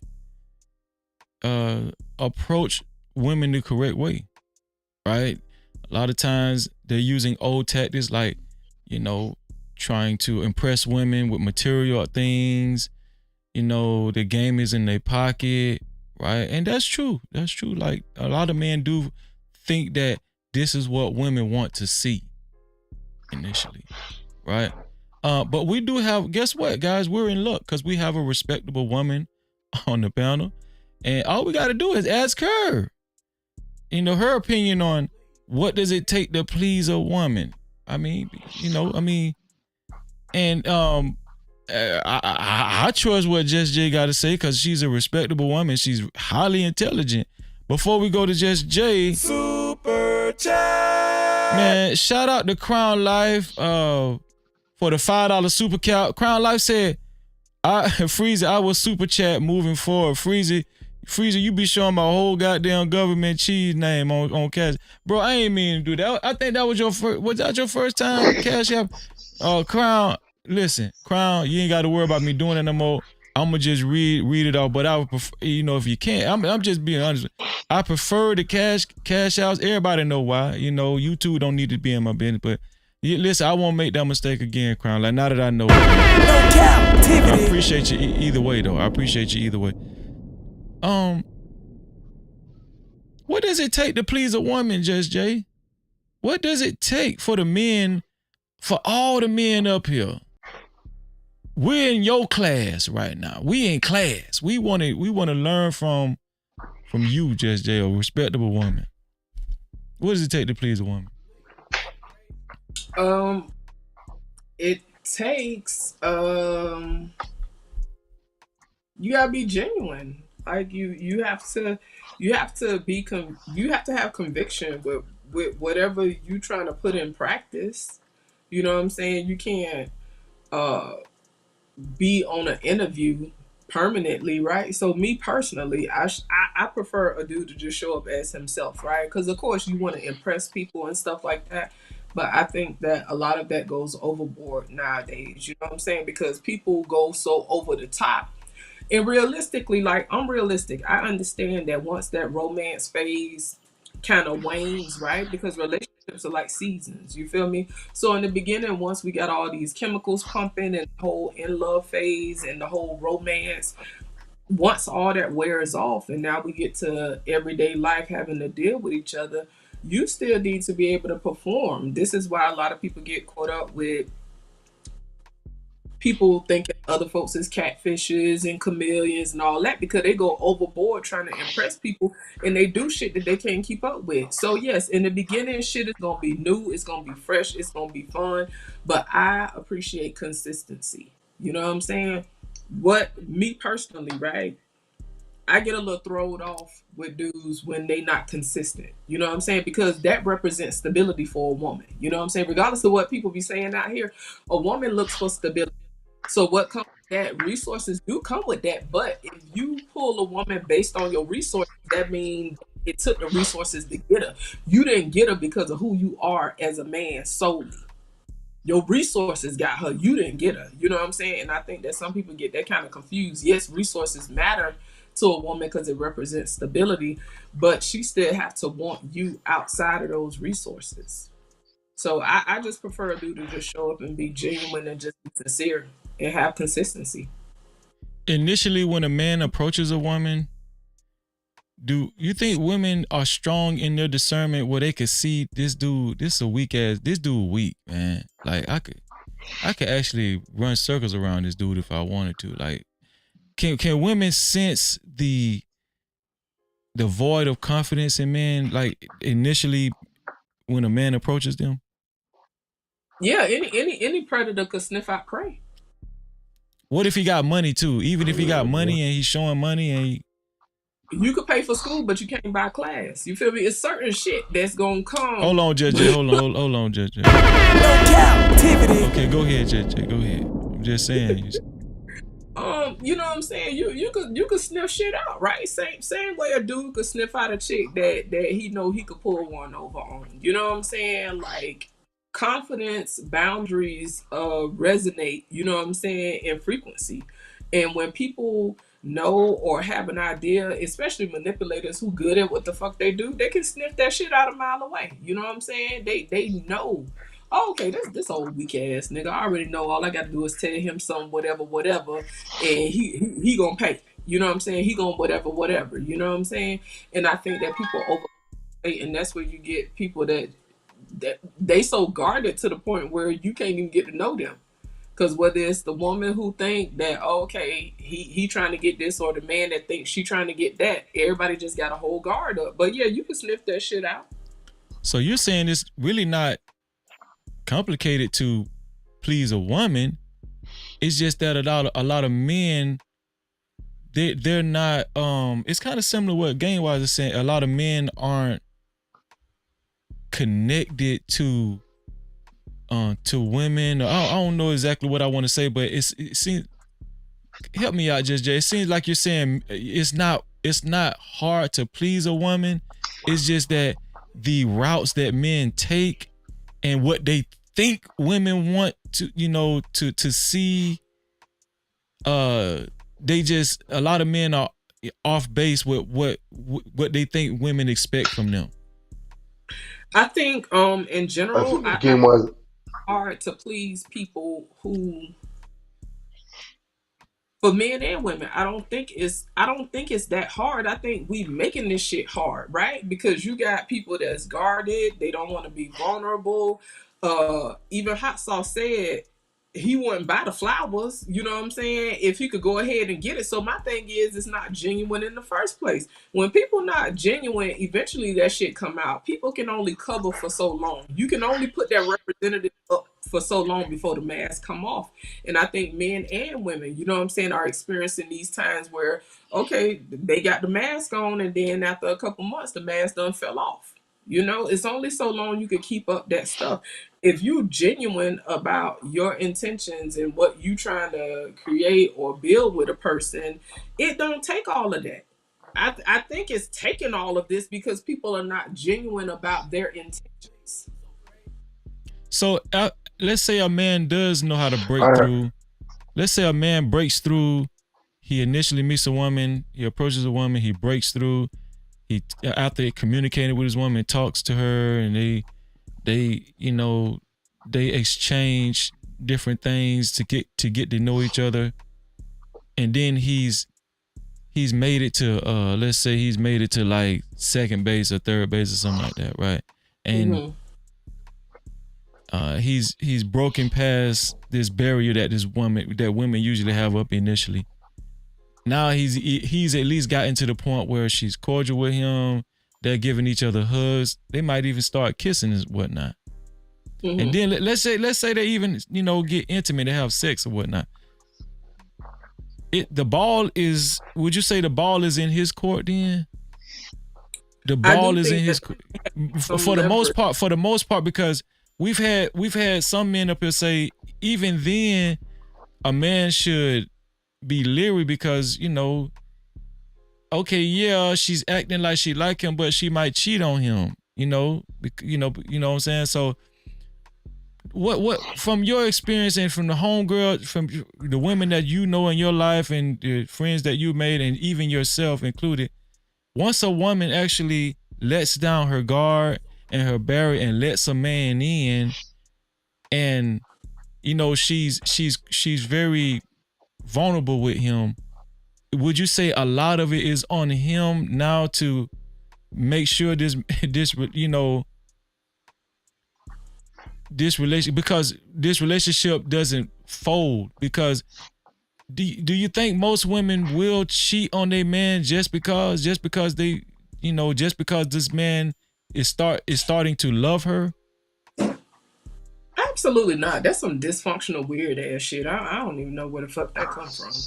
First of all, if a woman is really feeling you, to be honest with you, if people gonna be honest, it don't take a lot. It really don't. You know what I'm saying? But once a woman decides to take that step with a dude, she loses leverage, right? Like, this is why when things don't go a certain way or a woman don't get a certain outcome, you know what I'm saying? A lot of times in a woman's mind, she already on, okay, I shouldn't have fucked that nigga.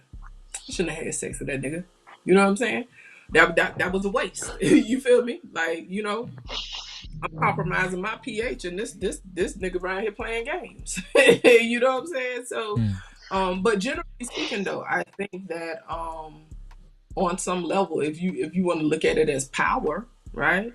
On some level, a woman does lose power when she decides to engage in sex with a man. Right. Because So based on what I'm hearing from some of the fellas, a lot of the shit they doing is to get sex, right? And I'm not saying that, and I'm not gonna demonize that because we're human beings.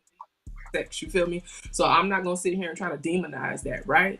But it seems like, based on what I've heard, a lot of the actions, a lot of the gestures, a lot of the shit that people are doing is to get sex. So in your opinion, in most cases, what would a man have to do after he reached that point with a woman? What would a man actually have to do to mess that situation up? I mean, he's being intimate with this woman. She's allowed him inside of her in many aspects. What could a man do to actually? What would a man have to do to actually, like, mess this situation up? Just hypothetically, contingent upon this woman is she's not going to cheat on him, and she's actually showing love for him and everything. What would he do? What would he have to do to mess that up?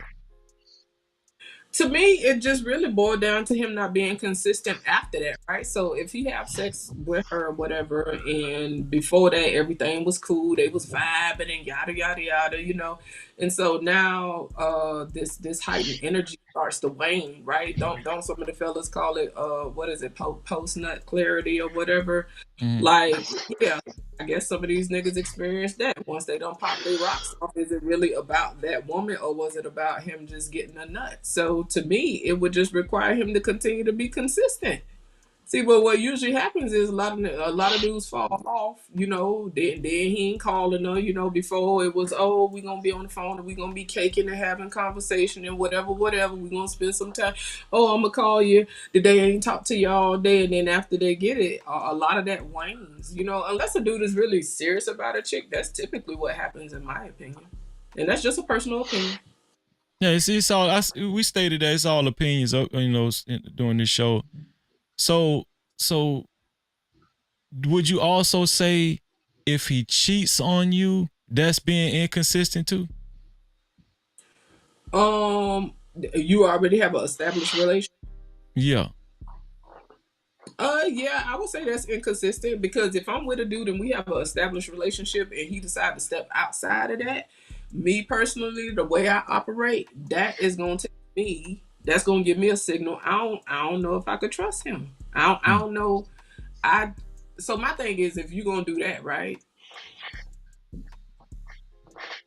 I'm already gonna think you don't give a fuck about my experience. You don't care about how that affects me, right? Because a lot of dudes would be like, oh, well, it was just sex. That's besides the point. To me, if you don't take in consideration how the person that you with experiences you, then you don't give a fuck.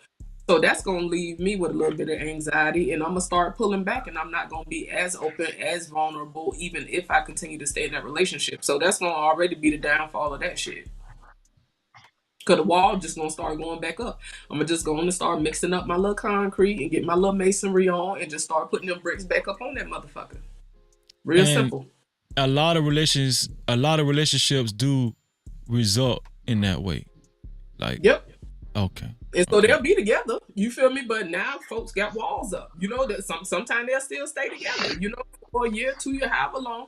But they'll start putting them walls up. So to me, because I keep stressing the type of relationship I want, that wouldn't work out anyway. Because the type of quality relationship I want requires vulnerability. You feel me? And if I can't feel safe with you, if I feel like you don't care about my experience and how you affect me, I'm not gonna be open with you. I'm gonna close the fuck up. So the men have expressed why it is hard. It's more harder to find a good woman, but Just Jay, I'm pretty sure a lot of females that heard Just Jay speak agrees that this is a lot of the reason why it's really hard to find a good man from a woman's point of view. Scam Likely, welcome Can I to the say show. this quickly before we move on? Yeah, go ahead. So generally speaking, right, I think it's a generalization, y'all. I think that men in general, and I'm not singling out black men or nothing like that, men in general want the most for the least amount of work possible. Niggas want to play house, niggas want wife duty, and don't want to do shit.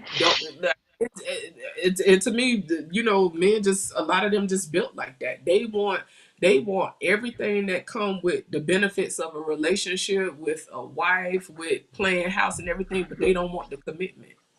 They don't want to put forth the work that is required to maintain that. No Cap-tivity. And the work required to maintain that is to stay consistent in all the qualities that you name early on in the show, even being even their fidelity as well, all of that. And you don't, in your humble opinion, you don't think a lot of men are prepared to just stay the course in that manner, as far as all of those qualities and everything. Nowadays, the modern man. Yeah. Nowadays. Okay. Yeah, generally speaking, they want it without the commitment. Okay. Scam, welcome to the show, Scam. I think what you're trying to say, Crazy, also. Go ahead, Antoine. If you want to, go ahead. I want to get Scam in there too. Go ahead, Antoine. You want to say something? I think what she's also trying to say is, I think what Just Jay's saying is it's about consistency and continuity. That's basically all it is. Some guys either try too hard or don't try hard enough. And that's where consistency and continuity comes in. Once you make that mark and you start, you gotta stay on top of it over and over and over again. Because the minute you get complacent, that's when shit hits the fan. And I think that's the problem with a lot of guys. They don't know how to be consistent, and they don't know how to with the continuity as well. And like I said before, they're either trying too hard or they're not trying hard enough. And it's the same for the women too. You're trying too hard or you're not trying hard enough. And it's always about consistency and continuity and trying to keep that going. And it's not easy, but at the same time, you learn from it, and that's how you learn to get better at it. You learn to become that person where, okay, this person is reliable, this person I can depend on. And some people are afraid to put in the work. If you already go in saying something bad's gonna happen, you yourself up to failure. So why even bother? Don't waste your time. Don't waste that person's time. Well, You have to go in with some. You got to I go think in he's with on a delay. confidence that, hey, Antoine, let me ask you this. Do you? I'm here, Freezy. What do you say about what Rush said? As far as it's just not worth it to put in all that effort because you're gonna get burned in the end. These women they're gonna cheat on you. They're gonna use you for your money. They're gonna use you, take advantage of you. Men, he's saying that it's just not worth it for men to be that consistent. What do you say to that, Antoine? Well, my question is, do you want a situationship or do you want a relationship that can lead to marriage? Because if you want a situationship, you're always going to be going through that over and over and over again with the same type of ladies. If you want a relationship that leads to a marriage, you have to learn to weed them out. You got to learn to put together a mental Rolodex and know what to watch for, what to pay attention to. And I think sometimes that's the problem with some people. Once they've had a bad experience like that, they don't take notes. They don't look back at, okay, how did it get to this situation? What did this person do? As well as what did I do to allow it to happen? And how to avoid what to and I do to avoid those mistakes. Some people don't do that. And they end up and what happens is they end up on that hamster wheel dealing with the same type of individual going through the same type of nonsense. But Rush, what can you I heard. say? I'm That's gonna just go to my scam. opinion. I'm gonna go to scam. Right after this, Rush, you heard what Just Jay said as far as Yeah, his critique ain't up to par because he's been married for 15 years, so he don't Okay. see the madness what's going on in these streets right now. I'm in these streets, man. I see how these hoes moving, man. They moving foul. Yeah. Ah! Scam, you scam. So What do you think about what you've been hearing so far? And don't say dust, okay? What do you think you've been hearing so far as uh Just Jay gave some key advisories on men how men can have a successful relationship by staying consistent in certain areas of the relationship. She gave certain qualities, healthy communication, along with other things she said the problem is the reason why it's hard to find a good man wholeheartedly as a whole, because she said a lot of men have these good qualities, but as far as it's hard to find a man that consistently shows these qualities on a consistent basis, even fidelity, not having sex with other women and all that. But Rush is saying, and I think Hassau's kind of agreed a little bit. Rush is saying that it's just not worth it. It's not worth it to exhibit those qualities consistently, because men, you'll get used and taken advantage of in the end. So you've wasted all that time and energy into this woman, and why would you do that when it's not going to work out in the end anyway? Because 9 times out of 10, these women are going to take advantage of you. They're going to cheat on you, take advantage of you for your money or whatnot. All of the above. What do you say about these things, Scam Likely? Dirt. But here's the deal. To start, somebody lied to these people from day one all the way up until maybe their 20s. And I've been sitting across and hearing the conversations when I was younger. Mm-hmm. Your parents, your uncle, whoever lied to you and told you that as a man, all you got to do is put a suit on, my brother, and get a job in the post office. And that woman's going to come and they lied. The thing is this, get over it. They lied. That's what happened. It wasn't true. Or you can sit and marinate and complain about the lie and, but they shoulda, coulda, woulda, woulda. It ain't gonna do no good. They lied. They were wrong. Them traditional people, they lied. They was fighting to keep their own stuff together. It probably fell all the way to hell apart. Mm. And the generation before that, they were screwed up too. People lied. The women, they told you there was this dude who's 6'4" is gonna rub your shoulder. Huh? No, he had an echo. I had muted him. Go ahead. Oh. Yeah. Then you got the women. They told you this dude from the Tyler Perry movie was coming. Light skin with a crusty mustache and an S curl. He's gonna listen and say all this stuff. It was a lie. So move that out the way and go to reality. First place to start with reality is in the mirror. As a woman or as a man, do you qualify for what you're asking for? Or if somebody put that in front of you, would you know what the hell to do with it anyway? So the people who want to do the best for the least amount, I don't see them showing up with $20 saying I want the BMW and deliver it to my house. They know better. But then they come out looking for women saying, you know, I want the best woman, a 22-year-old virgin, a religious virgin, but I wanted to twerk and give me the booty on the first night. It's unrealistic. They say it, but then the actions don't even back it up. Let's be real. You got ragdolled by a Wigosaurus that you probably didn't even want. Dudes complaining about women is women that don't even qualify for themselves, yanking these dudes all around, all up and down the courtroom. It's not the Brittany Renners and the models. It's a three. But come to reality. All this money talk and the finance to protect, provide, it was a lie. Go into one-bedroom apartments in your neighborhood, you'll find a couple that's actually rocking together. Go on a college campus, you see 19, 20-year-olds sharing a pack of ramen noodles. Or go all the way back to 3rd and 4th grade when you had your first crush. I like you, do you like me? There was something that did it, and it's thing called attraction. Something about that person, the level of energy that just got your attention. How they look, how they smile. That trumps a lot of this other junk. But you got people spending time with people who never like them and either don't like themselves, don't like you, and everybody hate each other. And then we start putting these rules that is competition of power, leverages, and dangling all kind of manipulation. You're talking about people who can't rock with each other no way.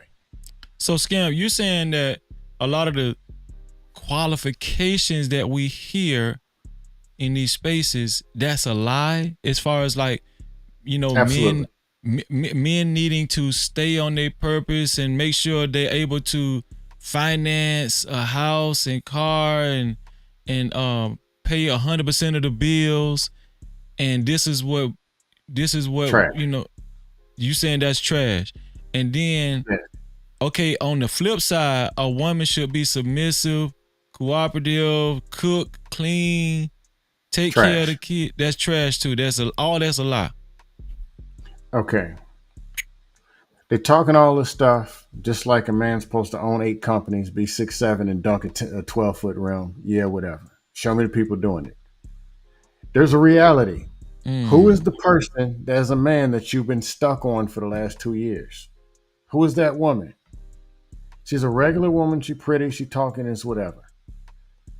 Who is the man that the girl fell in love with 5 years ago she's stuck on? He worked at the Amazon warehouse. A lot of times it's a regular person because most people can't get these mutated people and these super princesses and they don't even know where they are. So, Scam, if all of that is trash and it's pretty much a lie to you, what does it take? Well, it's an exaggeration. I won't say it's trash. Okay, exaggeration. Okay, that's a better word. So, to you, what does it take for these average ass people to maintain a successful relationship? Relationship skills. Okay, what does that entail? Relationship skills. Just the best way I can draw that picture. He said yes, or she said yes, and she's sitting right there in your living room. What do you want to do with that person for 8 hours, 8 months, and 8 years? Do you want to analyze the bills and how much and fight and over competition? Does that really sound reasonable? Or does that sound like two people who don't like each other? Yeah, that don't sound fun. If the two people said yes, what do you want to do? Do you want to bowl, skate, talk? That's the thing that nobody talk about. That's what keeps people together. Two people bonding. We on the same page. We rock with each other. That's my person. I'm their person. Instead, it's how many bills, the 28.2% of men, and the statistics. You're going to run off with the kids and the divorce and the court mafia. That's all junk. But people starting over there with the junk and trying to get some, it don't make sense. But starting in the garbage can. The two people, realistically though, right? The two people have to do more than just like each other though, right? It's a good starting point. When we're looking at people married 10 years, never even liked each other. And the kids in the back hiding under the bed. That's real though. That's real because I done heard people tell people man, I love your ass, but I don't like your ass. I don't, you know, I heard that before. Back to what I've been saying, Freezy, about tolerance. And y'all know I talk in extremes, and y'all know me. No, I get you. I get you though, Scam. I'm following what you're saying. I'm just saying, I know you're just going back to the, like, these niggas they done created all these Bill Huxtable qualifications and stuff, right? We don't watch Bill Huxtable to, you know, the Cosby Show so many times. We think that's the blueprint, but you're saying realistically, we should just start with liking each other and desiring one another, and, you know, wanting to, you know, be in each other's presence and doing things with one another. The intangible thing. We make it logistical and all this analysis with numbers and data and junk. Right, but when conversation and communication is intangible. Okay, but where does responsibility fall? Let's just say these two people get married and bills need to be paid. See, that's when the challenge comes in, that because when the stresses of life sets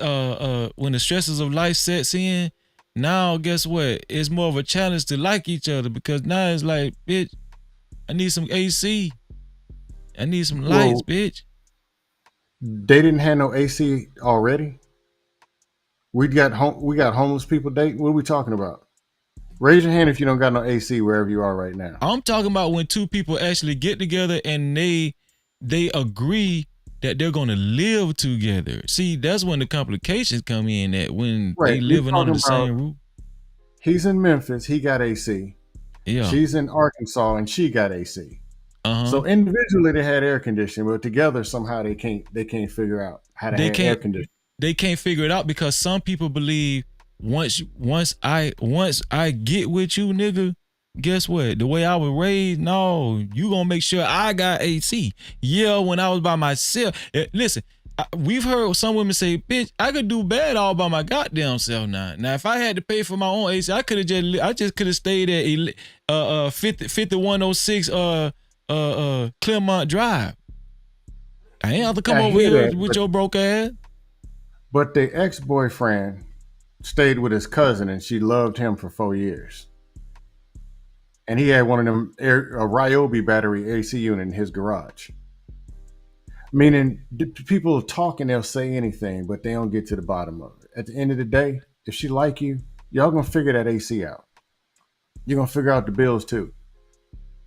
Because if single people can figure out the bills and have somewhere to live, how married people can't do it? But what they do, financial, all that junk, might be 2 to 5% of what's wrong with the relationships. I can't give you a name of somebody. You married him when he was making 50, and then you left him when he was making 80 because of the money. I've never heard it in my life. I don't know anybody who divorced over money. I know we didn't like each other. You don't know people that divorced over money? No, zero. You live in America? Yes. Oh, hold on. Wait. Divorced over money? It doesn't even make sense. Huh? The top 4 reasons of marriage breaking, of divorce. Number 1 is communication. It's over 50%. Mm-hmm. Number 2 is infidelity. That's communicate obvious. with that money. Cheated with that Number money. Number 3 Keep is going. Unrealistic expectations. Expected that money to come in. Number 4 is finances. And within finances is not making enough, like the internet says. If somebody is not agreeing on the decisions that's being made with finances. Okay. Well, I appreciate you enlightening us on that, Which because is communication. Well, here it is. I appreciate that, and I was being facetious, but here's the thing, like the majority notion is that it's about money.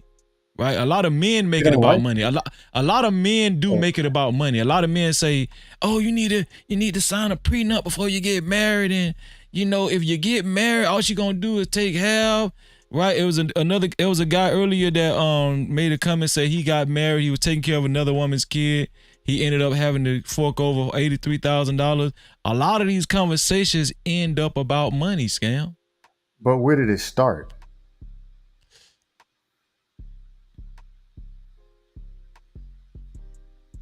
It started with them not. It started with People who them. like each other Go ahead. don't break up over money. You cannot separate two people who rocking with you. Can't do it. You got to kill one of them. Hold on, wait. Let me get an opinion from Rush. Rush, what do you think about what Scam saying? Scam is saying that all of these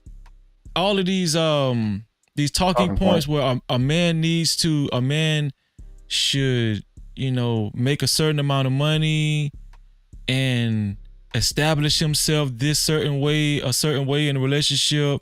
This is what he should provide to the relationship, versus a woman needs to be fit, friendly, submissive, cooperative, all the Kevin Samuels talking point.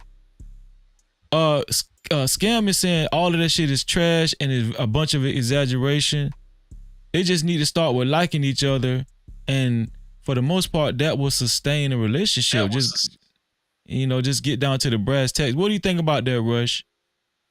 I strongly disagree. It's not that simplistic. Like I said, man, I'm in these streets, man. I see what's going on, man. Know what I mean? And it's not really a cakewalk. There's a lot of line and deceit going on. Know what I mean? I played in some of it. You know what I mean? And as a changed and refined man, I switched up my ways, and I don't move that foul like that no more. So through my experience and seeing other people's situation, well, not other people, but other suckers situation, man, yo, it's ugly out here, man. What is born? So let me ask you this, Rush. As far as like people liking each other, you do agree that it's important for people to just simply like each other, right? That's like a foundational fact. Yeah, but that's not what keeps a functional relationship together. I mean, you see Shorty over here, she's been married and she's divorced now. Know what I mean? So it's not as it's these relationships don't last as long as from our parents' generation. It's a different ball game, man. You know what I mean? What It's a shorty he dirty talking? game. What shorty he talking about? You Oh, okay. you say Well, you you were would have to divorced, know right? the details of why the divorce happened in order to make that conclusion. But continue. Yeah, that's all I got to say about that. You know what I mean? I'm just giving Scam Lightly some pushback on that. Okay, so along with your pushback, what do you think does need to transpire for a relationship to be successful, especially a marriage, other than liking each other? One, not sleeping around a lot. You know what I mean? Keeping yourself pure. And you know what I mean? And I'm old school with it, man. You know what I mean? You definitely got to keep the most high within your relationship, man. You know what I mean? And that's why we see a lot of craziness now, cuz we have um uh we have pretty much denounced God, man, and we all just doing our own thing, man, to be real with you. Know what I mean? People may claim that they with the most high, but it's not true, man. They just doing their own thing. You know what I mean? So do you claim a belief like for yourself? Yeah, I'm a believer, man. I believe in the most high. Yeah. Okay. You know what I mean? Okay. And I believe his son is a sacrificial lamb. You know what I mean? Word is born. And those tenets and disciplines you think will sustain you in a successful marriage relationship, and you think most I men think need to. anybody, not just me, anybody, you know what I mean? But us as a nation, man, we lost our moral compass. We just do whatever we want. So do You know you what I think mean? do you think it's It important was for a never man? there. Do you think if it's important for a man to maintain his fidelity too with his woman, with his wife as well? Yeah. Damn, that sound like you kind of hurt to say that, Yeah, I mean, I don't. Yeah, I mean, yeah. You know what I mean? But God damn. yo, Well, shit, you said a whole bunch of good shit, but then you went to stumbling. Yeah, I guess so, Breezy. but hold on, yo. I just want to say this, man. Go ahead. I do my thing with the whole content Yeah, cause you in these streets. situation. You said Yeah. that I'm in about these 10 YouTube times. streets heavy. Yeah, I'm in these YouTube streets heavy. And my goal is to advise the youth to stay sucker free, man, because it's a Okay. dirty game out here. You know what I Okay. mean? Yeah. Oh, we know Can I what ask you you a mean. question? Okay, go ahead, Scam. He wants to ask you a question, Rush. Go ahead, Scam. What do you mean by sucker free? And are you encouraging love or are you encouraging fear? I'm encouraging young men not to get played, man. You know what I mean? Because you marry a chick right now, man. It's just the countdown begins. It's only a matter of time before she divorce you. You know what I mean? Okay, let me ask you another question. Let's just take this market, let's say, and we'll go on to the talking point, mafia or whatever. Let's just say there's a lot of women out here. Can we agree? Probably the best women that are available that are single probably want marriage. Can we agree on that? There's no such thing as a single woman. She's getting bent over. Word is born. But for conversation's sake, yeah. Yeah, okay. Because if everything is negative, I would wonder why somebody goes out the front door. Just being Like honest. I said, man, I'm here to make sure these young men are sucker free out here, man. Word is Okay, born. what I'm mentioning is this. The more fear you push into people, the weaker they become. And they live in that fear and they internalize it. And the fear becomes to the point where they won't even try. It shows, and ain't no woman gonna be attracted to that, except a woman living in that fear herself. The better woman, like leadership, optimism, confidence, they're attracted to those things. So what expectation, especially if a lot of those women want marriage, what would they want from a man who's saying no marriage, no this, and I'm scared of you because you can take my stuff? And most of these dudes don't even have nothing to take. What's the expectation? Yo, rich or poor, child support is a hindrance, man. I didn't even say It's anything one of about any kid. How we got child support when we ain't got kids? He you ain't you hit the just made 15 got the you just booty made yet, a and we bold already statement on saying child that support. whether most of these dudes that's complaining about being having a fair divorce, they don't have any money to be taken How from. we get to Whether you we rich ain't or got on the listen, first date and we let talking me about let me, let me divorce? yo likely let me finish real quick. Whether you're rich or poor, it's a hindrance to get caught up in a situation where you have to pay child support or alimony. I mean, this is a dirty game. You know what I mean? Child How did it support get is a $60 billion business. Like, cool? yo, they the revenue of child support is like 60 billion, some crazy number like that, man. And this is and the most victims from that is dudes, man.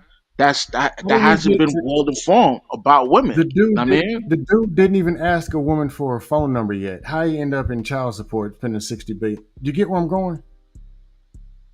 listen, man, you gotta be yo, man. A This dude ain't like never showed up to the listen. basketball This court and ain't you tell him about an man. This ACL ain't and a torn Achilles tendon. He ain't even made this it ain't to like court back, to the my basketball. man. He ain't even made it This to ain't the like back gym. in the day, man. Back in the You know what I day mean? sucked. It's a dirty Go, game. It's a dirty game, man. And if you really believe that, man, you gonna get played too. this is what we're doing. The dude ain't even asked the girl for a phone number, and we already in the child support and every negative thing we can think of. You don't Cause have that's to a have part of the kids. game. That's a How do you part of have the child game, support without man. no kids? Do you have any That's a kids? part of the game. I don't have no kids. Listen, yo, I'm you not paying entitled to child believe support. what you want to believe, man. You know what I mean? That's you. Okay, I don't have no kids. How much child support do I have to pay with no kids? Somebody give me a number. Anybody. It starts with a Z. Zero. This is what we're doing.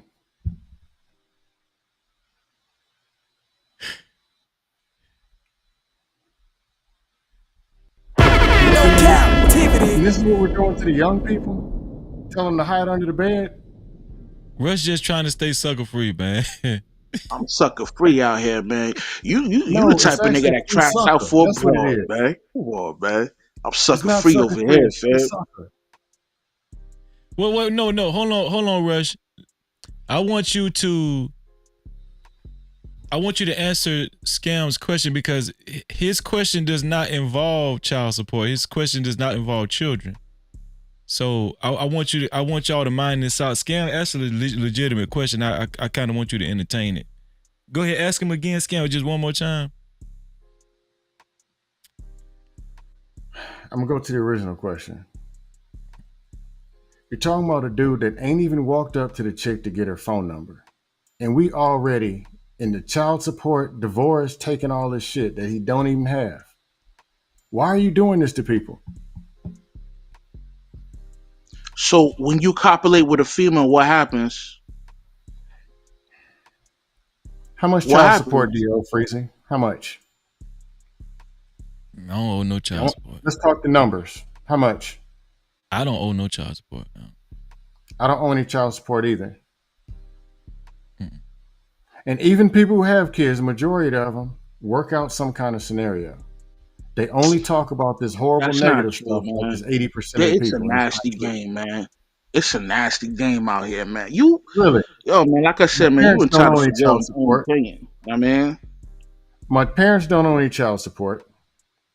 My grandparents don't. Well, when they were still living. My brother, no.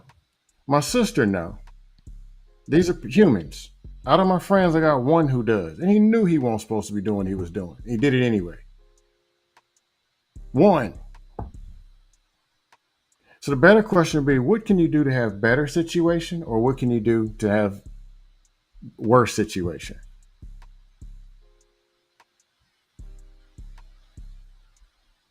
Freezy don't got no child support. that's one nigga. Most people don't have any kids. Because you say you got all the stuff from these talking points. Most people don't have any kids. How you got child That's support not with no true. kids? That's not even true. Hold on, let's look it up. Are we just gonna keep it into the black race or everybody? Everybody. They use the other races when convenient. But if you pick them other races, keep them in there. Okay. How do you have child support with no kids? So when you copulate with a female, what happens? What's the ripple effect of you knocking You her ever up heard of it? while having sex with her? That's the ripple effect. You getting her pregnant. So you got to be mindful on who you dealing with. So you walk up to the woman. The first thing you do is you get her pregnant, pay child support. Then y'all go on a date. So it starts with child support, then her being pregnant. 6 weeks later, you have sex. 2 years later, you go on the first date. You're not making any sense. Neither are you. Nah, I do make sense. Your whole the I whole want to male know how much agenda child support you got to pay with no kids. linking up with a female is to have sex with her, and the ripple effect of you having sex with her Well, is that getting might her be the problem. pregnant. So you got to You're be linking up, mindful of aiming child straight for support. the, What are you you're talking aiming about, straight for the booty and complaining about child support. man? You semantics, man. You're not even serious right now, fam. This is what we're doing. Aim It's straight for the semantics. booty and complain about child support. So 69% of Americans do have kids. 69%. Cool. What did the 31% do to not have kids? What did they do? Somehow they figured it out. Well, no, still to your point though, Scam, just because 69% of people have kids in America, that doesn't mean 69% of people are paying child support, right? That too. He threw it out there. We got child support and we ain't even took the girl on the first date yet. We already aiming for the gutter. If that's the case, why don't you just work and say, you know what? Hey, baby, here's $300 a month for child support. Let's get that out the way. Now let's start dating. Just factor it in. But she's like, but I don't have any kids. So do you? Oh, that's so do cool. you? So do you I'm think? gonna give it to you anyway. So what do you think about Russia's point of view? What are you saying is very negative, pessimistic, deterrent, fear based? If you're gonna be scared of something that does exist. How you be scared of something that ain't even there yet? If you scared, go to church. What the fuck is happening right now? Oh shit. Captivity.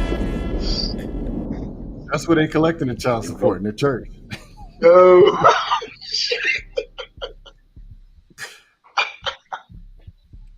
Antoine, I'm gonna get your Antoine the game wise. I'm gonna get y'all point of view in 1 second. Let me read this super cap from Kwafi Nino. Super chat. Shout out to Kwafi for the $5 super cap. I appreciate you, Kwafi.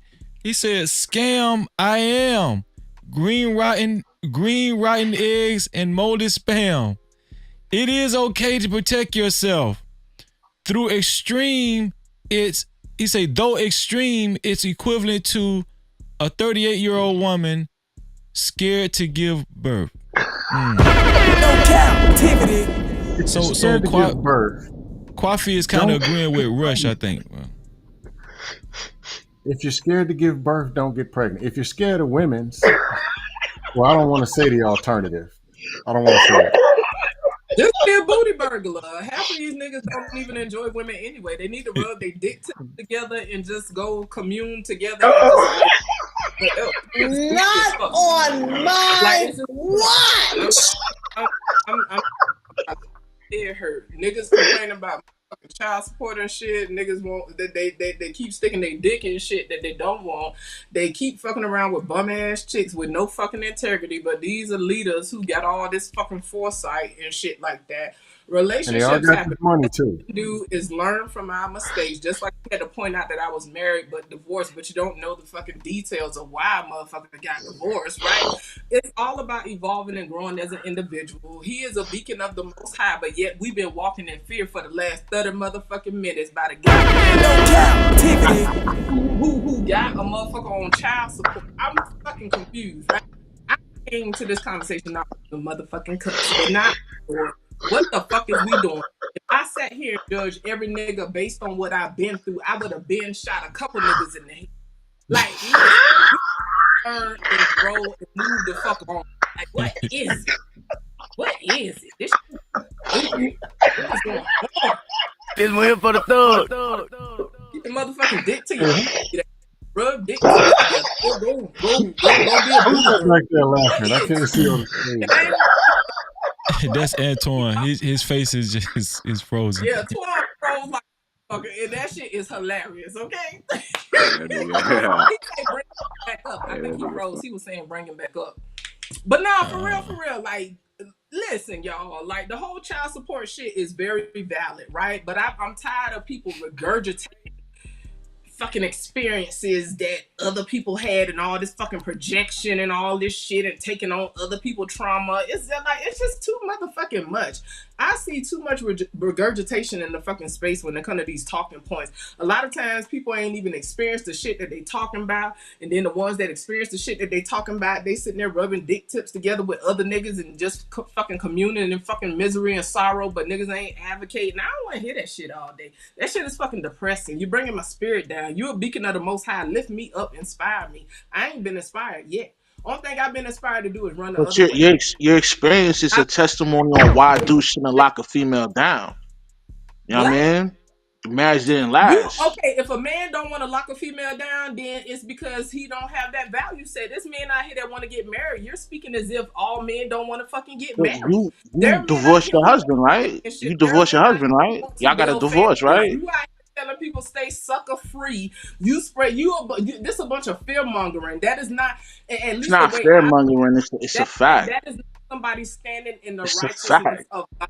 That does not speak to inspire people. That does not help nobody adjust their crown. If you're a beacon of the Most High, then we don't need to hear fear all day. I thought motherfuckers had not a spirit of fear, but a love and a sound mind. What the fuck is going on here?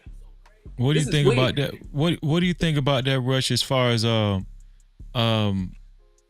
is a lot of apprehension coming from your side. If we just tell the truth, there's a lot of apprehension, a lot of reluctancy when it comes to marriage. It's being realistic, man. You know what I mean? Like her testament of having a marriage ended. Her situation is a perfect example example of why dudes shouldn't marry your What chick. is your point? I'm the You know what first I'm person. saying?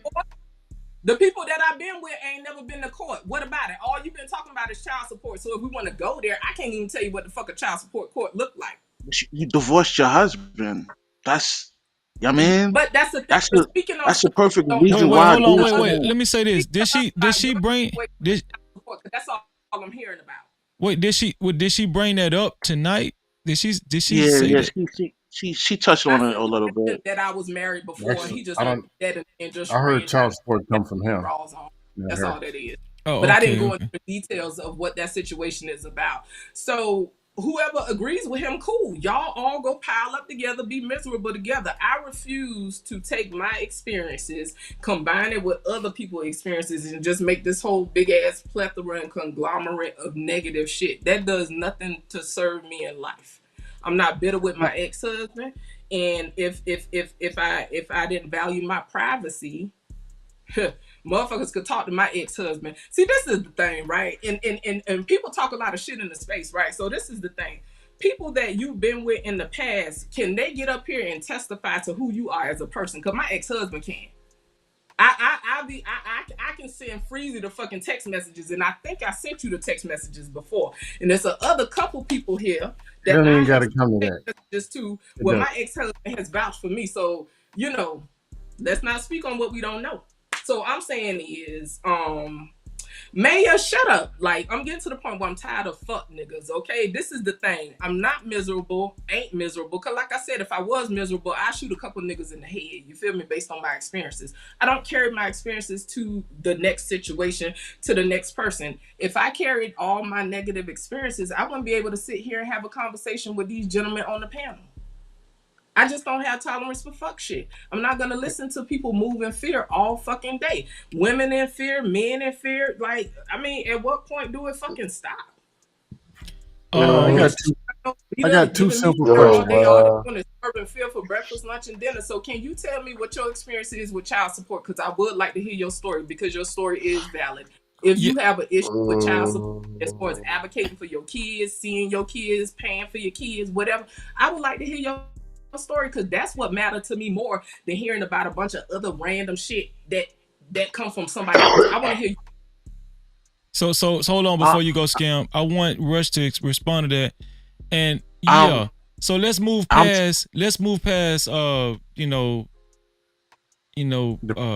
stuff. Yeah, let's move past that. But yeah, she now but being that you brought up that, she wants to know why why are you so your experience with child support and everything. She wants I'm sucker free, so obviously I'm not on child support. And I mean, I'm not dumb enough to knock up a bird, but I have friends that deal with. I have friends that deal with that. You know, I be plugging them. Much as you I complain be about plugging child them support, in you with on child support. different We putting you on. attorneys. You know what I mean? When they got to go to trial to fight for custody and all that. So I'm in the mix with a lot of my friends that deal with this kind of this extortion from women. You know what I mean? So let me. Respectfully, I got two questions for you. Two. And don't get me wrong, that shit matters. I'm not going to discount that, because it's a lot of unsavory stuff out here going on. I will never discount that, right? The problem I have is people speak as if it's their experience. The way you're speaking as if it is your personal experience. And that's what I'm trying to understand. I want to know what your experience is, not you putting on a jacket of somebody else shit. Yo, like I said, man, I'm sucker free. A wise man learn from another man's mistake, man. And I'm sucker free, you heard? Rush, before you ask those questions, very easy. Hold on, Scan, 1 second. So Rush, would you like to get married in the future?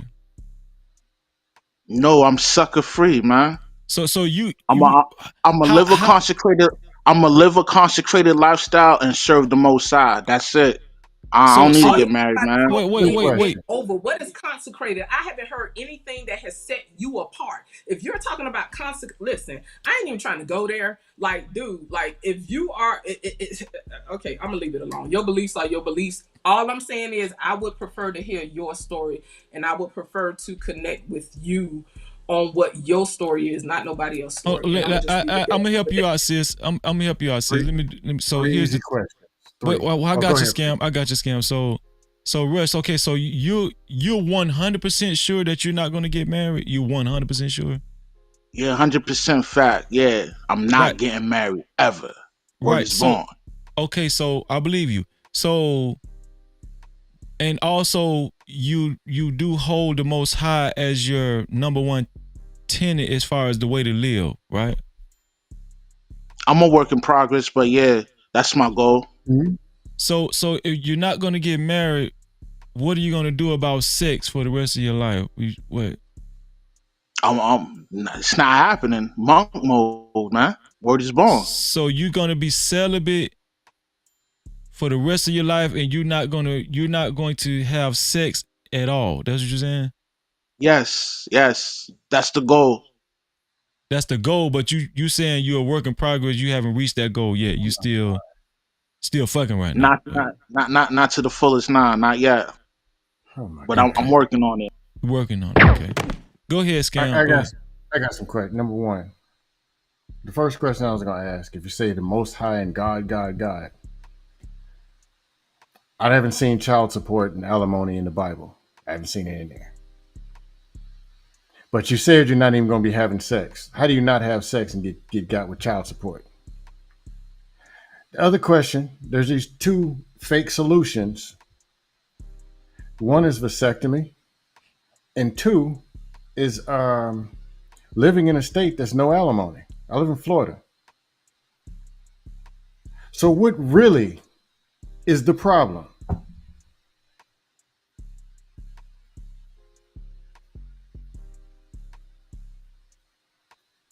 You hearing Rush? Oh, I mean, could you be more specific? Like, what you mean? No, I can't. Then I can't help you. Then My point exactly. Well, what are we really doing? What are we really doing? Honestly, what are we really talking about? You can have a vasectomy. You can not have sex. And you can live in states that don't have alimony, or you can do prenups. But you're talking about child support from kids that don't even exist. And women ain't even asked what they name. that was just one talking like, point. this is You know what we're I mean? doing. That was one talking point. You're talking about dudes interacting with females, and I'm letting you know the ripple effect of copulating with a female. You knock up the chick, and you're gonna end up paying child support. Real simple. What's so hard about that? That was just one talking point. All right, give me That another one wasn't so that I can wasn't beat that one all the that way to wasn't a death too. focal point of the whole conversation, man. Know what I mean? All right, give me another talking point so I can beat it half to death with a sledgehammer. You ain't beat nothing to death, man. You really a sucker. But yo, hey, Freezy, man, I catch you in the flip, man. Thanks for having me, man. All right, Rush. I Rage. appreciate Can't be you, around Rush. bozos too long, you heard? I catch you in the flip. Rage One. quit. All right, Rush. Just like I thought. To the So ignorance. for Freezy, I asked some simple questions and I gave him all the solutions. We talking about child support from kids that don't even exist and you can't even make. This is what they're doing. Well, I mean, I'm saying women are watching this, 18-year-olds, 12, even the dog is like, roof, roof. Even the dog is like, what the hell? Well, I'm wrong. I did have a question for him. He was saying that he's sucker free. I think he said that a lot of times tonight. He said he's sucker free. That's the main thing he wanted us to understand. But I just want to say, like, and this is for anybody, if you are still having sex but you don't plan on ever getting married, what are you doing to ensure that you're staying sucker free? You know what I'm saying? Because I mean, there's more things that you can get beside a baby just having sex with random, just people that you're not married to, right? All those conversations are about is Freezy. It's not about STDs. It's not about being paired up with this person, that person, this one getting jealous and then taking this one out and da da da da da. It's just so much stuff that go along with all that high risk behavior. You know what I'm saying? Mm-hmm. And I really tried to like, cause I ain't gonna lie, like I lost patience, right? I think you've been doing very well tonight. And he always speak like this, so I truly do think this is how he thinks, right? But I had to pull back and humble myself, and that's why I asked him, tell me what your story is. Like, I would rather hear your story. I feel like I'm listening to everybody else trauma that you've taken on for yourself. And so then when he say he don't even have child support, well, why have we been sitting here listening about child support for over 30 minutes as if this is your own story? And I think a lot of people do that, men and women, in these spaces, social media, the shit is spilling outside of social media. People take on other people's trauma as if it is their own. And I refuse to do that. I'm not taking on nobody's shit. Now, for Freezy, here's the deal. Yeah, and I'm gonna get Antoine and Game Wise in there too. I'm gonna get their opinions on what. Just go ahead, Scam. Hold on, Antoine. Yeah. Go ahead, Scam. I don't like always being now trolling is fine. But I don't like always beating it, but they're. I don't think he was trolling. I don't think he was trolling. No, here's the thing. The problem I have with it is that these people are creating channels with 20, 30, 60 people watching and telling 60 more people this stuff. It's tearing down the men, it's tearing the women down and the kids and even the dog. I get it. People are hurting. I get it. Somehow, something happened to this person. Just like everybody, ain't nobody perfect up here. But we still need some kind of thing of positivity, solution-based, so we can actually move forward. Or not move. You can opt out. That's your choice. But we can't just keep telling anybody any old thing because it's tearing other people apart. Because the question I really wanted to get to was, the better women have a demand or have a suggestion of what they want. You want the best, you got to be the best and attract the best. And they're probably going to want marriage and long-term commitment. If you don't want to offer that, that means you're stuck dealing with the rest of the women. Which means the only thing, because of your choice, is to go run out with the women that you complain about. Because you're not offering and you don't want the ones who want long-term or whatever. So you deal with the bimbos. And all you can speak is bimbo language. I don't want to play in the NBA where they're actually paying. I just want to play on park basketball courts. Okay, well, they shoot heroin in them parking lots. That's what you're going to be dealing with. You can't complain about it because we told you what could be done to go and shoot, at least aim for the best. And all that's in the Bible. Ephesians, all the directions. What man looking for wife, how you're supposed to treat, that's all in Ephesians. But no, I just want to tap a little bit of booty here and there. And then say I'm holy. They don't want some of the booty. Then I don't want the kids. I don't want the child support. But we're talking about child support with no kids. What are we really supposed to be talking? How are we supposed to really have that conversation? I mean, game-wise, Anton, is there something that I missed? Yeah, game-wise, what do you think? I'm going to go to Antoine last. What do you think, Antoine? I mean, not Antoine, but game-wise. Game-wise, what do you think about what you heard from Rush? He's saying that he's never going to get married. A guy shouldn't get married. It's just not, it's a no-win situation. It's not a what is it called? It's not a sum. It's not a sum. A plus. I don't know. It's not sum zero, but he's saying it's a sum zero game. Getting married is a sum zero game. It's not. It just doesn't. It doesn't make sense. And basically, he was talking about child support, even though he doesn't have any. He's not on child support. He says he's never getting married, but he's still having sex, but he's a work in progress. How do you feel about hearing this type of stuff, game-wise, DJ? Shit, man. I mean, well, I don't personally, know nobody, that come on these panels and talk. But I also don't trust. I don't trust when people talk. Like when I hear certain conversations, I already know. Okay, you ain't a part of this crowd. You ain't like the chosen one. Like I said, like I'm looking at shit from my perspective and lens, and it might be different for everybody else. So I might, give somebody some advice or help them soak some game to where it's like, hey, you do this for you. Don't listen to what I'm saying or looking at my lifestyle and go, hey, I want that, you know, or you know, a nigga trying to be a player and all that. Man, you got to be true to yourself and do that because that's what you really want to do. Like that's your mindset. That's how you moving, and that's how it's gonna be. You know what I'm saying, in your life because you chose that. You know what I'm saying, like on you know relationships and a fucking marital status. That's not the cause or the root of the deep problems that men and women have. And you know what I'm saying. I don't see Freezy. A lot of people don't be talking about the psychology and mindset, you know, behind a lot of these relationships, and you know the deceit and the spiteful ways that people got that they normalize it now. Like it's normalized to be a fuck nigga. It's normalized to be like bat doing is cool.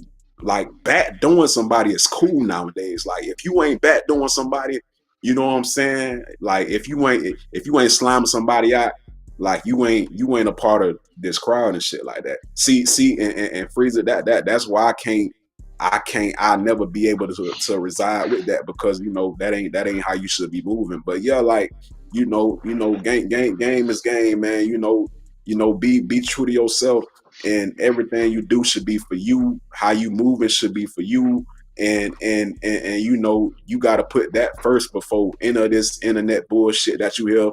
See, niggas be watching these videos and copying what these niggas be saying on these red pill videos and these podcasts that just be saying the same shit over and over. Like these folks don't got no real substance to their conversation that's on the mindset and mentality part. They keep talking about the same shit, you know what I'm saying, and making that like a pawn shot for everybody. But it's like, nah, bro, you know that's why, you know, when I come on this shit and make this content, you know, I'm gonna tell motherfuckers something that they ain't never heard before, and you gotta hear to this shit. You know what I'm saying? But appreciate it, Free. You know, I just want to get that out there for real, man. Game wide.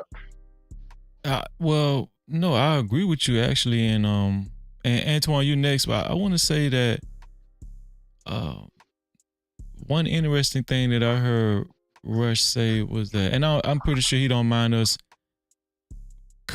you know, commenting on what he said because he was the only real opposition that we heard up here, right? So I just feel like, you know, I wanted to comment on it too. Like it does make me ask a question, you know, is it just you learning from other men's mistakes, or did you have any personal experiences in your past that kind of made you really guarded when it comes to, I mean, that's really extreme when you say, I know for a fact 100% that I'm not getting married, and getting married is being a sucker. So, and you know, me and Rush cool, but ultimately he called me a sucker. He's saying that, you know, Freezy, hey, I'm sorry, bro, but you a sucker, you know, you married, you know. And no, I'm sitting up here listening. I'm listening, right? I'm listening. I'm like, damn, you know, Rush feel like I'm a sucker. You know what I'm saying? But I know he don't mean no harm, but it makes, well, you too, Twan. Why you laughing down there? You too, you a sucker too. But so Twan here, okay, so that's who keep laughing because his face. That's Twan. He froze up. He froze. That shit froze like credit score. But sorry about that. But no, what I was gonna say was, is it just him observing other men that he know, or had he had? We talked about this earlier though. Like people can have very impressionable experiences where it lasts for a long time, and it has a sort of impression on their life where it's like life changing. It's life changing. Like, hey man, you know, I look at life totally different when it comes to marriage, when it comes to falling in love with somebody, you know, raising a family, right? And I mean, let's just be honest, like society would not sustain itself if everybody thought like that. Like in order for schools to have kids, in order for schools to have kids attend them, and for kids to grow up to be productive citizens in society, people need to get together and have sex and get married and do it the right way, right? You know, so when I hear this type of rhetoric, especially in these spaces, I'm like, damn, this shit done got bad. You know what I'm saying? You know, because it takes away from the functionality of family. Like, ultimately, you don't even believe in family. You know what I'm saying? Like, I mean, he said he was gonna be a monk, but I mean, to each his own. But he ain't got there yet. I mean, you know, hopefully he reached monk status. But I mean, but Did what do he you literally think? say he wanted to be a monk? He said he's gonna be monk status. He said he's a work in Oh, progress. monk And he's, status is trendy. He not going to Tibet and actually. no, Okay, I never don't think. mind. No, I don't think Okay. he. I don't think he gonna learn no martial arts and nothing like that. But you know what I find interesting though, Freezy, you know, and it's not just him, right? It's a lot of the rhetoric in general, right? And it's on both sides. And I do find it annoying when I hear talk like that, because these are the same people that are complain about the condition of said community, of said, like, because, and I ain't gonna lie, y'all, I was listening to the conversation, and I've heard him talk before, because he's come over here and hung out by Freezy. You know, I've seen him plenty of times, and I've always heard the same conversation.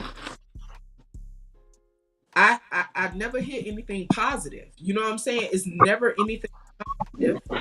The way he refers to women, it makes me wonder, okay, what has he surrounded himself with? What type, like, because even, like, despite my experiences, I would be ignorant as hell, I would be jaded as hell to sit here and say all men ain't shit and every man ain't nothing but a piece of shit. I can't do that. I cannot do that. First of all, realistically, you don't know every fucking man anyway. How the fuck can you say all men ain't shit? And even the men that I know, I'm not gonna sit here and say every man I've encountered has been a shitty person. But again, if we are encountering shitty people on top of shitty people on top of shitty people, at what point do we sit down and self-reflect and go in, right? And try to figure out what is resonating with these shitty people. If every dude I've come across was a shitty person, I would sit there and try to figure out, what am I doing? What is causing me to resonate and rise to this level or be at level with these so-called shitty people? Because if we're gonna keep it real, y'all, every quote-unquote shitty person we have encountered, on some level, they have mirrored back to us what the fuck is in us. There is no way we can connect with a person if we were not on the same level. That's deep. That doesn't mean that one person is worse than the other, right? But even on the most minute level, you resonate somewhere with that person. And to me, a part of your personal growth is to figure out where you resonated with that person. Like, on what level did you resonate with that person, if that makes sense. But that's deep though, cause you know, not to harp on that, but look at what he kept saying repeatedly. He kept saying, "I'm out in these streets. I'm out in these streets." Maybe you need to maybe surround yourself with something else. Yeah, maybe you need to get the hell away from them damn streets. Freezy left the streets a long time ago. And listen, I continuously say that. That's the reason why I left the street. You know what I'm saying? Like, but I noticed he kept saying that. But no, what you just said, sis, was that shit was deep. You know what I'm saying? Like, you must be level. Even dudes I've dealt with in the past, and I think of them and I'm like, oh, this motherfucker. Listen, I checked myself. Okay, but they, on some level, you resonated with that nigga. On some level, at that point in time, you thought he was that nigga. Okay, so that's the thing. I don't throw out the baby with the bathwater. You know, like, it's levels to this shit. But to me, a part of my personal growth is for me to evaluate that and to figure out we mirrors. You know what I'm saying? We all we do is mirror back in different ways on the energetical level. And to me, it's just taking the time to figure out what that's about, you know? I'm not finna sit here and say all dudes ain't shit and then sit here and give a whole sob story about how I was done dirty my whole life as if I had no hand or as if I didn't contribute, right, to certain outcomes in my life. Does that mean everything that has happened to me was a result of my conscious thinking? No, but I have to reflect and figure out how I contributed to the situations that I found myself in my life, whether they was pleasant or unpleasant. I think that's something that we all could do if we want to grow as individuals. I can't focus on what a nigga did to me. That's not gonna help me grow. Me focusing on what anybody in outside of relationships, right? Anybody who felt wrong about something. If I constantly focus on what they did, how can I reflect and grow as a person? I can't because I'm too busy focused on their behavior. Something that I cannot control. Yeah, that's real. And I think that's at the heart of a lot of relationships, business, romantically, you know, that's at the heart of a lot of Antoine, you married, Antoine. I'm gonna get you right next, Quavi. I know Antoine was next. He was having some technical difficulty. Antoine, you're married, bro. You a sucker too. You a sucker. I guess so. You ain't sucker free. You just like Freezy. You sucker, dog. I mean, what do you say about Rush's take as far as how he look at marriage and, you know? It sounds like he's never been in a situation where he knows anyone to have to be married or to be married to be in a successful marriage. I think that's what it is. He's basing his idea of marriage probably from things that he's seen that were bad. He never seen anything that was positive. I remember a situation sometime back with my brother's friends from college when he came by to, for a family event. He told me that my parents were the first black couple he's ever met that's been married for so long to each other. Mm-hmm. He said he's never seen that before growing up. And me and my parents were the first time he's seen that. So whenever Rush saw growing up or has been around, he sees that and thinks, "Oh, that ain't gonna happen to me. I've seen the drama that's happened with other people. I'll make sure that doesn't happen to me." So he's already going in seeing it as a negative, not knowing that marriage can be a very beautiful thing, that there is something positive that comes out of it. So that's how he's basing it. He's basing it from his personal experience, and he just sees the negative. He's talking about child support, like you said, like Scam said, and like Jay said, but he has no kids. He's already setting himself up for failure even before he even takes a chance to talk to somebody. And that's why a lot of relationships don't work out. You're already setting yourself up to fail because you're going in it with a negative attitude. I'm not saying don't pay attention to the dangers and all this other stuff. You can't always go in with that type of mindset and think you're going to be happy. That's never going to happen. But he's basing everything, like Jay said, he's basing everything off of other people's experiences and taking it on as his own. And that's not always good. What you do is you look at other people's experiences and say, okay, I'm not going to let this happen to me. If I run into this type of situation, I know who to talk to and how to handle it.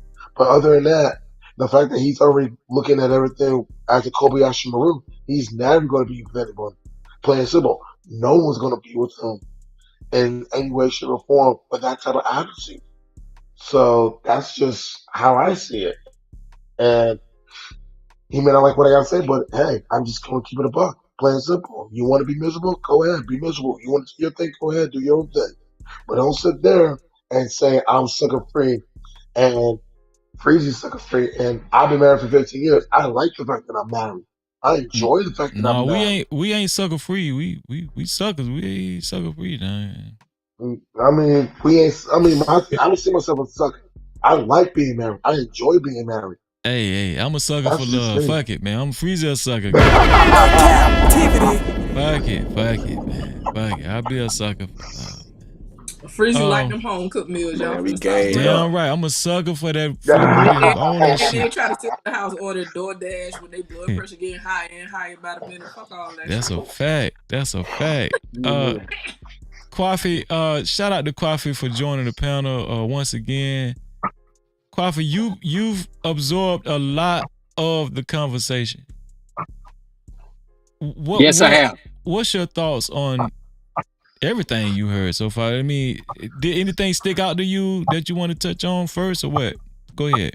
Well, I've been here, man, since you started, and I just got to say, everybody have some good points. But what we have witnessed here on the panel tonight is what a lot of people don't diagnose. You know what I'm saying? And what I mean about diagnosing, you can tell where a brother is in his life by what part of YouTube that he take part in. Now that guy that was on the panel, he's not really manosphere, but he is a part of what you call the MGTOW community. You know what the MGTOW community is? Men I've going heard their of it, but own I'm not way. familiar with it. Yeah, Men going their men own way, going right? their own way, which is also which is also have been picked on as like the incel community. Oh, I thought you was gonna say something else, Kwafi. Thought you No, go ahead. What you thought I was gonna say? No, because you already know. You don't do it. Don't do it. You know Well, what they just say. say this. Yeah. Men, it's okay to be in your red pill stage in life, bring your problems to the internet or whatever. You ain't got nobody to talk to, but don't stay there. You know what I'm saying? That's the issue. A lot of them, they don't know how to get away from that and graduate. You know what I'm saying? Yeah, you probably have had some issues. Maybe you found a group of brothers you identify with that's real cool, and everything, and y'all have the same problems and the same issues. You made friends, but don't stay there. It's just like what they call the sisterhood. The sisterhood, not all women are in the sisterhood. You know what I'm saying? Not all women are in the sisterhood, but I will tell you this: this guy was just really out of order up here. He was out of order, and I hate I use my money for that shit. But hey, I No need to donate to the captivity. channel. So But I you did say mean that when I said scam. I am. oh, okay. so Kwafi, let's stay right there, Kwafi. Do you see a rising issue, especially amongst black men, and being pessimistic as far as marriage or cultivating healthy families? Do you see a rising issue with this? No, that's just a small few, of men, because some men actually want to have wives and be with a family, have a family and all that. I think we've all given it a try, but it doesn't mean that you need to make the next person pay for what somebody else has done to you. And it's basically fear mongering, and this is why it's so important as a content creator to watch what you say and watch who watch you, because they will blame you for what these men follow. And that's just being a responsible content creator, because everybody don't have the right mindset, and they got laws in certain states. Depending on what state you're in, they'll say, "Oh, you groomed this guy to do this and do that." That's why we got grooming laws now. And Well, it's pretty crazy. let me So ask you this. Let me ask you this last question, Kwafi. Yeah. The question for all the men tonight. Is it hard for men to please women in 2024? I can't speak for nobody else. I've never had a problem with a woman a day in my life. I do understand that some guys have been through issues. I try not to dismiss them, because in the past they say, "Oh man, you just dismissing the issues and problems that other men have went through." No, it's not that, bro. It's just that we get you, but we know you down. But when the fuck are you gonna get up and and do something about that? That's the way I feel about it. So yeah. Men do want women, but I guess they picking the wrong ones. I don't know. They picking the wrong ones. I got more to it than that. Go ahead, Scam. All right. I'm single. I'm not married. I've been on both sides of this before. I got told them lies. My brother put a suit on and the women's is coming. And then it wasn't what they said it was. And I'm like, hey, what's up with this? When I was in college, when I went in the army, them marriages was out of control. My God. And I came back and went to college. Okay, this the better women. Half of them out of like, what's up? But I had to listen to all angles and I had to do the work and figure out what's going on. I haven't had these horrible. I never had a woman chase me in the kitchen with a frying pan. Some of this stuff I hear, I ain't been through that. But I have been where I want this woman and she don't want me, and it hurts. Or I thought I had something, and oh man, I got this. I've been there. But you can't just live there and stay there or marinate in it. That's just accepting loss. You got to grow. You got to learn. You got to be open minded, but work on your actual relationship skills. Like I was trying to give some kind of solution because I understand that people are dealing with pain. But I can't allow a person to come and just keep throwing damage and just throwing anything out there. And I get it. It's not hard for a grown man or a grown woman. It's easy. The hard route is to go up and say, look, man, I'm having this problem with these women's. Or, hey, man, 5 years ago, I still can't get over that ex. That vagina, man, it had me jumping off the roof. Or for a woman on them anchor over there with that's a fact, though. That's a fact. Crazy. Or the Nation of Wigwam. The woman just can't just say, look, man, Big Dick Tony came through.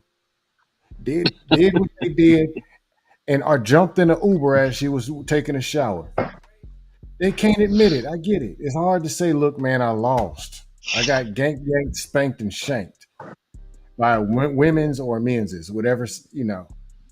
It's hard for people to, but it ain't like people don't know by the energy you putting out there that you ain't already defeated, and you. It ain't like people don't know, but you're better off going and looking for the answers and trying to find a solution to the pain versus marinating in it. Well, and it ain't like these people. I'm just saying, I've been there before. I've been hurt by women's. But I've been on the other side. You know, you I got had women men in this crying space. on the phone. Huh? Say what? You got men in this space that's never gotten over they 40 and 50 years old, never gotten over shit that happened to them when they was like in high school. I'm like, dude, come on now. No, and You know, I get it. it's crazy. That is true. I had women's chasing, drooling after me, crying on the phone because they can't be with me. And I've had times where like, man, what happened? Had this woman, I thought I got something, and then it just collapsed. And I'm up here, man, but then, and I got that Keisha Cole CD playing, the Brian McKnight. I bet, hey. But at the end of the day, I had to pick myself It back up. happens. It's life, Well, right? But yeah. people will simplify it to Scared my you failed. But there's more nuances to life. You know what I'm saying? What you knew 10 years ago is different from what you know now. Hindsight is always 20/20, right? We always have the answers for other people, but when we in the middle of stuff with our issues, with our baggage, with our limitations, et cetera, all the stuff that come with us as individuals, right? It hit different. So that's why I get tired of people trying to simplify fucking life to, oh, well, you failed. Oh, well, you chose wrong. The only reason I use that is just to show how ignorant it sounds, right? No person who is a single parent, at least I say no person with good sense, right? No, I would like to think and I would like to believe that nobody set out to say, I'm finna create the best fucking broken home I can. I'm gonna set out the best single parent I can be. I'm gonna set out to be the best single mother. I'm gonna set out to be the best single father I could be. Nobody starts with those intentions like consciously. Subconsciously, they may already be limited, right? With as far as their toolbox, right? As far as like they coping skills and whatever that comes along with functioning on a healthy level in a relationship. Nobody sets out to get married, to be divorced. Like even if they didn't necessarily make the best decision, you know what I'm saying? Even if it wasn't the most sound decision, nobody sets out to just shit on their life, man or woman. I personally refuse to believe that. You know what I'm saying? They may not be equipped, but nobody sets out that way. You on mute, Kwafi. Yeah, I can't Kwafi, hear you're you. muted. Go ahead. Muted him. He had some feedback. Go ahead, Kwafi. And he's frozen. Oh, okay. Can you Oh, hear there you me? go. Yeah, we hear you now. Yeah. Can you hear me? Yes, sir. Yes. Okay. Yep. I say this. I thank you for giving that brother grace, because I saw how your face changed when he said that he'd never have sex with a woman or he'd never get married. He just gonna go monk mode for the rest of his life. Something was wrong right in that moment. And I do believe that you can learn from other people's experiences, but you don't take it to that extreme. Oh, it's happened to him, so it's gonna happen to me. And you even and when I said that comment about women afraid to have children, because that's a real thing. Women are dying when having children. Even if they're not 25 and under, that could be a problem health wise for women. You know, I think I so think I think also Scam said something very, very good earlier too, as far as like, men feeling that juice box and women feeling that love rod, right? I think we underestimate the power of intimacy and sex. It has caused a lot of people to emotionally check out. Especially when shit was when they experienced a disappointment and it didn't pan out the way they actually desired it to, right? And it doesn't just affect women. I think the biggest misnomer is that it just mostly it just affects women. Women get emotional when they have sex. No, men go crazy too. Like when they feel that juice box and they tell the woman I love you, and they just thought that she was gonna be the one and all that kind of stuff, and it doesn't work out, right? And a lot of insecurity set in. And you think about it. I know this is gonna sound crazy, but when it don't work out, you think about the sex that y'all used to have. You think about that. You think about, because it could have been a high level of intimacy, right? And so now we carry this resentment into future relationships, and then that's when we hear this extremism, like man, these hoes ain't shit, and but this been going on since our parents. Like, this been going on for a long time, right? And little did we know, as kids, they was just dysfunctional. They wasn't moving right. They was making poor decisions, and this is why I always say it's good to practice a level of discipline, because that way you can eliminate a lot of issues going forward with somebody in a relationship. You can limit not just you actually respecting yourself and your body, but you can eliminate a lot of emotional issues that you could potentially have going forward, right? But I think Scam made a great point. I think that lies at the heart of a lot of these relationships, but here's the deal. Women will admit it. Right? That's the point I was trying to make. Women will admit it. But men, they would not admit that, they got that juice box and they just mad and they hurt. They hurt because they thought that, and listen, I might go out on a limb and say it might hurt men more than it hurt women, because men are very possessive. Like, we have a very big ego, in comparison to women. So once a man get that juice box, just the thought of another man getting that same juice box that he was getting, man, this supposed to be mine forever. You know what? I ain't getting married, man. I'm not getting married, because guess what? Freezing. Hold on. Let me finish. Go on somewhere. Listen, you know what? I ain't gonna get married, dog. I'm not gonna get married. Fuck that shit. You know why?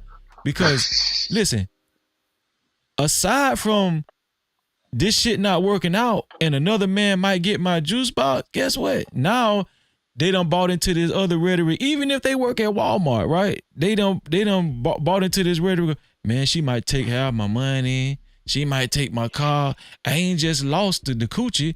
I done lost a lot of other stuff, right?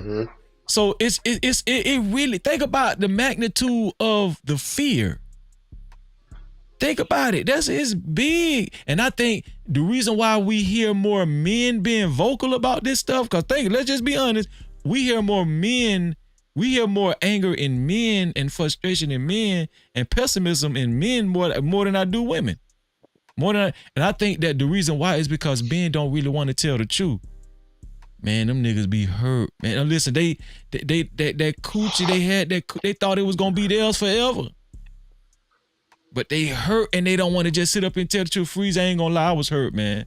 I got hurt, and that shit changed me for life. Nah, they just gonna go punch a nigga in the face when they at the store. As soon as somebody look at them wrong, they just go knock that nigga out at the store and just go to wailing on people. Man, that shit changed me for life. I had looked it up one time. In general, women recover from breakups, quote unquote, better than men, right? They say that like the research that I did, women, we have a harder time in the beginning with the breakup, with the whole emotional turmoil and stuff like that, but we typically bounce back after get over that thing, right? But men typically, just bounce back in the beginning, but in the long run do worse. But it leads to your point, right? Again, I would never discount the fact that shit can be scary out here. I just refuse to be governed by fear, because I know if I'm governed by fear, I'm not gonna be true to myself. You feel me? Because if I govern myself by fear, I have to lie to myself. I have to tell myself that I don't want companionship. I don't want a man. I'm gonna have to tell myself all that stuff, and I just refuse to lie to myself. But I do find that when we deal with grief and hurt, right, as humans, if we don't deal with it in an effective, productive way and find a way to transmute that energy, it manifests one way or another. You know what I'm saying? Whether it manifests in our physical health, our emotional health, our spiritual health, how we interact with other people. Like, we all got shit. Like Scam said, ain't nobody perfect. We all got shit. But if we don't find effective ways of dealing with it, you know what I'm saying? It does manifest. And to me, it just continues to compound. Just like compound interest, you know what I'm saying? If you got a bank account, it's just gonna compound, and then this is where we get this extremism, you know what I'm saying? And it really is unfortunate, because like I said, like every time I see dude get on your panel, the guy, I forget his name, Rush or whatever, he always respectful to you, you know what I mean? Like, even though he say, oh, stay sucker free and stuff, like, he's not disrespecting you, he just giving you his thought process. Right. And he seemed like a decent dude. He just seemed like he just scary as fuck. And I get it, because it is scary out here. You know what I'm saying? Like, I know, like, okay, regardless to whatever fumbles I make, right? Like, people will say, oh, I'm healed, right? Like, they'll go through some hurt or something like that, right? They'll say I'm healed, but they never put themselves back out there. To me, that's not healing, right? If you go through something, go through grief or heartbreak, right? As far as like intimate relationships are concerned, and you are working on healing, right? Staying in the corner and hiding in a cage is not healed. That's not being healed. When you go back out after learning something and you come with a better skill set than you did before, to me, that is a part of healing. You know what I'm saying? Because it takes vulnerability to put yourself back out there. To me, it does not take courage for me to stay in the house and say, I ain't gonna talk to no nigga. Any nigga look at me, I ain't saying nothing. I'm not gonna converse with him. I ain't gonna hold a conversation with him. Like, to me, that's not being healed. That's still being guarded and not being vulnerable. Yeah, because if you do that, you would be considered a film sale. You know, they do have end sales and film sales, and we do have a couple of film sales that are in the chat right now. You love all these goddamn titles. I don't give a fuck about them. Well, you know, I know you're not that, but you know what I mean. I know, you know, I get what you're saying though, but to me, that I guess those titles, right? To me, that leans to people who make a choice to not be vulnerable. You know what I'm saying, and to close themselves off. And I guess my question would be: is that true healing? You know what I'm saying? To me, to truly heal from a situation, you can find yourself. You don't hide. I guess that's the whole point I'm trying to make. Like, you're not close yourself off from the world. Yeah, but if they don't let it out like he did, they'll blow up just like The Frank James, the one you've been around a while, so you know the dude Okay, that check this you out, right? Is that still yeah. not spewing poison, right? See, because to your point, right, when you was talking about the red pill rage and all this kind of other stuff, right? Mhm. It's valid, right? People need a sounding board, right? Ultimately, as humans, we all want to feel heard. We all want to be heard, right? So people come to certain spaces to be heard, right? At the same time, they come to validate their experiences through connecting with other people with like experiences, right? So then we take that to iron sharpens iron. What's the quality of iron? You feel me? So how is it being refined? To me, all that is everybody spewing poison on one another. And I've said this and I'll continue to say it. If I internalize certain content that women make that spew hatred, resentment, vitriol towards men constantly, there is no way, in my opinion, right? The way I see stuff, there is no way I can come out unscathed, right? I've been cussed out by women who were divestors because I said, hey, if I it's over remember that. 800 of y'all in this chat, I can imagine some of y'all got sons, right? How do y'all interact with y'all sons and take in this content and it not affect how you deal with your children? Them motherfuckers cuss me out. And it was a valid question because I want to know how can you be so extreme but yet it not affect your black sons? You feel me? And so to my whole point, if I internalize a bunch of vitriol towards men, day in, day out, eating this content for breakfast, lunch, dinner, there is no way that is not going to affect me. I don't understand, but people are so they be like, oh, it's just entertainment. Fuck out of here. I've been saying that since I came to this space. This is not just the internet. The same shit they've been talking about for years is spilling out it's spilling outside of the internet. Like, this shit is crazy to me. So at what point do people find healthy support systems, right? Because if they coming to get all this red pill rage out, it's still iron sharpening iron, but everybody mad as fuck and angry. It's trauma bonding to a whole new level. That's basically what this is coming. That's how I see a lot of And it. That's why interactions limited. Because honestly, a lot of it to me, and it's just the way I'm built, y'all. I'm not saying that everybody internalizes information the same way. But the way I take in information, a lot of it is poisonous to me. That's why I avoid a lot of it. You know what I'm saying? Because it's just, I'm good. I refuse. No, I'll just say this. What the hell? What? What the hell is this? Oh, freeze it, man. Dude, no, I'll just Freeze say it, this. man. There are some groups of people that need to stop. There are some groups of people that need to stop lying now. Yeah, freeze it. Dudes, and if it doesn't apply, it doesn't apply. The dudes that say, man, women, all you got to do is just open the front door and click 3 times and the women will do anything you say. I don't know what y'all dealing with. They be lying. The dudes, in 1946, the women's wasn't like this.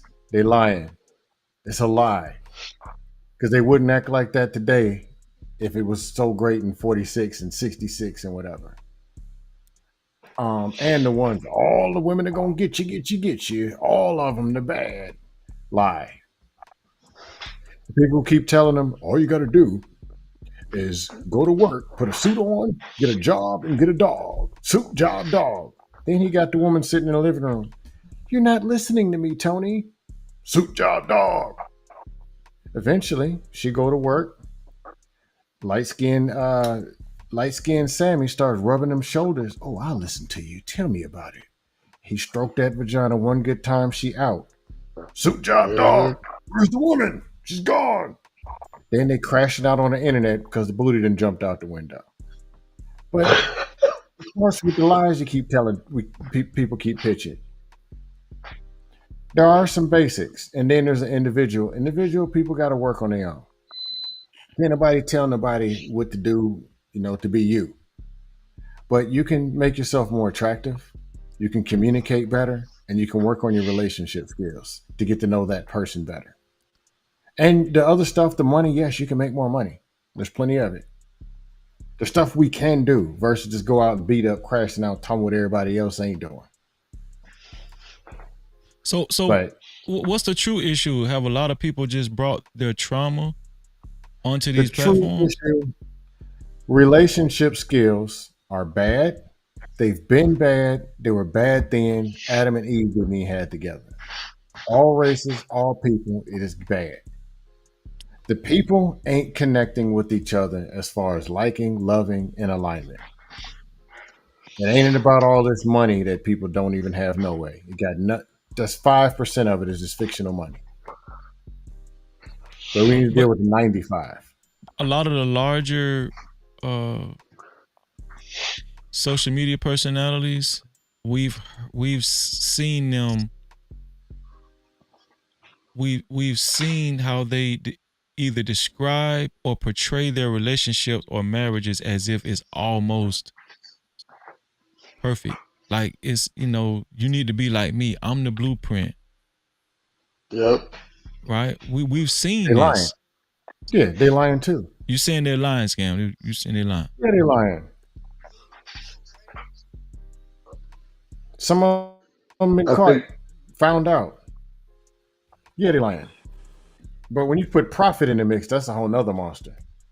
I think what it is, like I said before, is not just this is a new form of trauma bonding, but the one big issue, people aren't willing to change to be better. People aren't willing to change to do better. And they're scared to change because they feel like, oh, if I change, that ain't really me. How are you supposed to get better if you're doing the same damn thing? That's the true meaning of insanity. When you're doing the same damn thing, hoping for a different result, and it never happens. People aren't willing to change. People aren't willing to try to change. People aren't willing to try to better themselves in any way, shape, or form, no matter how big or how small it is. They just think, well, why do I need to change? Because whatever you're doing isn't working. That's why. But like I said, people aren't willing to do whatever it takes. People say they're willing to do it, but they're not willing to put it into practice. That's the thing as Do well. you think that's And part of please, delusion? Do say you think again? that's like that is delusion, or do you think like it's just totally like well not totally, but do you think it's more delusion or just selfishness, right? Because like to your point, I think that let me let you answer that first. Do you think it's I think selfishness it's or do you think that it's I think it's a combination of both. I think it's a combination of selfishness and delusion of grandeur. I think it's a combination of both. It's kind of hard to say it's just selfishness or delusion. I think it's a combination of both. I think it's a lot of delusions of grandeur nowadays. Like it's next level to me, right? Like, and we have this illusion of all these options. You know, motherfuckers always talking about I got options, I got options, I got options. I get it to a degree, but I think because we have social media and we just overloaded people galore. You feel me?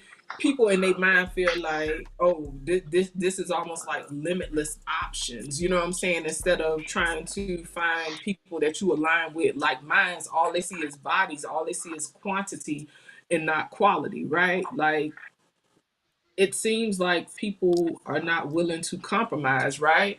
That's like I say, I want a relationship, but I don't want to change nothing. You know what I'm saying? I just want him to come make all these adjustments in his life, but I just want to sit here with my hands folded as if I'm entitled. You know what I'm saying? Instead of being a team player, Yeah. you know what I'm saying? We in a time where it's a whole power struggle. You know what I'm saying? And it seems to be rooted in just self-serving egocentric behavior. You know what I'm saying? It's not about me actually caring about how the person I'm with experiences me. You know what I'm saying? Because I'm the type of person I care about Right. how my dude experiences me. Like it matters to me. I care. So that means I'm willing to take feedback, right? That's within reason. But some people are so delusional. I just find it crazy and just unrealistic. They don't want to do the work. They don't want to take time to communicate with the person that they with. They don't want to put forth effort. They don't want to put forth time, but they want all the benefits of that come with people that have to labor for quality relationships. Do that mean it should be a struggle? No. But in my mind, the way I view stuff, right? You're gonna have challenges. You have two adults that grew up in two different households. They have different habits. They may have some of the same core values, but they have different things. You know what I'm saying? Right. it's going to take effort to understand him, and I would hope that he would reciprocate and take time to understand me. You know what I'm saying? It's about being mindful. Like, I have triggers, right? But I could sit here and say, okay, he said such and such, although I'm not picking up the vibe that he was malicious in how he came at me. It's for me to communicate. You know what I'm saying? Like, hey, baby, like, listen, I ain't gonna lie, that's a bit triggering. That's not your issue to deal with. That's for me to work through my shit. But I just want to communicate with you. This is what's possibly getting in the way. This is why I may be coming off like this. Like, people have to take time to communicate to understand one another, but they don't want to do that. We live in a time where, niggas is out here saying that they don't want women to even talk. I ain't even gonna hold y'all.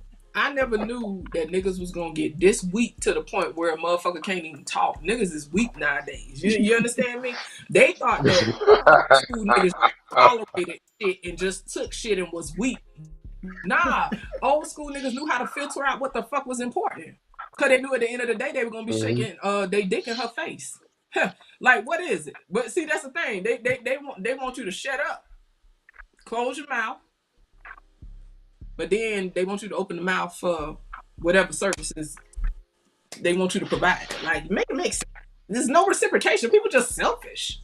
I want to say this too, and this is unpopular amongst men, what I'm about to say, and a lot of men don't want to hear what I'm about to say, but I've learned from my own experience that you don't really gain true wisdom until you look yourself in the mirror and say,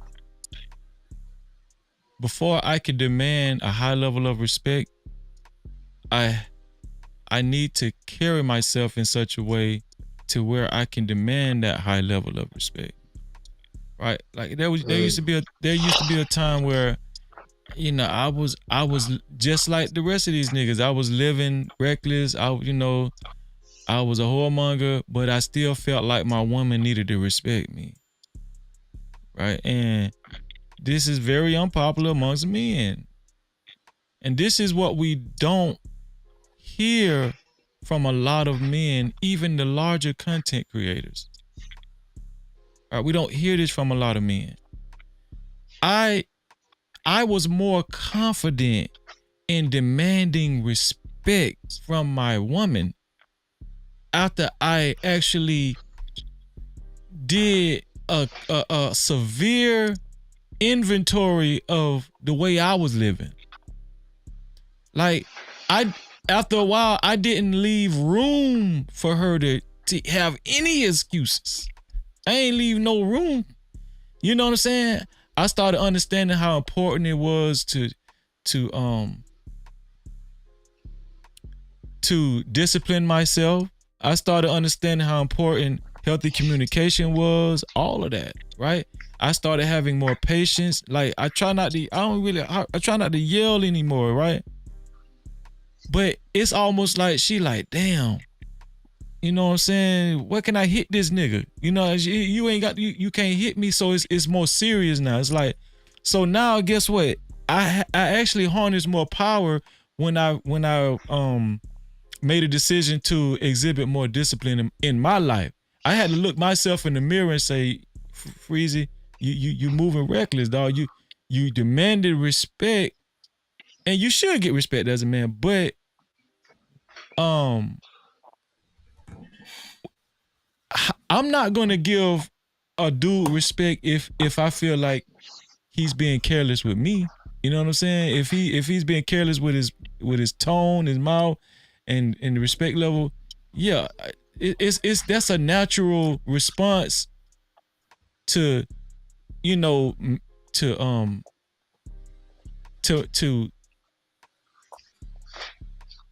to return a low level of respect when you don't see that, a high level of respect. It's a natural response to return a low level of respect when you don't see a high level of respect coming your way, right? So I had to, me being a leader, and I used to say I'm a leader, right? If I am a leader, I had to tweak how I moved as a man. But when dudes talk like that, that's when they say, "Oh, he pandering." No, I'm not pandering. I love myself. This ain't even about women. This is about Freezy actually loving himself and wanting to be a better man for himself, right? And so now, guess what? My wife know. Oh, this nigga dead ass serious. If okay, I done put the pressure. I done put the ball in her court. I done put more pressure on her to actually, move a certain way as well. Cause now she know for a fact that, listen, if I keep, if I continue to dish out that same energy that I used to dish out to him, and he's actually eliminated that shit, like I'm all the way in the wrong. I'm all the way in the wrong. Like if he does leave me, like what can I say? And another woman has gotten this man that he's changed and that he's turned into, possibly. So there is a big plus factor when a man actually looks himself in the mirror and actually tells himself the truth on how he's living and if he needs to make a change in his life. And this is I'm gonna let you go next in 1 second, sis. I just want to say this. I want to land it with this. I don't see that a lot with a lot of men in these spaces. Like, just tell the truth about how you living, dog. Just tell the truth. All of these them results that you used to get, and when you say women ain't shit, hoes ain't shit, dog, I want to hear how you were living. How you were living, dog. Just be honest. Be honest, because you niggas be acting like y'all was out here being saints and shit, and and y'all was, so disciplined and stuff, but that really wasn't the case. I don't need to know how this woman treated you. I need to know what did you do to possibly produce these type of results, not from one woman, but from multiple women to the point where you think all women ain't shit. Go ahead, sis. Oh, okay. I just wanted to touch on what you were saying about, once you made certain changes in general, right? And this is I'm just speaking in general, right? I ain't even gonna hold you. If a dude is in quote unquote order, right? To me, it is a lot easier for a woman to fall in line, right? And I avoid some of the conversation because I try to be mindful, because I never want it to look like I'm placing blame, right? I think there are contributing factors on both sides, right? But I think it's a lot easier for a woman to fall in line if we speaking from a conventional standpoint with the guy being like, the head of the relationship. It's a lot easier for a woman to fall in line. And I done said this before, like there were certain things that my ex-husband didn't eat. It wasn't even a question. You see what I'm saying? Like he had discipline in certain areas. So yeah, it ain't even no tussle. You just fall in line. When a man is clear, right? In my opinion, when a man is clear and concise and has direction, right? He not all over the place. He's steadfast. It is easy for a woman to fall in line. I have found that in the past, I've had more anxiety and just scattered like a motherfucker when a nigga wasn't steadfast, when he was all over the place, when he wasn't sturdy. If anything, that would trigger anxiety in me, right? And a lot of people talk about nagging with women. This is just an opinion, y'all. This is just the way I see stuff. Nagging to me is anxiety. When a woman trusts your word, she ain't nagging. In my opinion, when a woman is nagging you, it's because she do not trust your word. You know what I'm saying? And so a lot of times things that women do that come off as quote unquote crazy and all that stuff really just be anxiety, because we need consistency. You know what I'm saying? That represents security for us. When shit is all over the place, it throw us off. And this is the way our mind works. Sometimes we'll get to spiraling if one little thing get thrown off, and I'm okay, well, is he gonna be able to do this? Okay, we gonna be able to get groceries? Okay, like that's in our nature because we gotta self preserve, and then if we kids, we got to. So sometimes we'll get into that rabbit hole. So if a dude is inconsistent, that trigger a lot of stuff, and it may come out as her nagging and bitching and complaining, but really, that just means she don't trust your word, you know. And so to the point of you know, just being able to fall in line. I had tapped in I think it was on Ham yesterday or something, this morning or something. They was talking about something, and I think they were touching on feminine and masculine or whatever, right? Mm-hmm.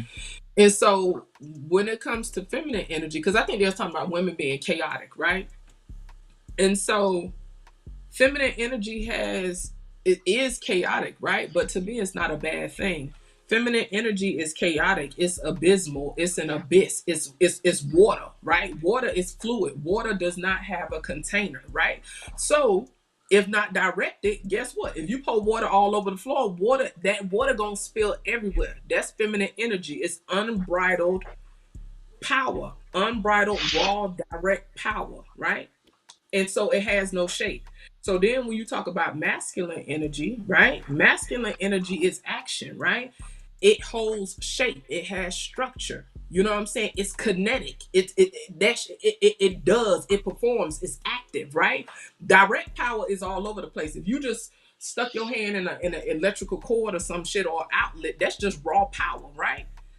In order for it to be directed, that's why they make the cords, and you know, for the electricians, you got to put it in cords and shit so it's directed. You know what I'm saying? So at any rate, in my mind, masculine energy holds the shape for that abyss. You know what I'm saying? It creates that structure, and it's that kinetic power. It's that power in action. It's more direct. You know what I'm saying? Mm-hmm. And so to a prime thing, how can feminine energy, chaotic and nurturing at the same time? Chaos isn't a bad thing. In order to have order, you out of chaos came order. You know what I'm saying? Like when you look at how the universe and everything works, you know what I'm saying? Aggression has to take place. Friction has to take place. On some level, friction is chaos. You know what I'm saying? You have to have those things in order to bring order. There is order in disorder. There is disorganized chaos. You know what I'm saying? It all goes together, and it's about balance, right? And in my opinion, we can embody both. You know what I'm saying? It's just on different levels. But as far as the man being the head, I guess to my point, quote unquote fall in line, that don't mean be a robot, that don't mean be mindless, but it's a lot easier to have a shared purpose and goal when the man is steadfast and knows where he going. Shout out to Just J. No Cap-tivity. Listen, y'all know I can't keep y'all all night. I will now. I'm just saying I will, but I'm about to call it a night myself. Before you call it a night, Scam, I'm gonna get your last words, man.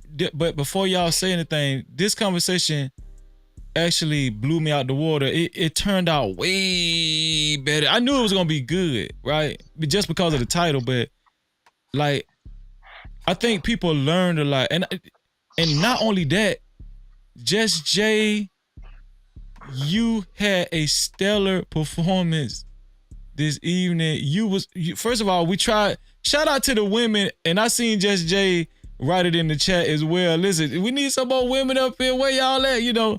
But I'm gonna be honest with Just Jay. You handled yourself so well, and you know I got your back. I ain't gonna let nobody disrespect you, but I'm just saying. I could have did better though. I slipped up, but you feel me? No, I could truly say I think a lot of people are saying this like, whatever retreat you went on or whatever. You listen. I'm telling you, like it's just not. We know you'll let a nigga have it, and you know, but at the same time, like like, it was a stellar performance. I think that you did so good, being the only. I appreciate that. Being the only woman up here too, like, you know, for real. Like, thank you. You really.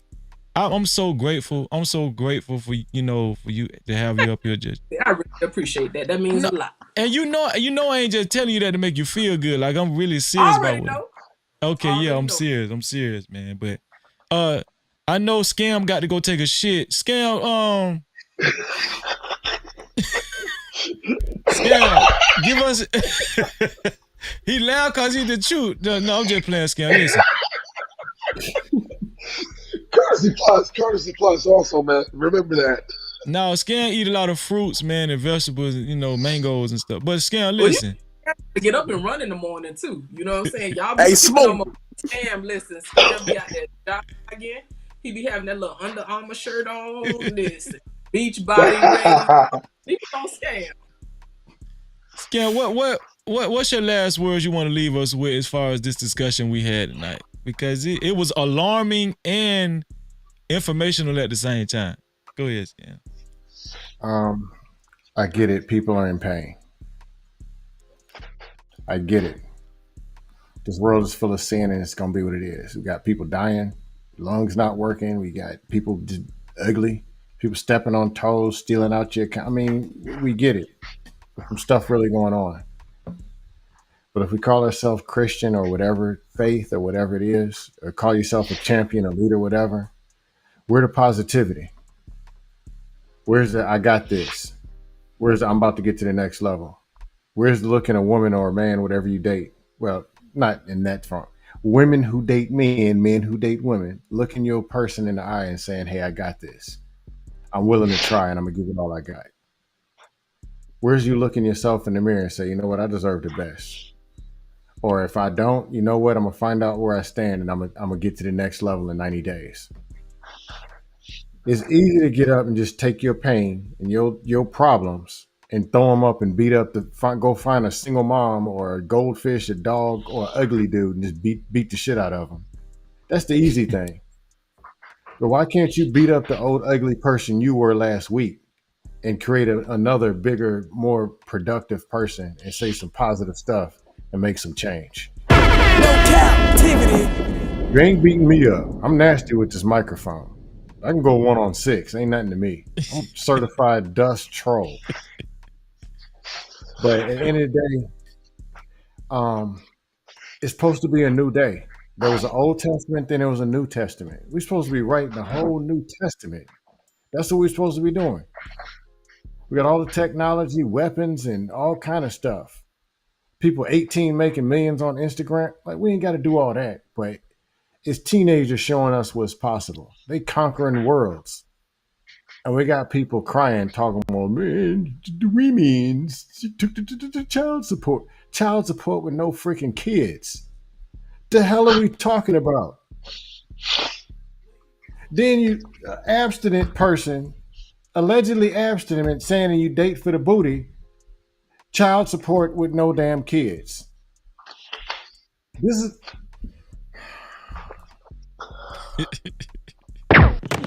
what we're doing. That's all I got. Shout out to Scam, man. No Cap-tivity. Y'all have a good night. Yes, sir. Yes, sir. Appreciate you, Scam. Man, Scam, be safe, bro. Right, peace out. Antoine, what you want to leave us with, bro? Oh, wow. Okay. This was definitely a great conversation to get into. Just Jay, as always, you held your own. I gotta give you that. Looking at this and listening to what Russ was saying, it's shocking how that there are people that think this way, that act this way, and just always see the negative, always see the glass half empty, always seeing, always see that light at the end of the tunnel being an oncoming train. And sometimes you wonder, like, how the hell did you get up? You know, how do you get up, see the next day, and already seeing everything negative? Come on now, you got a chance to wake up. Sadly, there's some people that never had a chance to do that. And you're still complaining? I wanted to piggyback on what you were saying also, Fizzy. One of the biggest problems I think a lot of us have as men, it's easy for us to hold others accountable, but we never hold ourselves accountable. And I think that's one of the biggest problems as well. Let's blame somebody else. Let's hold someone else accountable. But we won't hold ourselves accountable. And you know what that's called? That's an excuse. Excuses are tools used to build bridges which lead to nowhere. Those fools who use those tools are masters of nothing. And the thing is this, fellas, ladies want reasons, not excuses. Ladies, fellas want reasons, not excuses. Hold yourself accountable. Plain and simple. Be willing to change if you want to be a better version of who you are. You can't say that this is what I want, but you're not willing to put in the work. You have to be willing to get your hands dirty. You have to be willing to fall down and get back up. You have to be willing to, as we say in the army, embrace the suck and Charlie Mike. Because if you want to be this person, if you want to be this man that's going to attract women, if you want to be this woman that's going to attract men, be willing to put in the work to be a better version of who you are. Yes, I don't have a problem saying that I'm married. Yes, I am married. I've been married to my wife for 15 years. But I didn't get this way to where I am now by doing absolutely nothing. Plain and simple. If this is what you want, if your goal is to find someone to be your dream maker, to build with, to grow with, to thrive with, to take these dreams and turn it into a reality, in the immortal words of James Baldwin, put in the fucking work. That's all I gotta say. And those are words worth thinking about. Antoine. No Cap-tivity. Antoine, appreciate you, man. Thank you, bro. I appreciate you, bro. Especially Not you problem. hey man, you been another sucker up here, man. You know, I wasn't alone, man. Thank you, bro. Appreciate you. All right, folks. Y'all have a good one. Be safe and take care of each other. Take care of yourselves. All right, Twan, for sure. Game wise, man, you been cooking.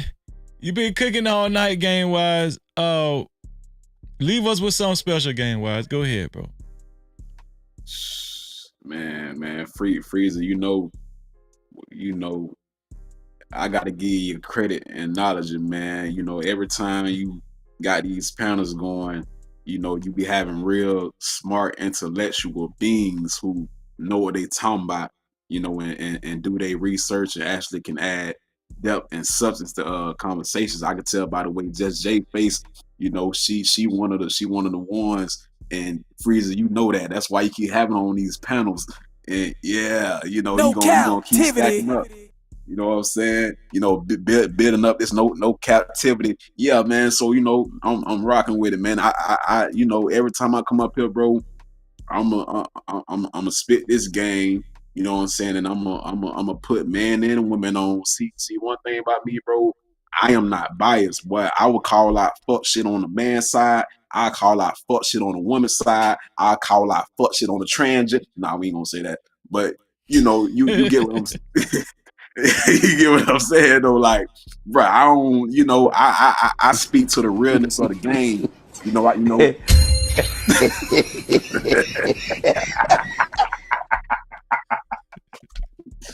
Hey, this man. That was your fault. That was your fault. Yeah. Nah, for real though, man. But you know, I got a little quote, man. You know, and it goes something like, you know, my ego would never have enough room for the game. Let me say that again for you niggas in the back. My ego will never have enough room for the game. The game is too deep. You know what I'm saying? The knowledge and the experience and the skin you put in creating the quality of life you want is too deep. You not gonna master this shit. It keep evolving. It's infinite. You know what I'm saying? And that's what I'm, you know, rocking with and rolling with and preaching and standing on, because that's what I'm fucking doing right now. You know what I'm saying? Like I'm not finna get on this camera and get on these panels and talk about shit that I ain't really got going on in my own life. That's why I preach myself so much. You know what I'm saying? That's why I be on that, because it's important. So, you know, Freezer, keep doing your thing. You know what I'm saying? And yeah, I'm keep tuning in, bro. You know, you always rocking out, bro. You know, hot man. Freezer, you that motherfucking guy, man. And you be having all the women in the comments cracking up, laughing up. Hey, Freezer, they fuck with you, but yeah, that one thing about it, they fuck with your ass, but for real. They laughing at me, man. They laughing at me. No Cap-tivity. Hey, just in case y'all don't know, see this right here. This is a Florida connection right here. See, I just had to let y'all put y'all up on game. That's all, you know. Dade But, County in the building. As always, she from Dade County. She from 305. What's up? What's up?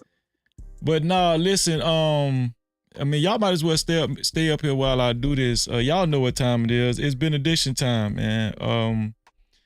And I do think that the biggest thing we need to touch on is being afraid. Like being afraid of actually building something with the opposite sex. Right? That's the operative word, building.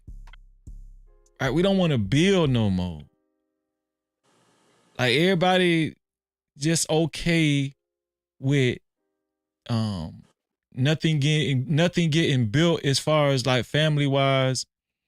And okay, if you ain't gonna build, if you're not gonna build with a significant other, at least don't tear them down. Like, okay, you choosing not to build, but what I hear, okay, if you're not gonna build, just get out the way. But a lot of the people that's choosing not to build, they're opting to tear people down. Okay, you're not gonna build, but you want to tear down. If you're not gonna build, just get out the way. That's all I'm saying. Don't make the people that actually they have a desire to build, don't make it harder for them. You know, don't make it a more toxic environment for them. You know, because a lot of the pessimistic words, a lot of the negativity that gets spreaded, it actually can hinder the people that's actually trying to build with somebody, right? Because it's a residual effect, right? And you know, it's a residual effect. So if you ain't trying to build, just sit on the sideline. Just, you know, but the people that ain't even trying to build, they still want to be in the game talking shit. Bro, this ain't for you. Just be a spectator and watch the people that build show you how to do it. And maybe it'll motivate you to put your uniform back on, right? Come on now. I was cooking then. I was cooking just then. But let's see. Okay, building a relationship. Here we go. Here we go.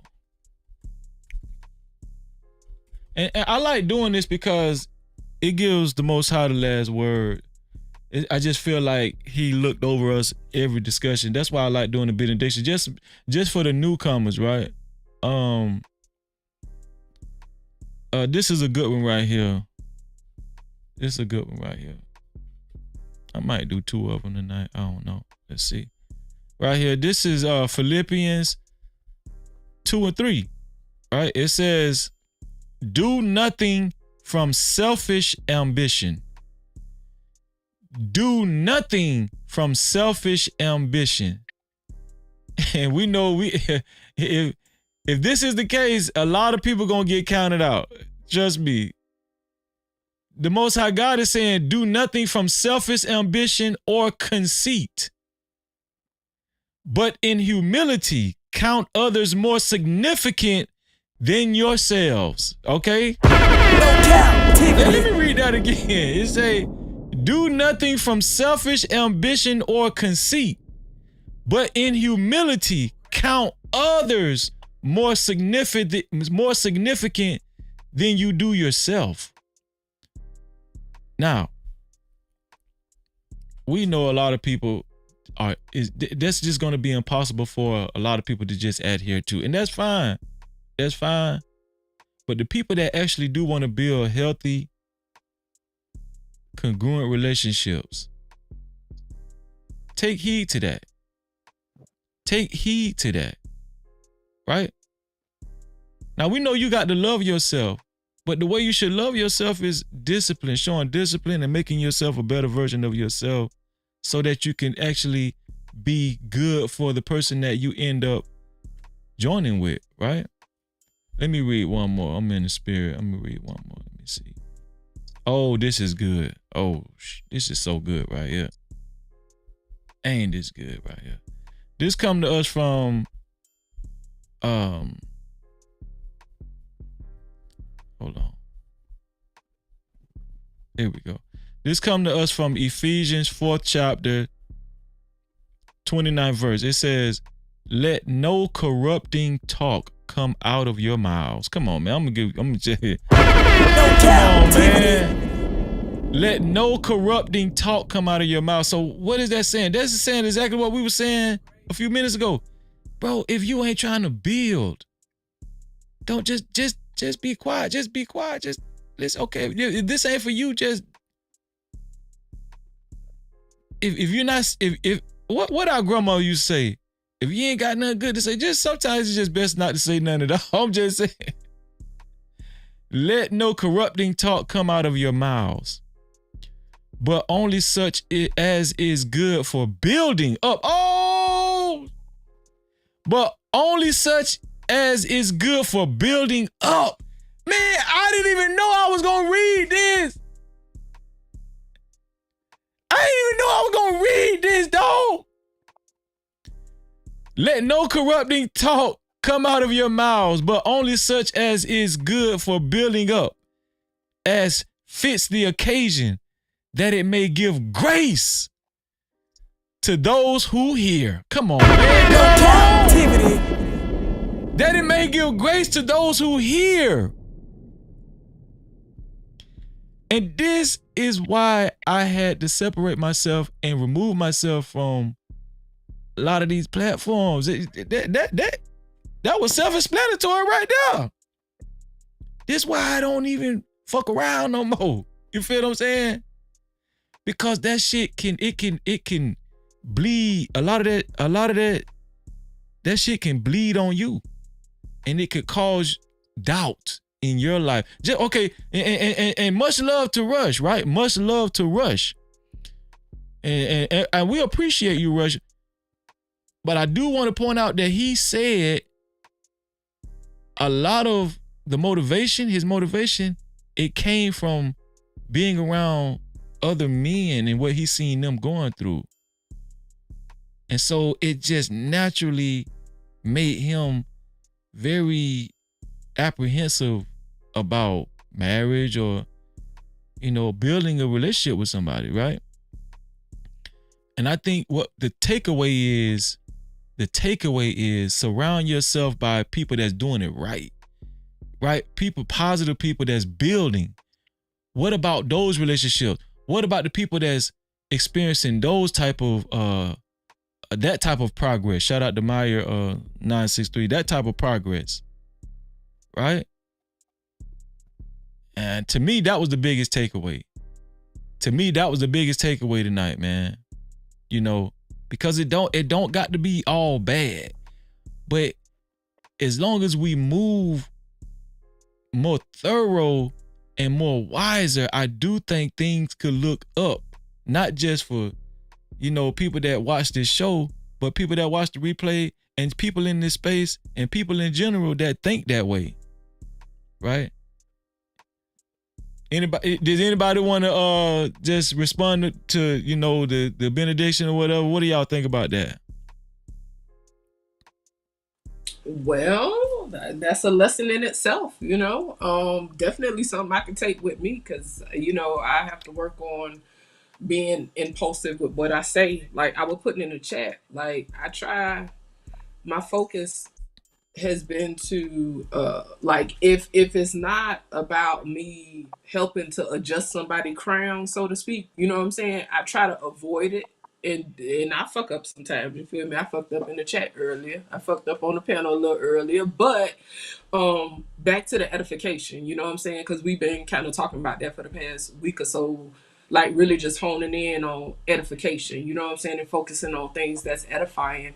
And I do think that those things are what speaks volume. You know what I'm saying? I have to make conscious effort to remove myself from certain environments, right? Like when you even talk about the space, and there's no shade to nobody, right? Because I was actually, I was invited on a panel today, and I actually thought about participating, but something different happened, right? But what I was gonna say was like,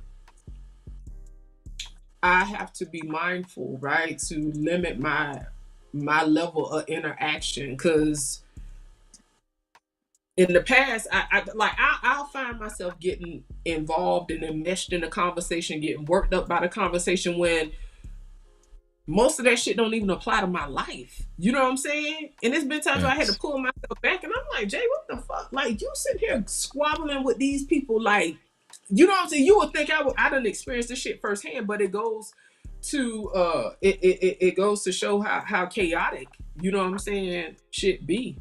And so I chop it up and I find cool content creators and stuff in the space. But overall, you know what I'm saying, I'm just in a place in my life where I try to focus on what edifies me. You know what I'm saying?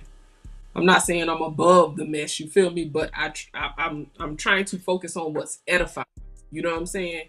And it's about expending your energy, because a lot of this shit is draining, to be honest with you. That's a fact. We love you, Crown. I've seen Crown around, Crown Life. I've seen Shout out to Crown Life, man. Man, shout out to you. Be well and have a good day. But yeah, but in general, you know what I'm saying? Like, the shit is just, I don't know. I just try to be mindful, because it's easy to get wrapped up in that whirlwind. But I think that it speaks to the undercurrent of the dysfunction, the level of dysfunction, right? Mm-hmm. Because if it wasn't based in dysfunction, it wouldn't be so chaotic, like, and just out of control. You know what I'm saying? So, yeah. But yeah. Man, thank y'all, man. Thank y'all. I appreciate y'all. And shout out to everybody that contributed tonight, man. Let me see. Yeah, shout out to Prime for the $5 super cap. Shout out to Coffee Nino for the $10 super cap. Shout out to Fanny P for the $10 super cap. Shout out to Antoine for the $5 super cap. Shout out to Anthony Allen for your $5 super cap. Antoine again for $2 super cap. Crown Life for the $5 super cap. And Crown, you can send cash outs, man. You can send cash outs. And shout out to Coffee Nino again for the $5 super cap, man. And I appreciate anyone that was willing to share this live stream and become a part of the No Cap campaign, and, you know, share it to any one of your friends and family, or any one of your social media platforms. I appreciate you for being a part of the No Cap. Anytime somebody, you know, is okay with sharing these live streams, and it makes me feel like it's worthy of being shared, and you think other people can learn from, you know, from what we shared. I appreciate y'all. But y'all know it's come time. Listen, I gotta go do what Scam did. You know, Scam somebody, you know, but it's okay. But, you know, I'm gonna get up out of here. You know, Just Jay, I love you, man. Game wise, I love you, man. Thank y'all. And oh no, who was all up? Who was all up here? I want to thank everybody that came up here. I know Scam was up here. Scam, Antoine, Rush, Hot Sauce. Yeah, Rush, Hot Sauce, Game Wise, Antoine, like you said. Coffee. Shout out to Coffee too. Yes. Yeah. I hope I'm not missing them. What'd you say? I think that was it. Okay, yeah. Shout out to everybody that hit the panel. And listen, I want to encourage this too. I'm gonna work on it myself. Maybe I need to do like more like emails or whatever. But all the women that's watching, right? I'm gonna get y'all up here. We're gonna have more of a female presence. We're gonna have more of a female presence, because I want more of a balanced panel as well. I know my sister, she ride with me regardless. I just want more of a. Yeah, I just want more of a female presence. The link earlier. I was trying to get some of them to come up. Yeah, but I think I'm going to have to do my due diligence as well, and kind of reach out to some people, you know, some new faces, and bring them up here, so we can have more of a balance. But not saying it was lopsided today, because you did a great job, and I hope I did a good job with allowing you to have equal time to talk and respond to. Yeah, you always give me time to talk. You're very gracious, even when I'm rambling. Yeah, no, you did just fine. You know, I don't be worried about that. Okay. So, you know, but I would like more of a female presence on these panels. You know, the hard legs, you know, I love my niggas, but, you know, we want some ladies up here. We want to hear from ladies' point of view, man. And it'd be good to have some different personalities, you know what I'm saying? Yeah. saying? Because I need some of my chill sisters. I'm more fire. We need some more water. We need some earth. You know what I'm saying? Let's get all that. Fuck it. Hey, So Freezy. what's up, bro? Hey, me and you know, one thing about women, bro, especially that I love, bro, they funny as fuck, my nigga. I'm talking about they goofy and funny than a motherfucker, man. You know exactly what I'm talking about, bro. Oh yeah. See, that's a man that enjoys women. See, so but we could talk about that another day. That's a dude that enjoys women. These niggas not be annoyed with everything a woman do. She can't even have fucking blank, and the nigga be aggravated. But anyway, it is what it is. Well, y'all, I'm finna go handle some business, and I'm finna get up out of here. You know I love y'all, man, and y'all know what I always say: to free yourself, you must heal yourself. And until the next time, guess what? We out of here.